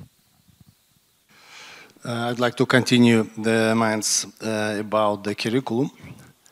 The COVID-19 showed that in beginning part, all medical system all over the country was shocked because nowadays we understand that we must create our curriculum very flexibly because we must include the information about global diseases. internationalization also must be very flexible curriculum. The second point, it is understandable how today global disease policies. Each student, each future physician must understand that they must will be examined and treated from newborn to adult population. And the second very important part is internationalization collaboration, because after COVID period, the very active we stay integrate, because changing information more part for our students. Also, I think one of the most part is exchange programs for our students. Also educate them the geographic topical diseases like disease. Also double degree programs. So most important, I think. So I think that in the university we need to train people who will navigate uncertainty, right? So we'll be all health professionals will be professionals of uncertainty, right? And we need to train analysis and then synthesis, analysis and synthesis, and then do synthesis in the context of society. So I wouldn't dichotomize scientific knowledge and other kinds of knowledge. I mean, we need to get towards politicians, to the religious authorities, to communicate with our the final stakeholders, all the population. So, and we need to communicate our uncertainty, which is dreadfully difficult, right? I mean, it's very, very difficult to say we don't know. And this is what we know today. Tomorrow will be different, and we need research to make the difference. So we need to learn that. We need to communicate better, and we need to create the culture of trust, as it was alluded in the last session. So I think uncertainty, I mean, we are professionals of uncertainty, and I think this needs to be, I think, our motto. And just if I could jump in there, I think that's really building on that, and that we learn how to prepare for the unknown. And it's not just in med school, it's for all of us, all colleagues, hospital leaders, all clinicians and politicians. And I think after, at least sometimes in Sweden, it's like after the COVID-19 pandemic, we're now preparing for the next pandemic, but we don't know what the next crisis will look like. And I think that's so important that we build that into the system. And also when, not sure who of you discussed that, but the importance of how we teach, and actually change that from just lecturing to much more problem-based, and that we just not only teach and learn between future colleagues, but that we work with others, with economists, in ecology, in behavioral science, and that we learn to be more flexible. And I think that's very, very important. And then further, I think with the scientific background that you're into research, I think you learn how to be flexible and look at problems. So if we can get that also early on, now we have a couple of students with a special interest, but if we get all medical students and other students at medical universities into science and the scientific thinking, I think that's the basis.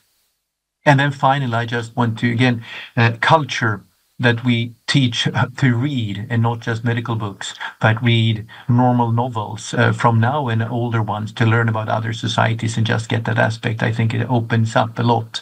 And I saw in your slides, Alan, about the Netflix series on Semmelweis. I hadn't seen that, but that's something I'm going to watch with the family. So thanks for that advice. Okay. We seem to have covered actually 2 points, the first one and the last one.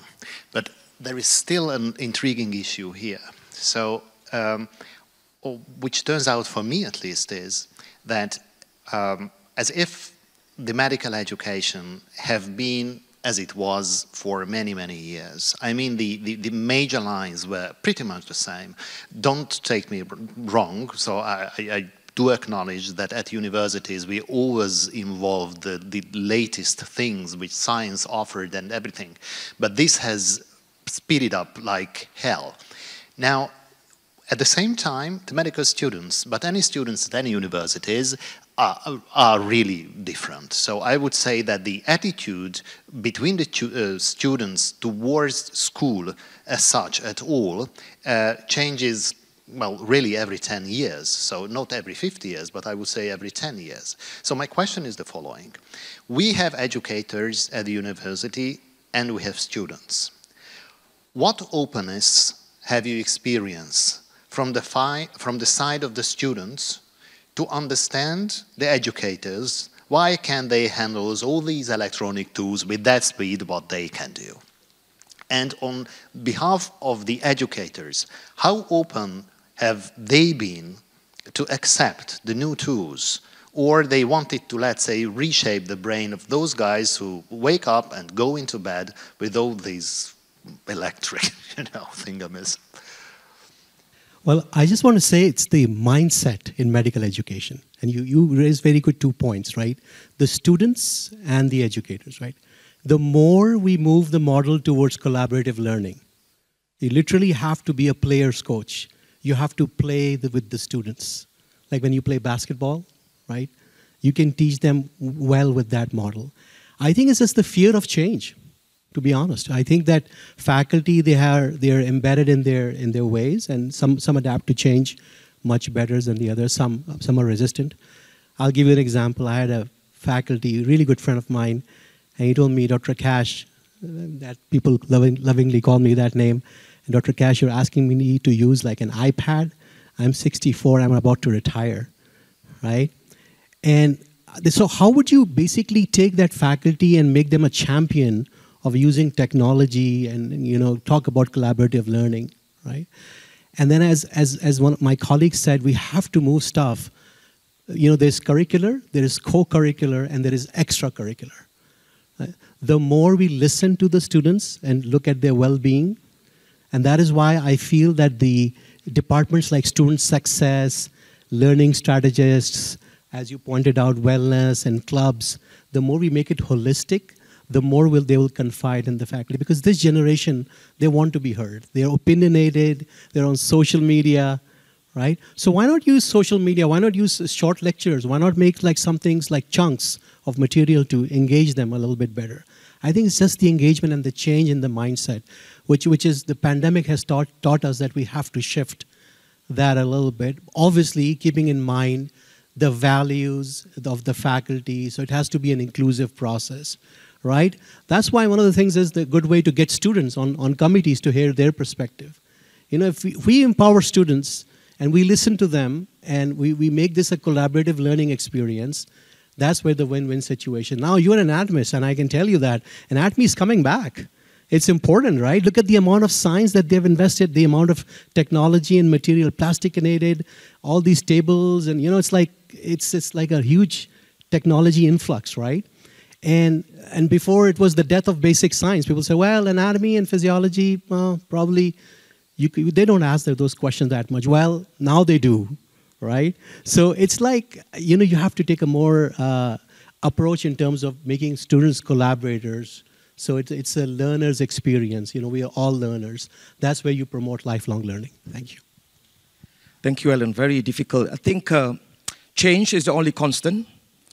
If you or me don't change, we will be changed, whether we like it or not.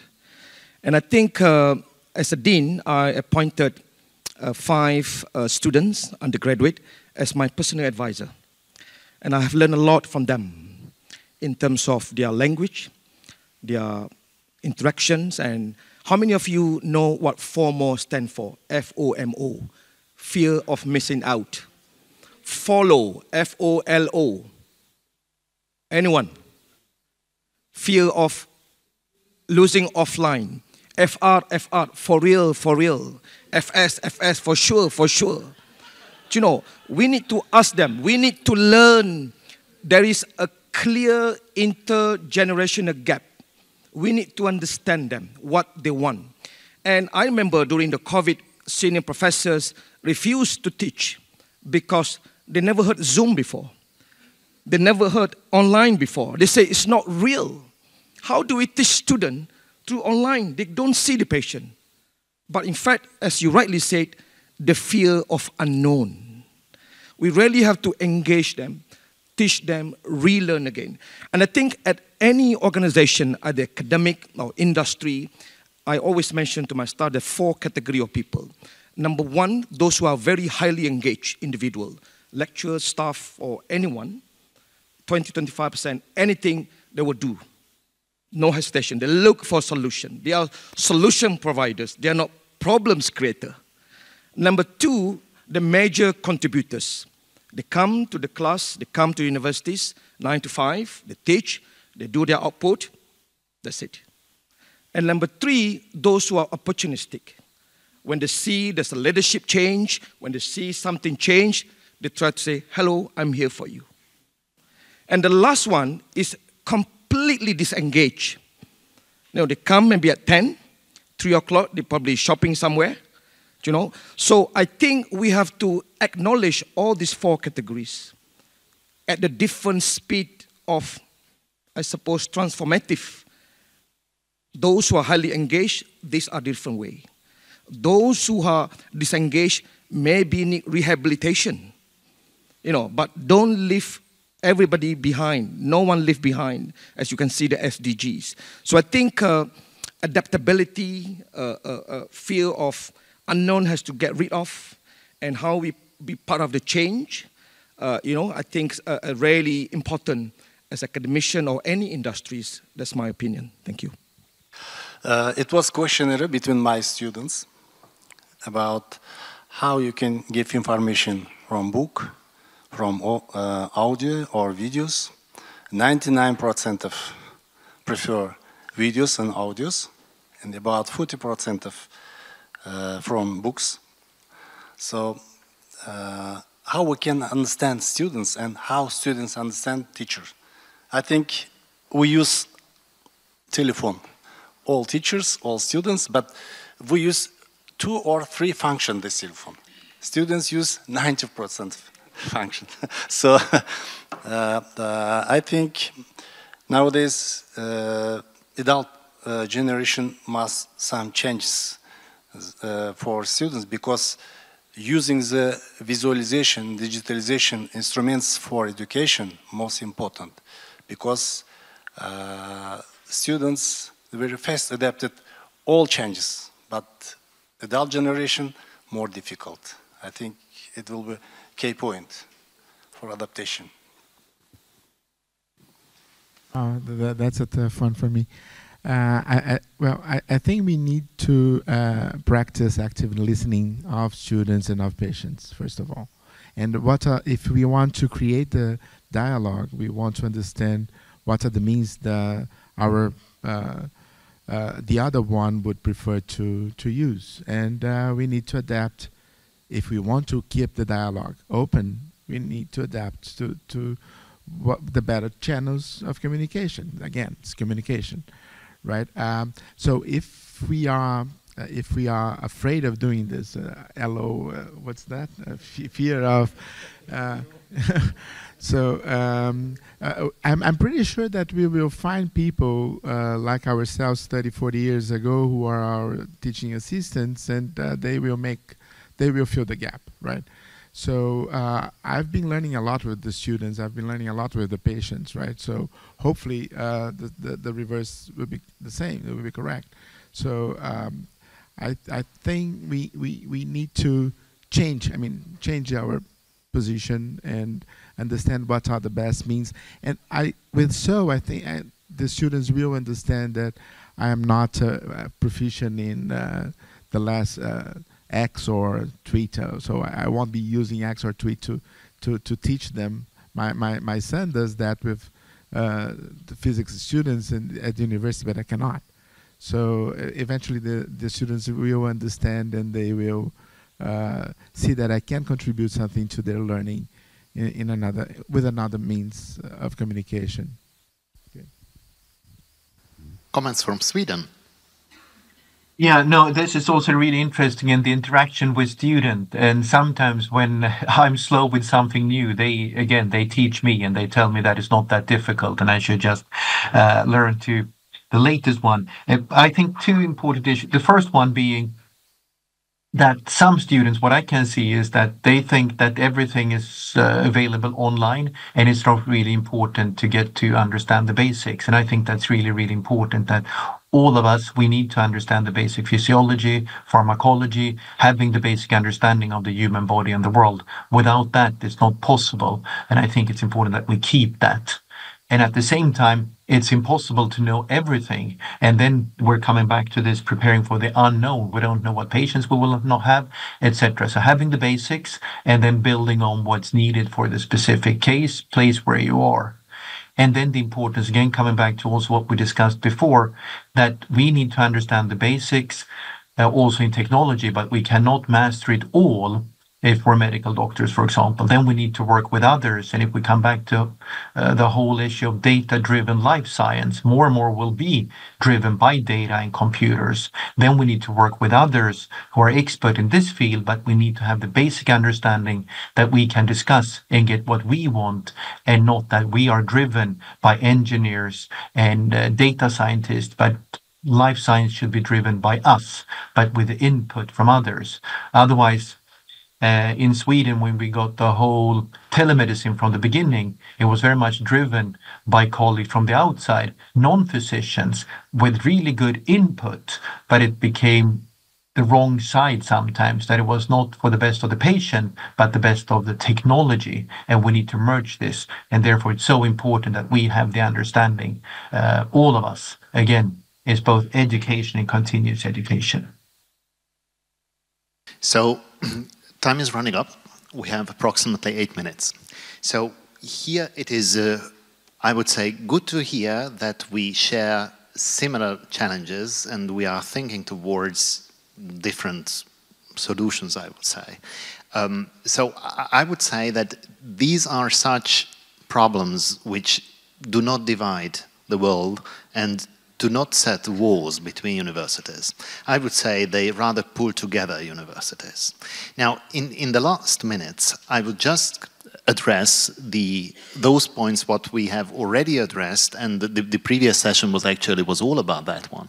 And this is at the universities, especially in a multicultural society, plus between universities, the communication, when a crisis comes in.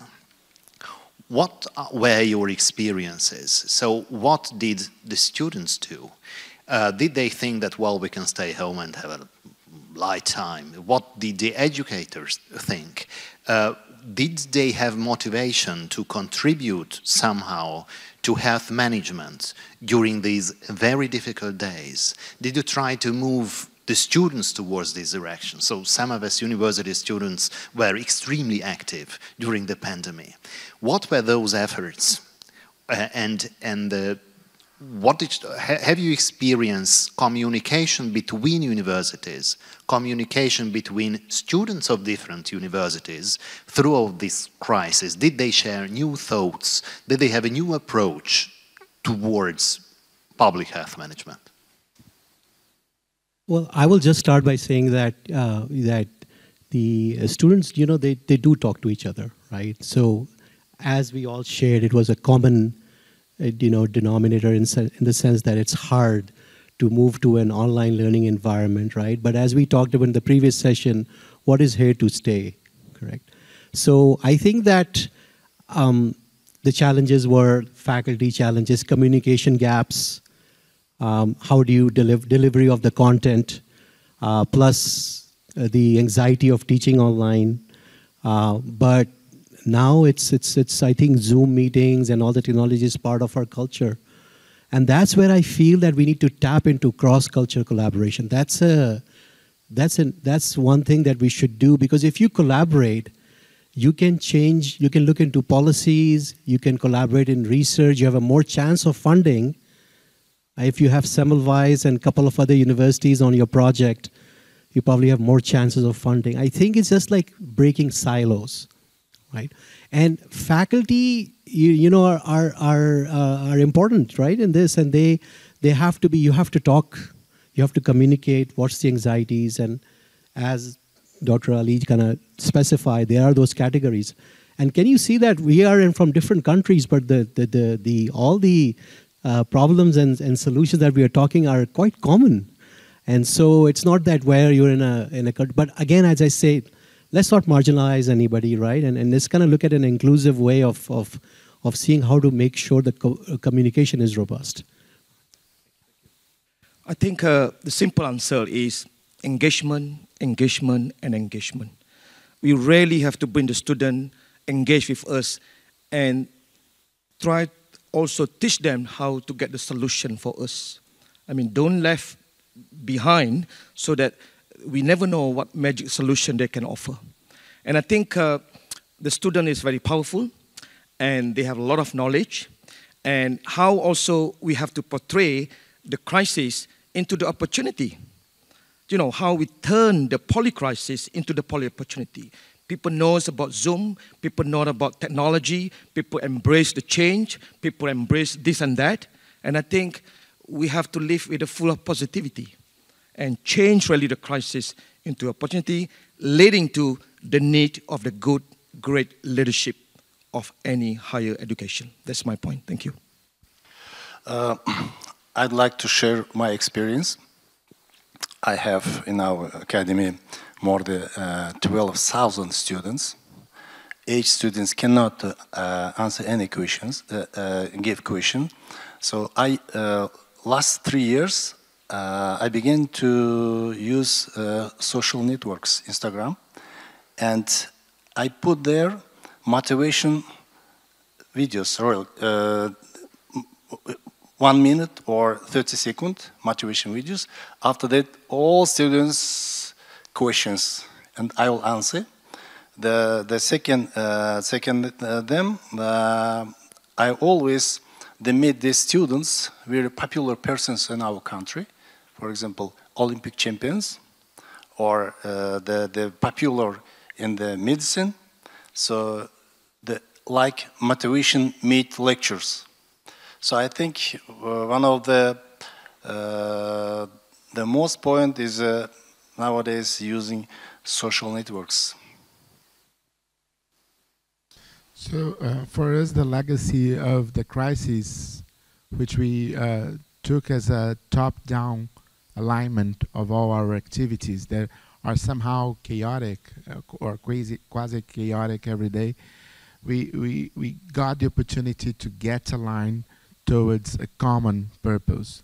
So I think this redesigned the way we understand and we teach about public health. For example, we teach about drug design or vaccine development, and that was very useful. So we promote a very fast change in the mindset of students and of the researchers all at once.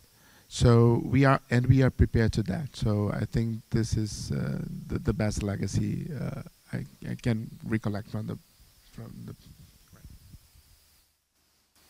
Yes, please, through Zoom. Yeah, and I can just say that a crisis like the pandemic, I was so impressed how the students and how all colleagues, or almost all, responded to it, that everybody wanted to contribute. And I think that's so important to bring forward with us, that we know in a crisis we need to prepare for it. We don't know what it is, but most colleagues and people in the society want to take part and be part of the solution. And I think there, academia and higher education, we have a very important role in to show what does work, what does not work, so we can then channel that will to do something into where it's most relevant, because it's not always that what you believe is the best response, and there we need science. So we need to have some answers, and we need to know how to get the answers when we hit the next crisis, whatever it is. If it's flooding, if it's a heat shock, if it's a war, if it's a new pandemic, or whatever it will be. So the role of science in getting everybody's contribution in the best possible way, I think that's, and then it will work together between countries, using technology, between different stakeholders and different parts of academia. I think that's the future. Okay. We have time for one question from the audience.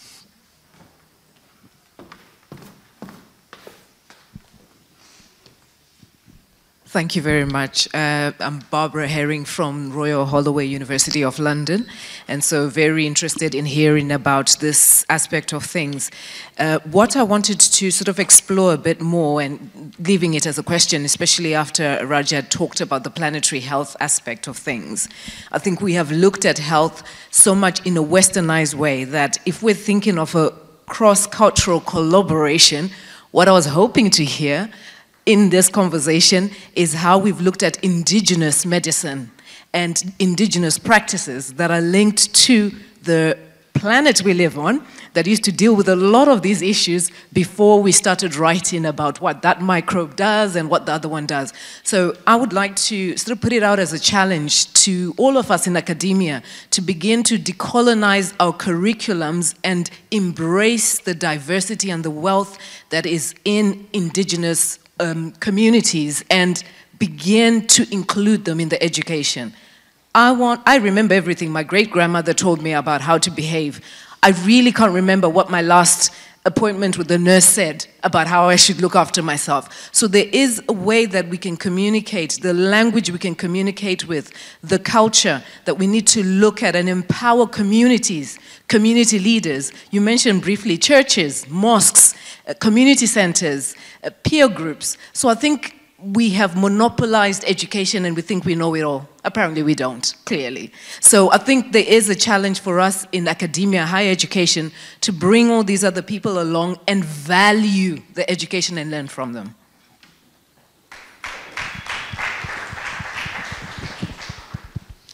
Well, I would like to thank for all of our speakers for this wonderful contribution. And now I think we have some break and we go on with the next plenary. Thank you. In 20 minutes. It's a pleasure for me to welcome you to this closing panel on a really important subject, which is, you know, in general women's health, but of course, how to improve advocacy for the health care of women. And I'm pleased to introduce to you our distinguished panel. And we have two panelists here, also in person, and we have three panelists joining us online. If you could already show them to us, thank you. So I'm Sabine Ludwig. I'm a professor for gender and diversity in medicine at the Medical University in Innsbruck, but I'm German. And it's a pleasure for me to introduce Dr. Shabnum Sarfraz to you. She is Global Director for Gender and Health and Deputy Executive Director for Global Health of Women in Global Health. Then we have Mr. Gabor Orban, he is CEO and from Gideon Richter. And we have Professor Dr. Flavia Senkubuge. She is the acting vice president of the University of Pretoria in South Africa. And we have Peggy McWeir. She is the Director General of the European Institute of Women's Health. And we have Zion Johannes Wacker. She's the chair of Gender and Health of the University of Global Health in Genau. So we are very happy to have this distinguished panel. I would start with the Sustainable Development Goals and the combination and the important interlinkage of SDG 3 and SDG 5. We've been talking mainly about SDG 3 today, but for us in this panel, it's very important to link it to gender equality. And when we talk about gender equality and gender equality in health, it means to kind of take the perspective of sex and gender differences for different health and diseases into account. Concerning SDG 3 and SDG 5, and actually all the SDGs, the Springer Publishing House intends to have major reference works for all of the SDGs. And I'm one of the editors of the reference book for SDG 3. So we are right now working on this huge project, and we of course introduce the gender perspective into this reference work.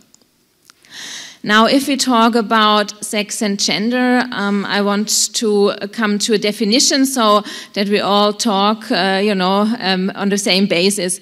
So, if you talk about sex, we mean the biological dimension. That means including chromosomes, sex hormones, gametes, and internal and external sexual organs. When we talk about gender, we talk about a socio-cultural dimension. That means it's our identity and our gender roles that we have. And there's a very nice definition from the WHO. So gender is related to how we are perceived and expected to think and act as women and men because of the way society is organized, and not because of our biological differences. I think this is very important, and this really influences also our health. And we already heard about the World Health Summit, and I would like to quote here Pascal Alloté, the director of WHO, Sexual and Reproductive Health and Research, and the Human Reproduction Program. And she has, like last World Health Summit, presented the new women's health strategy, also of the WHO. And she said in this new strategy, it's important not only to focus on reproductive function, but also on clinical causes for maternal morbidity and mortality. So that means sex and gender differences in different diseases. She also pointed out again that every day we have 800 pregnancy-related deaths. That means every 2 minutes, 1 woman dies because of a pregnancy-related issue. We have 270 million women who have an unmet need for contraception, and we have 73 million abortions, and 50% of them are unsafe. And we should not forget that 1 in 6 people have experience of infertility in their lifetime. So you see there's a lot to do for women's health, like globally. And to come back to some of the issues, sex and gender aspects, we should take into consideration for the different diseases in therapy, diagnosis, and prevention. So I would like to show you this graphic. So like the upper part and the down part, I start with the biological differences. So first our genes, and of course like also epigenetic modifiers have an impact already on the baby in the stomach of the mama. So that means like, is the mother smoking? Where is the mother living? Where's the family living? And then we have our sexual hormones that have a direct impact on different diseases. We know that women in menopause, when the level of the female sexual hormone is decreasing, we have an increase of risk for cardiovascular diseases. And women also have, a higher prevalence, for example, also of autoimmune diseases. And this is very much all linked with differences in immune system, differences in genes, differences of sexual hormones. But then we also have the gender dimensions. And what do you think is the main reason for girls between 10 years and 15 years to having to go or being like in hospital? For what kind of reasons might they be in hospital? It's because of eating disorders. Yeah? And this is really something. For some it might be biological reasons, but most of that has actually the gender dimension. So it's very important, the roles that society expects from women and men from all genders having an important impact on our health and well-being. This is now a graphic showing, it's actually from the Global Burden of Disease study as well, and it shows the global rankings of the top 10 causes of DALYs. DALYs are daily disability-adjusted life years, because actually now we start to look more on DALYs. Why? Because we have to see the diseases that women and men or all people have, what are actually the disabilities based on the diseases we have. And here we see, if we look at females and males, it was COVID, but already on second place is cardiovascular diseases for men and women. We have heard this already a couple of times in other panels today. So cardiovascular diseases are for both genders the main causes of death and a major prevalence of diseases. So, and there are differences of symptoms for men and women for cardiovascular diseases. Do you know actually for a heart attack, what are the differences between men and women? Or are there differences? What are the main symptoms that men have if they have a heart attack?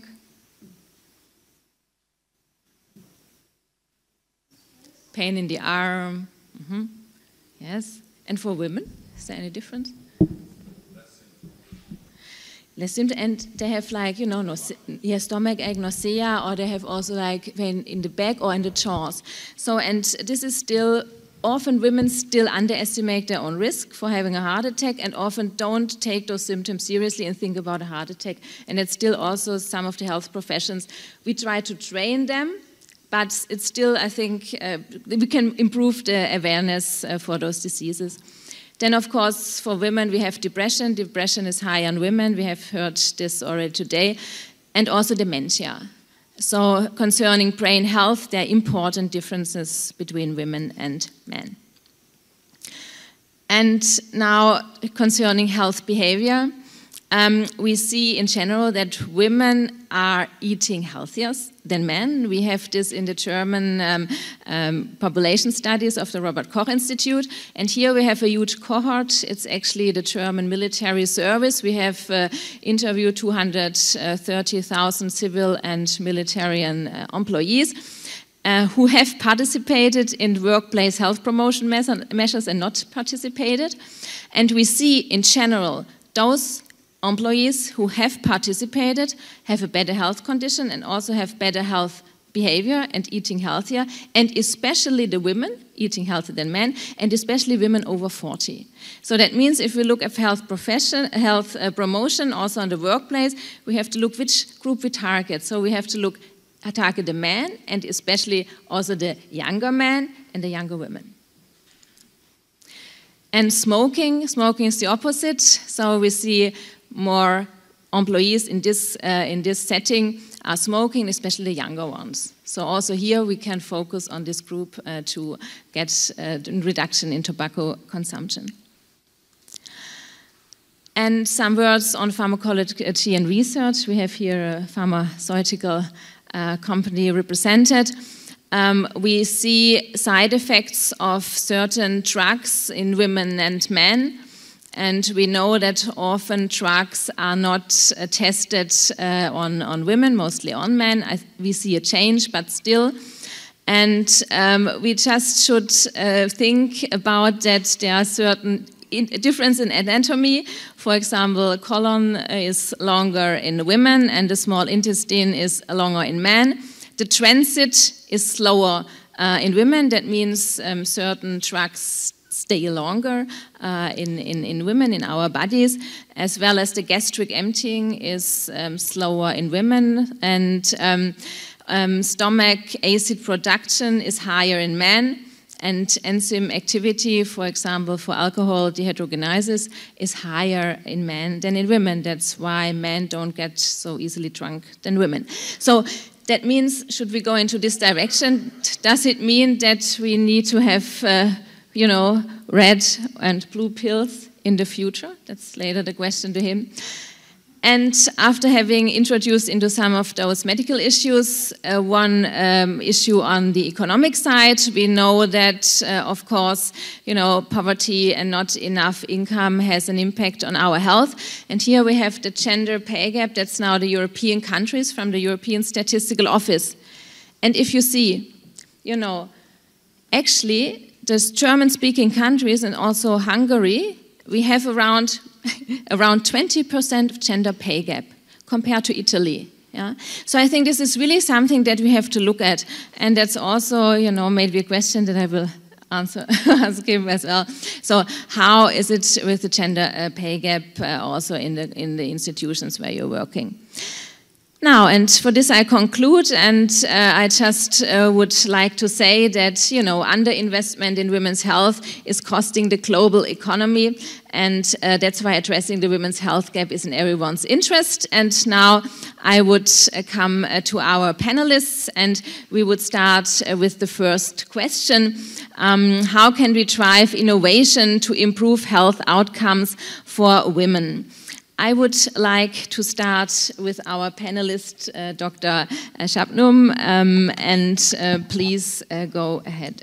Well, thank you so much. Thank you. It's such an honor being here, and I'm not an academician and researcher. I worked at the policy level and highly value the expertise which is here and have been taking so many notes to take back. So I think when the topic of today's session that we have had around health, the university's roles around healthier, prosperous, and resilient communities. So one thing which is, you know, very important for us is that 50% of these communities are women.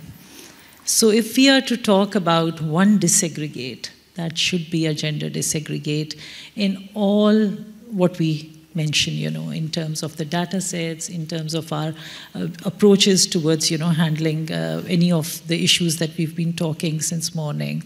So as we talk about, you know, driving innovations to improve health outcomes, it was just mentioned earlier that closing the gender health gap in a recent report by Davos has talked about the economic gains, which is very attractive for the policymakers. But I think where universities come in and where it is critical for us to understand is that how do we translate this into actionable intelligence? How do we go granular into the data sets to come out with some of the drivers behind these statements which are there. So as it was just mentioned now about the cardiovascular diseases. So when I would just want to elaborate on that. So the same report talks about cardiovascular diseases. There are 60 million women in US suffering from cardiovascular diseases, and that contributing to 1/3 of the gender health gap, or the economic gains coming are from this gender health gap. For US, it's coming from the cardiovascular diseases. So when as a policymaker, I need more detail on that. What actions do I need to take? What strategies do I need to adopt at the national level to help translate that into the economic gains which are in there? So I mean factors like, you know, there are some statistics that I'm going to bring before you. The AMIs have been documented to be under-recognized, under-diagnosed, and under-treated for years for females. And some of the factors which, as a policymaker, I felt were very important were that in UK, around a third less, women are third less likely to receive a coronary angiogram because of the atypical symptoms that they present with. They're less likely to be prescribed to medications to prevent future heart attacks. 50% are more likely, women were 50% more likely than men to be given an incorrect diagnosis following a heart attack. So it has implications for the curriculum, for medical education, for trainings, for hospital protocols to ensure that we lower that. Another study said that women wait 29% longer in the ER when they arrive with heart diseases. And then again, what I found extremely important was that women suffering from cardiac arrest in public are 27% less likely to receive CPR. Any guesses why that is so? During first aid training, only male CPR mannequins are typically used. The female anatomy is so different from the male anatomy. And in a survey which was very recent in US, across 56 CPR training centers in North and Latin America, only 6% are female mannequins. So that I mean, I think it's for you all, but as a policymaker, for me it's important, you know, and I'm sure if such compelling narratives are presented before the politicians or policymakers, which they can pick up on, get the female mannequins becoming part of, you know, the trainings in all the hospitals and in all the other, you know, programs that we do, could be one of the critical interventions to be brought in, really. Another similar example, you know, I mean, Dr. Stacey, when she said that women are not small men. So we know that women are 73% more likely to be injured in vehicle crash. 70% are more likely to die as we compare them with men. So what comes to our mind, again, for policymakers, for regulators, the cars have been designed using male crash test dummies. So we are, I mean, and again, these dummies, it was only in 2011, not in 1711, in 2011 that US started using a female crash test dummy. Again, how female that was? It was said that it was just smaller version of a male dummy. Again, these dummies were used for passenger seats only, the female dummies. So if a female is in the driver's seat, it's very different from that again. And if the female is pregnant, it's again, you know, very different from that. So such insights are very important. And I think as academicians and researchers, it's very important for us not to stop with the incidence quoting or, you know, it's very important to take them further up, to make compelling narratives for policymakers, for legislators, for regulators, to turn around some of these, you know, factors which are behind these incidences that I've just quoted. So I'll just pause here and let my other colleagues come in. Thank you. Thank you very much for those very important points that you just elaborated. But now we, of course, want to hear from you, from the pharmaceutical company side. So how can we drive innovation to improve health outcomes for women? Because I saw also on your website that you have a niche for women's health. So what are your plans? What are you doing? Thank you very much for inviting me on this panel. I am proudly wearing a Semmelweis University badge because I serve on the Board of Trustees as the chairman of the board of Semmelweis University. But in this panel, I am speaking on behalf of Gedeon Richter, which is one of the largest pharmaceutical companies in this half of Europe and one of the largest companies in this country.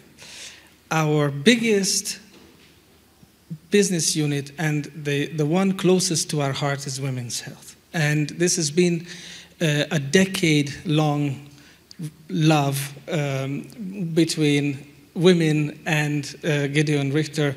We started back in the day as a steroid chemistry technology-focused company, but today we are the largest supplier of contraceptives in Europe.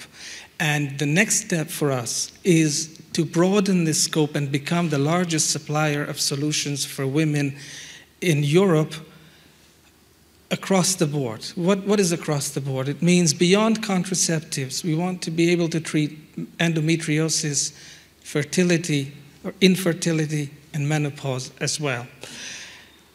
There's a $1 trillion opportunity to be had, right? You saw it. I'm familiar with the study. I was in San Francisco when they pitched it, or then when they published it for the first time. Is there really a $1 trillion opportunity? Maybe, but it's clear that large companies are not after this $1 trillion opportunity. This is what gives a company like us the edge, the competitive advantage. The large incumbents who used to dominate this field, they're pulling out, and without naming names. They're looking for other therapeutic areas like oncology, for example, and leaving women's health as a field behind. And everything you've said about the deprioritization of this field globally is true. We see it, but we see an opportunity instead of complaining about it. This field of research is hugely underserved, endometriosis. We now have a symptomatic treatment since last year, and we are making it available to more and more women. But where's the disease-modifying treatment? It's nowhere to be found, not even in the R&D pipelines of pharmaceutical companies. We are working on this. What about infertility? 32% success rate at an IVF clinic. Is that acceptable? I don't think so. I don't think if I told you I'm going to cut your hair, 2 times out of 3 it will really be a mess, but it'll cost $10,000. Are you going to have me cut your hair? I don't think so. 32% is unacceptable. And so we need to work on lifting that figure. Menopause. Traditional hormone replacement therapies carry the risk or are known to be associated with blood clotting, deep vein thromboembolism, pulmonary embolism. People, women, tend to be concerned about hormone replacement, maybe for the wrong reasons, but they are still concerned about it, and so are some of the physicians. Non-hormonal therapies have been found to have liver consequences. Just recently, last week, the FDA came out with a report on one of our competitors, doesn't matter who, a non-hormonal therapy for hot flashes to cause liver injury. So where's the solution? Well, we are working on the solution, and we want to bring to the market a native compound that is found in the human body, so its safety profile should be significantly superior to those that I just mentioned. That's the story that we are after. And just the last remark, it's great to work for a company where you don't have to explain the connection with the SDG goals. And thank you for putting up that slide. We had not talked about this before the panel, but I would like to borrow it from you because I want to show it to everyone. That's our core mission. We don't do it on the side. It's not something we do as a social responsibility exercise. No, that's our bread and butter. That's what we do 24/7 all the time. Thank you so much. You know, you pointed out endometriosis, really some of the menopause. Also, like at the University of Innsbruck, we have Professor Todt, also some, researchers. They really, and also at the Charité, I think in Europe we have some great researchers also in this field. So maybe we can bring you also together. So, but now I would like to turn to our online panelists, and I would like to start with Professor Flavia, and then with Zion, and then with Peggy. So please, Professor Flavia, she joins us from South Africa. What are your perspectives from your country? How can we drive innovation in women's health? Thank you very much, Prof. Sabine, and just to really acknowledge really what a great honor for me to be part of this amazing panel with wonderful colleagues, some who I've known for a very long time. And, Prof. Sabine, I always say that sometimes we have to take a pause and take a step back. And I think before we talk even about innovation, we have to know who are these women and what are their needs. And I think we haven't, we've always thought that maybe we can characterize women into one pot, but really women are very textured, they're very multi-layered. If I just look at my own country in South Africa, we've got women who are professional women, we've got women from rural areas. Those women will need different kind of innovations that are there. And so that then allows us to use a very much an approach that does not only look at one sector, but really looks at multiple sectors, because the reality of the diseases that affect women are complex and they are quote unquote wicked. And so therefore we can't have just one innovation for one particular sector of women. And so in our discussion around the innovations that we are creating for women, we actually cannot create for the women. I think we have to create with the women, and therefore it demands for us to think differently and therefore have a co-creation agenda rather than a creation agenda of innovation. So for me, I very much like sitting down with the women and saying to them, even those women who may be semi-literate, to say to them, tell me, who are you as women? What are your issues? What are your health issues? And I think one of the other things I always tell my students is that when we're talking about health outcomes, in South Africa, we had a long time ago this very thick book, and it was written on the compendium of indicators. And every single indicator on social development, on women, blah, blah, blah, was all there. And those are the only indicators, that a lot of people used. But now we cannot use the proverbial compendium of indicators, because if you ask a woman what makes you healthy and what kind of health outcomes do you want, you'll find very varied answers. If you ask Gogo Mahlangu in the rural areas, grandma, what kind of health outcomes do you think, she will tell you about the health of her children and her grandchildren before even she talks about her own health. And so her being healthy physically, emotionally, and spiritually, and her family not being healthy means that she actually doesn't have good health outcomes, which is very interesting, because in our dimension of health, we very much look at it as an individual, looking at it individual. That therefore means that we have to sit down as public health professionals and specialists and say, what kind of indicators do we need to draw out of the box in order to have a clear articulation of these new health outcomes? Thank you very much, Prof. Sabine. Thank you, Professor Flavia. Very important what you just said, that we have to take into consideration the different subgroups of women, that we should not just talk about one woman, but we have, different diversity aspects that definitely has to be taken into account. We have women with disabilities, women with different sexual identities, etc., etc. And also what you mentioned, concerning the indicators. So definitely, we have to do the concepts with the women, and not only for them, but involve them, of course, in all the concepts. Thank you very much for this. Now we would continue with Zion. Thank you, Prof. Sabine. You can hear me, right? Yes. Yeah. Great. So I'm Zion Johannes, and I'm the chair for the Center for Gender Equity at the University of Global Health Equity. It's a university based in Rwanda, and I'd like to reflect more on what universities can do, what we've been doing, and what we should do more of. As you may have seen from the name Global Health Equity, we have equity at the center. So with that focus, we try to make sure that our graduates, the medical school graduates, have good knowledge and understanding about gender issues. So one thing we're doing is delivering an introduction to gender and social justice course. So all the issues you've been talking about earlier, Dr. Sabin, issues to do with social determinants of health, culture, religion, other power differences, access to information and technology.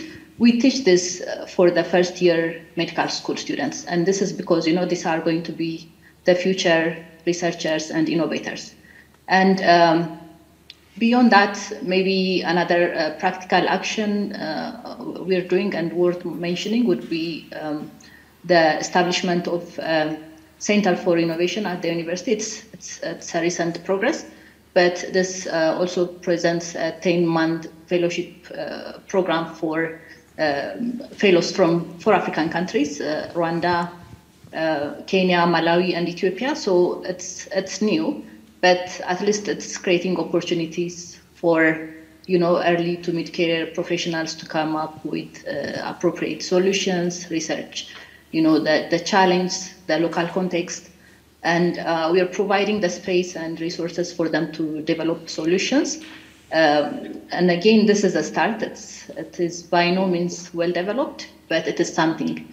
And with the new cohort, we're planning to do something on maternal and child health. So I feel like, at the university level, there is a need to do a lot more to improve, our academic practices, to teach more about gender dimensions, especially women's health in the context where we're working.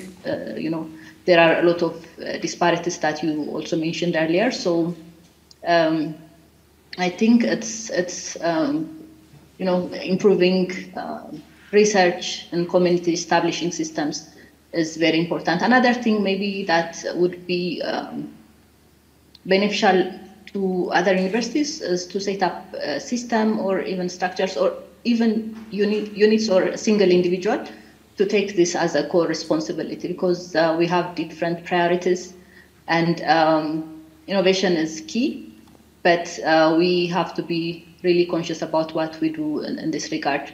Other than that, we have been trying to intentionally guide students to do more research focused on topics related to health innovation, feasibility of some technologies in the context of Rwanda, the reception of such technologies by service providers and so on. So we can also continue to guide students in what they do. So yeah, I made my response specific to what universities can do. And I'm by no means saying that what we are doing is perfect, but this is a start and something that can be replicated. Thank you. Thank you very much. One important point that you said, I think it's also for all universities that are present here, that we integrate into the curriculum, sex and gender aspects and like the perspective for the differences for the diseases, that the students really are aware of those differences and treat all genders in the right way. I know we also heard about planetary health before. I know there are a lot of issues that have to be integrated in the curriculum, but I mean, we have to integrate, those aspects in order to improve the health of the half of the population worldwide. Now we would turn to Peggy. Peggy has been involved in women's health issues for a very long time already on the European level. She has formulated the European Manifesto for Women's Health, and she's involved, a co-chair, also for the Irish government for the Women's Health Strategy. And in the EU Parliament, she has, initiated and started also Women's Health Interest Group. So Penny, from your political experience and your strategic views, what would your answer be to our question? Thank you very much, Sabine, and thank you for the invitation. I'm delighted to be among this distinguished panel and speaking on women's health. And from my experience, both on the European and national level, we've shown over the last 20 years that the evidence base and the research shows that there are significant inequities for women when they're trying to access good quality healthcare. Health systems to date, I don't think, have been designed with women in mind. Women and girls have specific and evolving health needs across the life course that are not being met. And we know that women live on average longer than men, and they spend significantly more years in poor health. For many interconnected reasons, women suffer disproportionately from structural inequalities. And I think, Sabine, you mentioned this at the beginning. I think it's the influence of not just biological, but also social determinants of health as well. So who you are and where you live and what you work at will all influence how you access healthcare and if you can access good quality healthcare. And one of the major issues, and one of the Institute has worked on since its inception, was that women have historically not been included in clinical trials. And we see this, the other examples were given on heart disease. And women are not the same when it comes to heart disease. They haven't got the same symptoms. They're often misdiagnosed, underdiagnosed, and also undertreated. And another reason for another issue is with clinical trials, and the results of clinical trials, that they're not disaggregated by sex and age. So therefore, we cannot have good policies and good treatments developed for women with heart disease, for example. And also the research shows that sex and gender influence health risks, the treatment efficacy and interaction with also the healthcare services. Women often face underestimation of pain, long diagnosis delays, and are also stigmatized in situations such as in their menopause and dysmenorrhea. And also was mentioned earlier as well, conditions like polycystic ovaries and endometriosis, which affects millions of women, still lack sufficient research and prioritization. So the Institute feels that it's time that there is a focus from a policy perspective on women's health specifically, and look and call for an EU strategy on women's health. There are also other issues, and I think education has a huge part to play in bettering women's health moving forward. If we look at higher education as the educators of future researchers, future healthcare professionals, and also doing the research themselves, it's got a huge opportunity to influence women's health in the future and how research is done.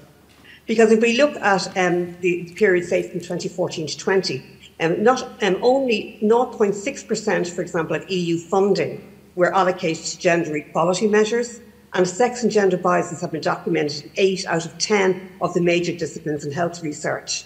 So driving innovation to improve women's health outcomes involves a multifaceted approach that combines research, education, and community engagement particularly. As Flavia said, women need to be part of the co-creation process from the design of the research protocol right through to HTA, to health technology assessment. So we need a lot of issues when we need to leverage a lot of technologies and also other issues when it comes to bettering women's health, and develop education programs that raise awareness of women's health issues and empower women to make informed health decisions. And this can include initiatives that focus on prevention, care, nutrition, mental health, and reproductive health. It's important, again, I think, to collaborate and involve women's organisations and partner with organisations so that we can advocate for more innovation and more investment on women's health, and identify together the needs and also hear the voice of women and answer that voice. And I think this is a huge issue for medical and health educators moving forward. Empowering, I think, innovation, I think, needs to be done at a very, very high level, supporting researchers and entrepreneurs and innovators in this healthcare space. And I think this is something that can be done together with policymakers, women themselves, and also higher education authorities. And I think by combining the strategies and the stakeholders, they can create a more supportive environment for innovation that impacts women's health outcomes and leading to improved quality of life. But I think we can only do it together. Thank you. That's all I'd say at the moment. Thanks a lot, Peggy. I would now pass on to the second question and would like to ask all of you, like, how can women's voices be elevated in health research and development?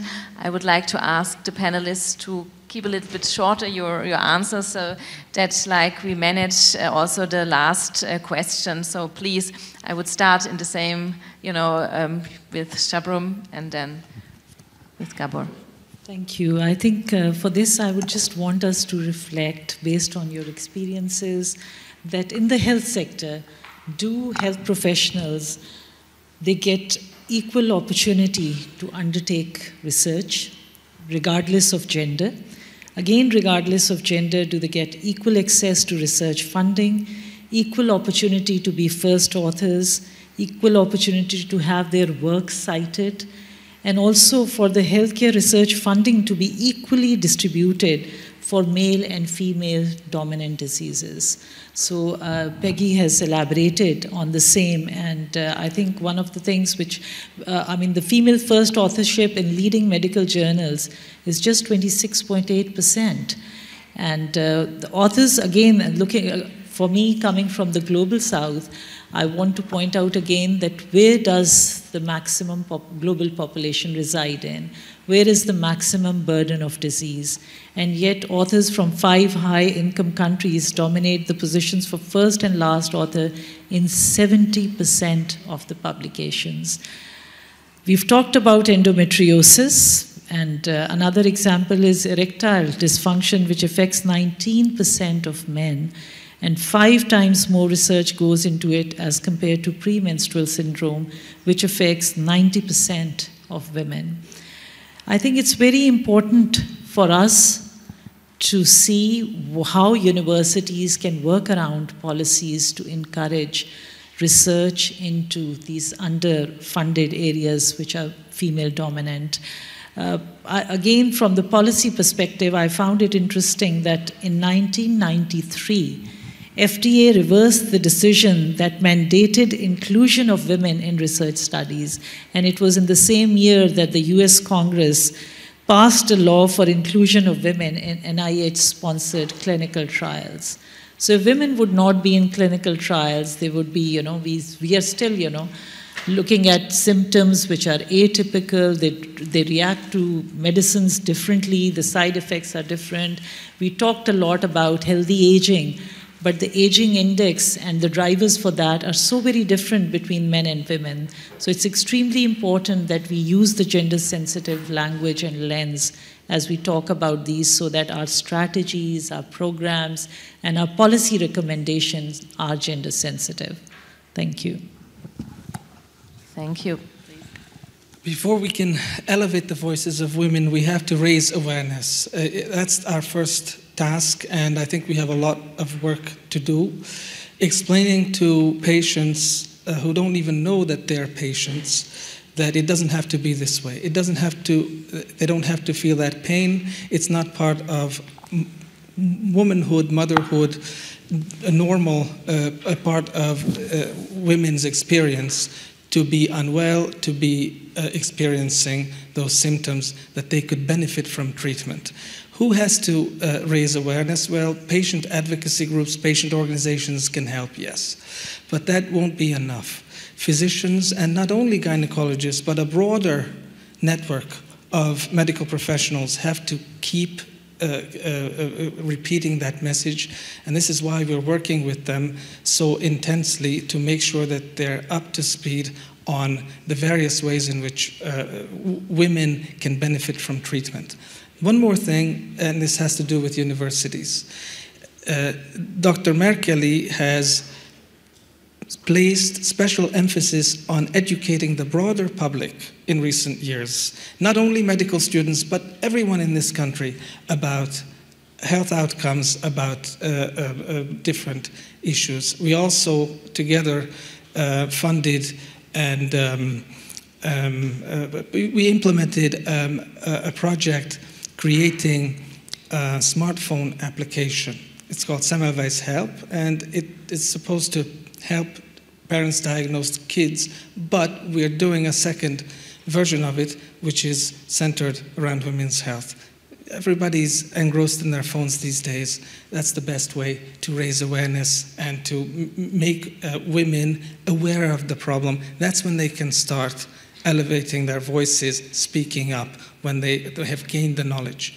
Second thing I'd like to mention is we need women in critical roles. For example, in my company, the company I am responsible for, we have a number of women in roles who can impact the global trend on women's health research. Do we have enough? No. We don't have enough. We have no gender pay gap, that's not it. But there's a disproportionately high number of men still occupying those roles. We need to work on women feeding the talent pipeline and raising them into roles in which they can make a real impact. We have some good outcomes and results to speak of, and this is the last point I want to make. The head of our supervisory board, sitting right here in the front row, an excellent and highly competent lady, Dr. Livia Pavlik. She's also a woman, and by the way, Chancellor of Semmelweis University, looking after finances, back office, etc., but also impacting our direction of research at Gedeon Richter. Thank you very much. Now I pass on to Professor Flavia. We only have 4 minutes left, so I would like to ask each of you 1 minute, and then the last minute we just summarize quickly in one sentence for the last question. But please, second question, everyone. Professor Flavia. Thank you. I first want to acknowledge really just that last comment of recognizing the Chancellor of Semmelweis University. And that's what it looks like to elevate health research and development. Because women's health research has been minimized and visibilized. We are out there, we are doing the work, But if people do not recognize that there are women in the room, even in the room that we are sitting in right now, who are doing excellent work, then we're not elevating. That's what elevation looks like. So when we look in our university, the University of Pretoria, we have put together what we call the Women Leadership Program. You've got to be intentional about these things. They cannot be dependent on somebody who is pro-women's advocacy and that type of thing. And if that chancellor leaves, then the whole program leaves.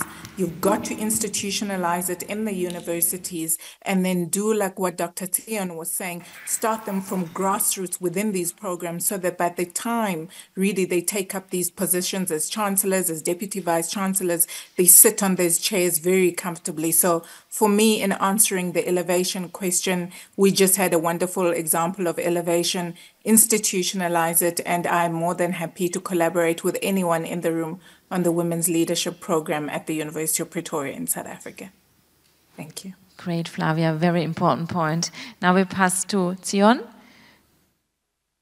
Thank you, Dr. Sabin. Yeah, I'll be very brief. I think it's very important for us to look at our institutions internally and see how we can improve, our institutional practices. And about 3 years ago, we did a gender and diversity audit at the University of Global Health Equity, and the plan was to look at our policies, our organizational culture, human resource management practices, and so on, and to identify where women are not well engaged and what we should improve. So this kind of audit, it's really important. It's a first step, and it shows us where we need to involve women in different committees, in leadership roles, in research teams, grants applications, and so on. And it usually brings out what is not working well in the institute. It's like an evaluation. So, given the current situation, we don't expect to have a very good result. But these things can be done periodically to improve the institution. So if we start with our institutional practices, I think we can impact others following that. Thank you. Great, thank you. And Peggy? I just wanted to give you a very quick example of the Institute's work with the European Medicines Agency. We're a member of the Patient and Consumer Working Group, and we brought to their attention an issue around pregnancy and pregnant women, that more than 5 million women get pregnant in the EU every year, and a majority takes at least one medication during pregnancy. And as few as 5% of available medications have been adequately monitored, tested and labelled with safety information for use in pregnant breastfeeding women. So we brought this attention to, as our work in education gender in the EMA, and we organised a workshop with them to create awareness around the issue of safety of medicines in pregnancy. We also are a partner with the EMA and other academics in a project called Conception, which looks at the health information needs of both healthcare professionals and also pregnant women in relation to safety of medicines in pregnancy. So we think this is very important work, and we would like to see this pharmacovigilance system set up, which is independent, that will look at adverse effects on drugs for women who are pregnant. So that's one issue where we have worked with policymakers and also succeeded in getting funding to do a project together. Thanks a lot, Peggy. Our time is off, but I would summarize the most important points that were mentioned. So I think we all agree that in future medical doctors, and of course also now the health professionals have to take into account sex and gender differences when they treat women. They have to have to also think about the different subgroups of women. We have to include women when we talk about conceptions of maybe also AI, different, also the algorithms. We have to work with them and not for them. And concerning leadership, what also Professor Flavia said, very importantly, we have to raise the women. We have to give them possibility to be in leadership positions, because we see if women are in leadership positions and are in charge of certain projects, they support women's health issues. And in general, on the EU level, and what Peggy also said, we have to continue to push also on the, for women's health strategy, for the European Union. And of course, the WHO is working on a women's health strategy, so that we, always keep into mind that if we keep the health of women and improve the health of women, we improve the health of whole society. And it's a big budget, what you said, also for the private sector, that can actually be, be raised, and we can all profit from it. Are there any questions to us? And then we would close the panel. Then I would close the panel and would like to thank all the panelists for your time, and also the online panelists for joining us. And thanks again for that we could have this panel on this so important subject. And I'm wishing you a nice evening.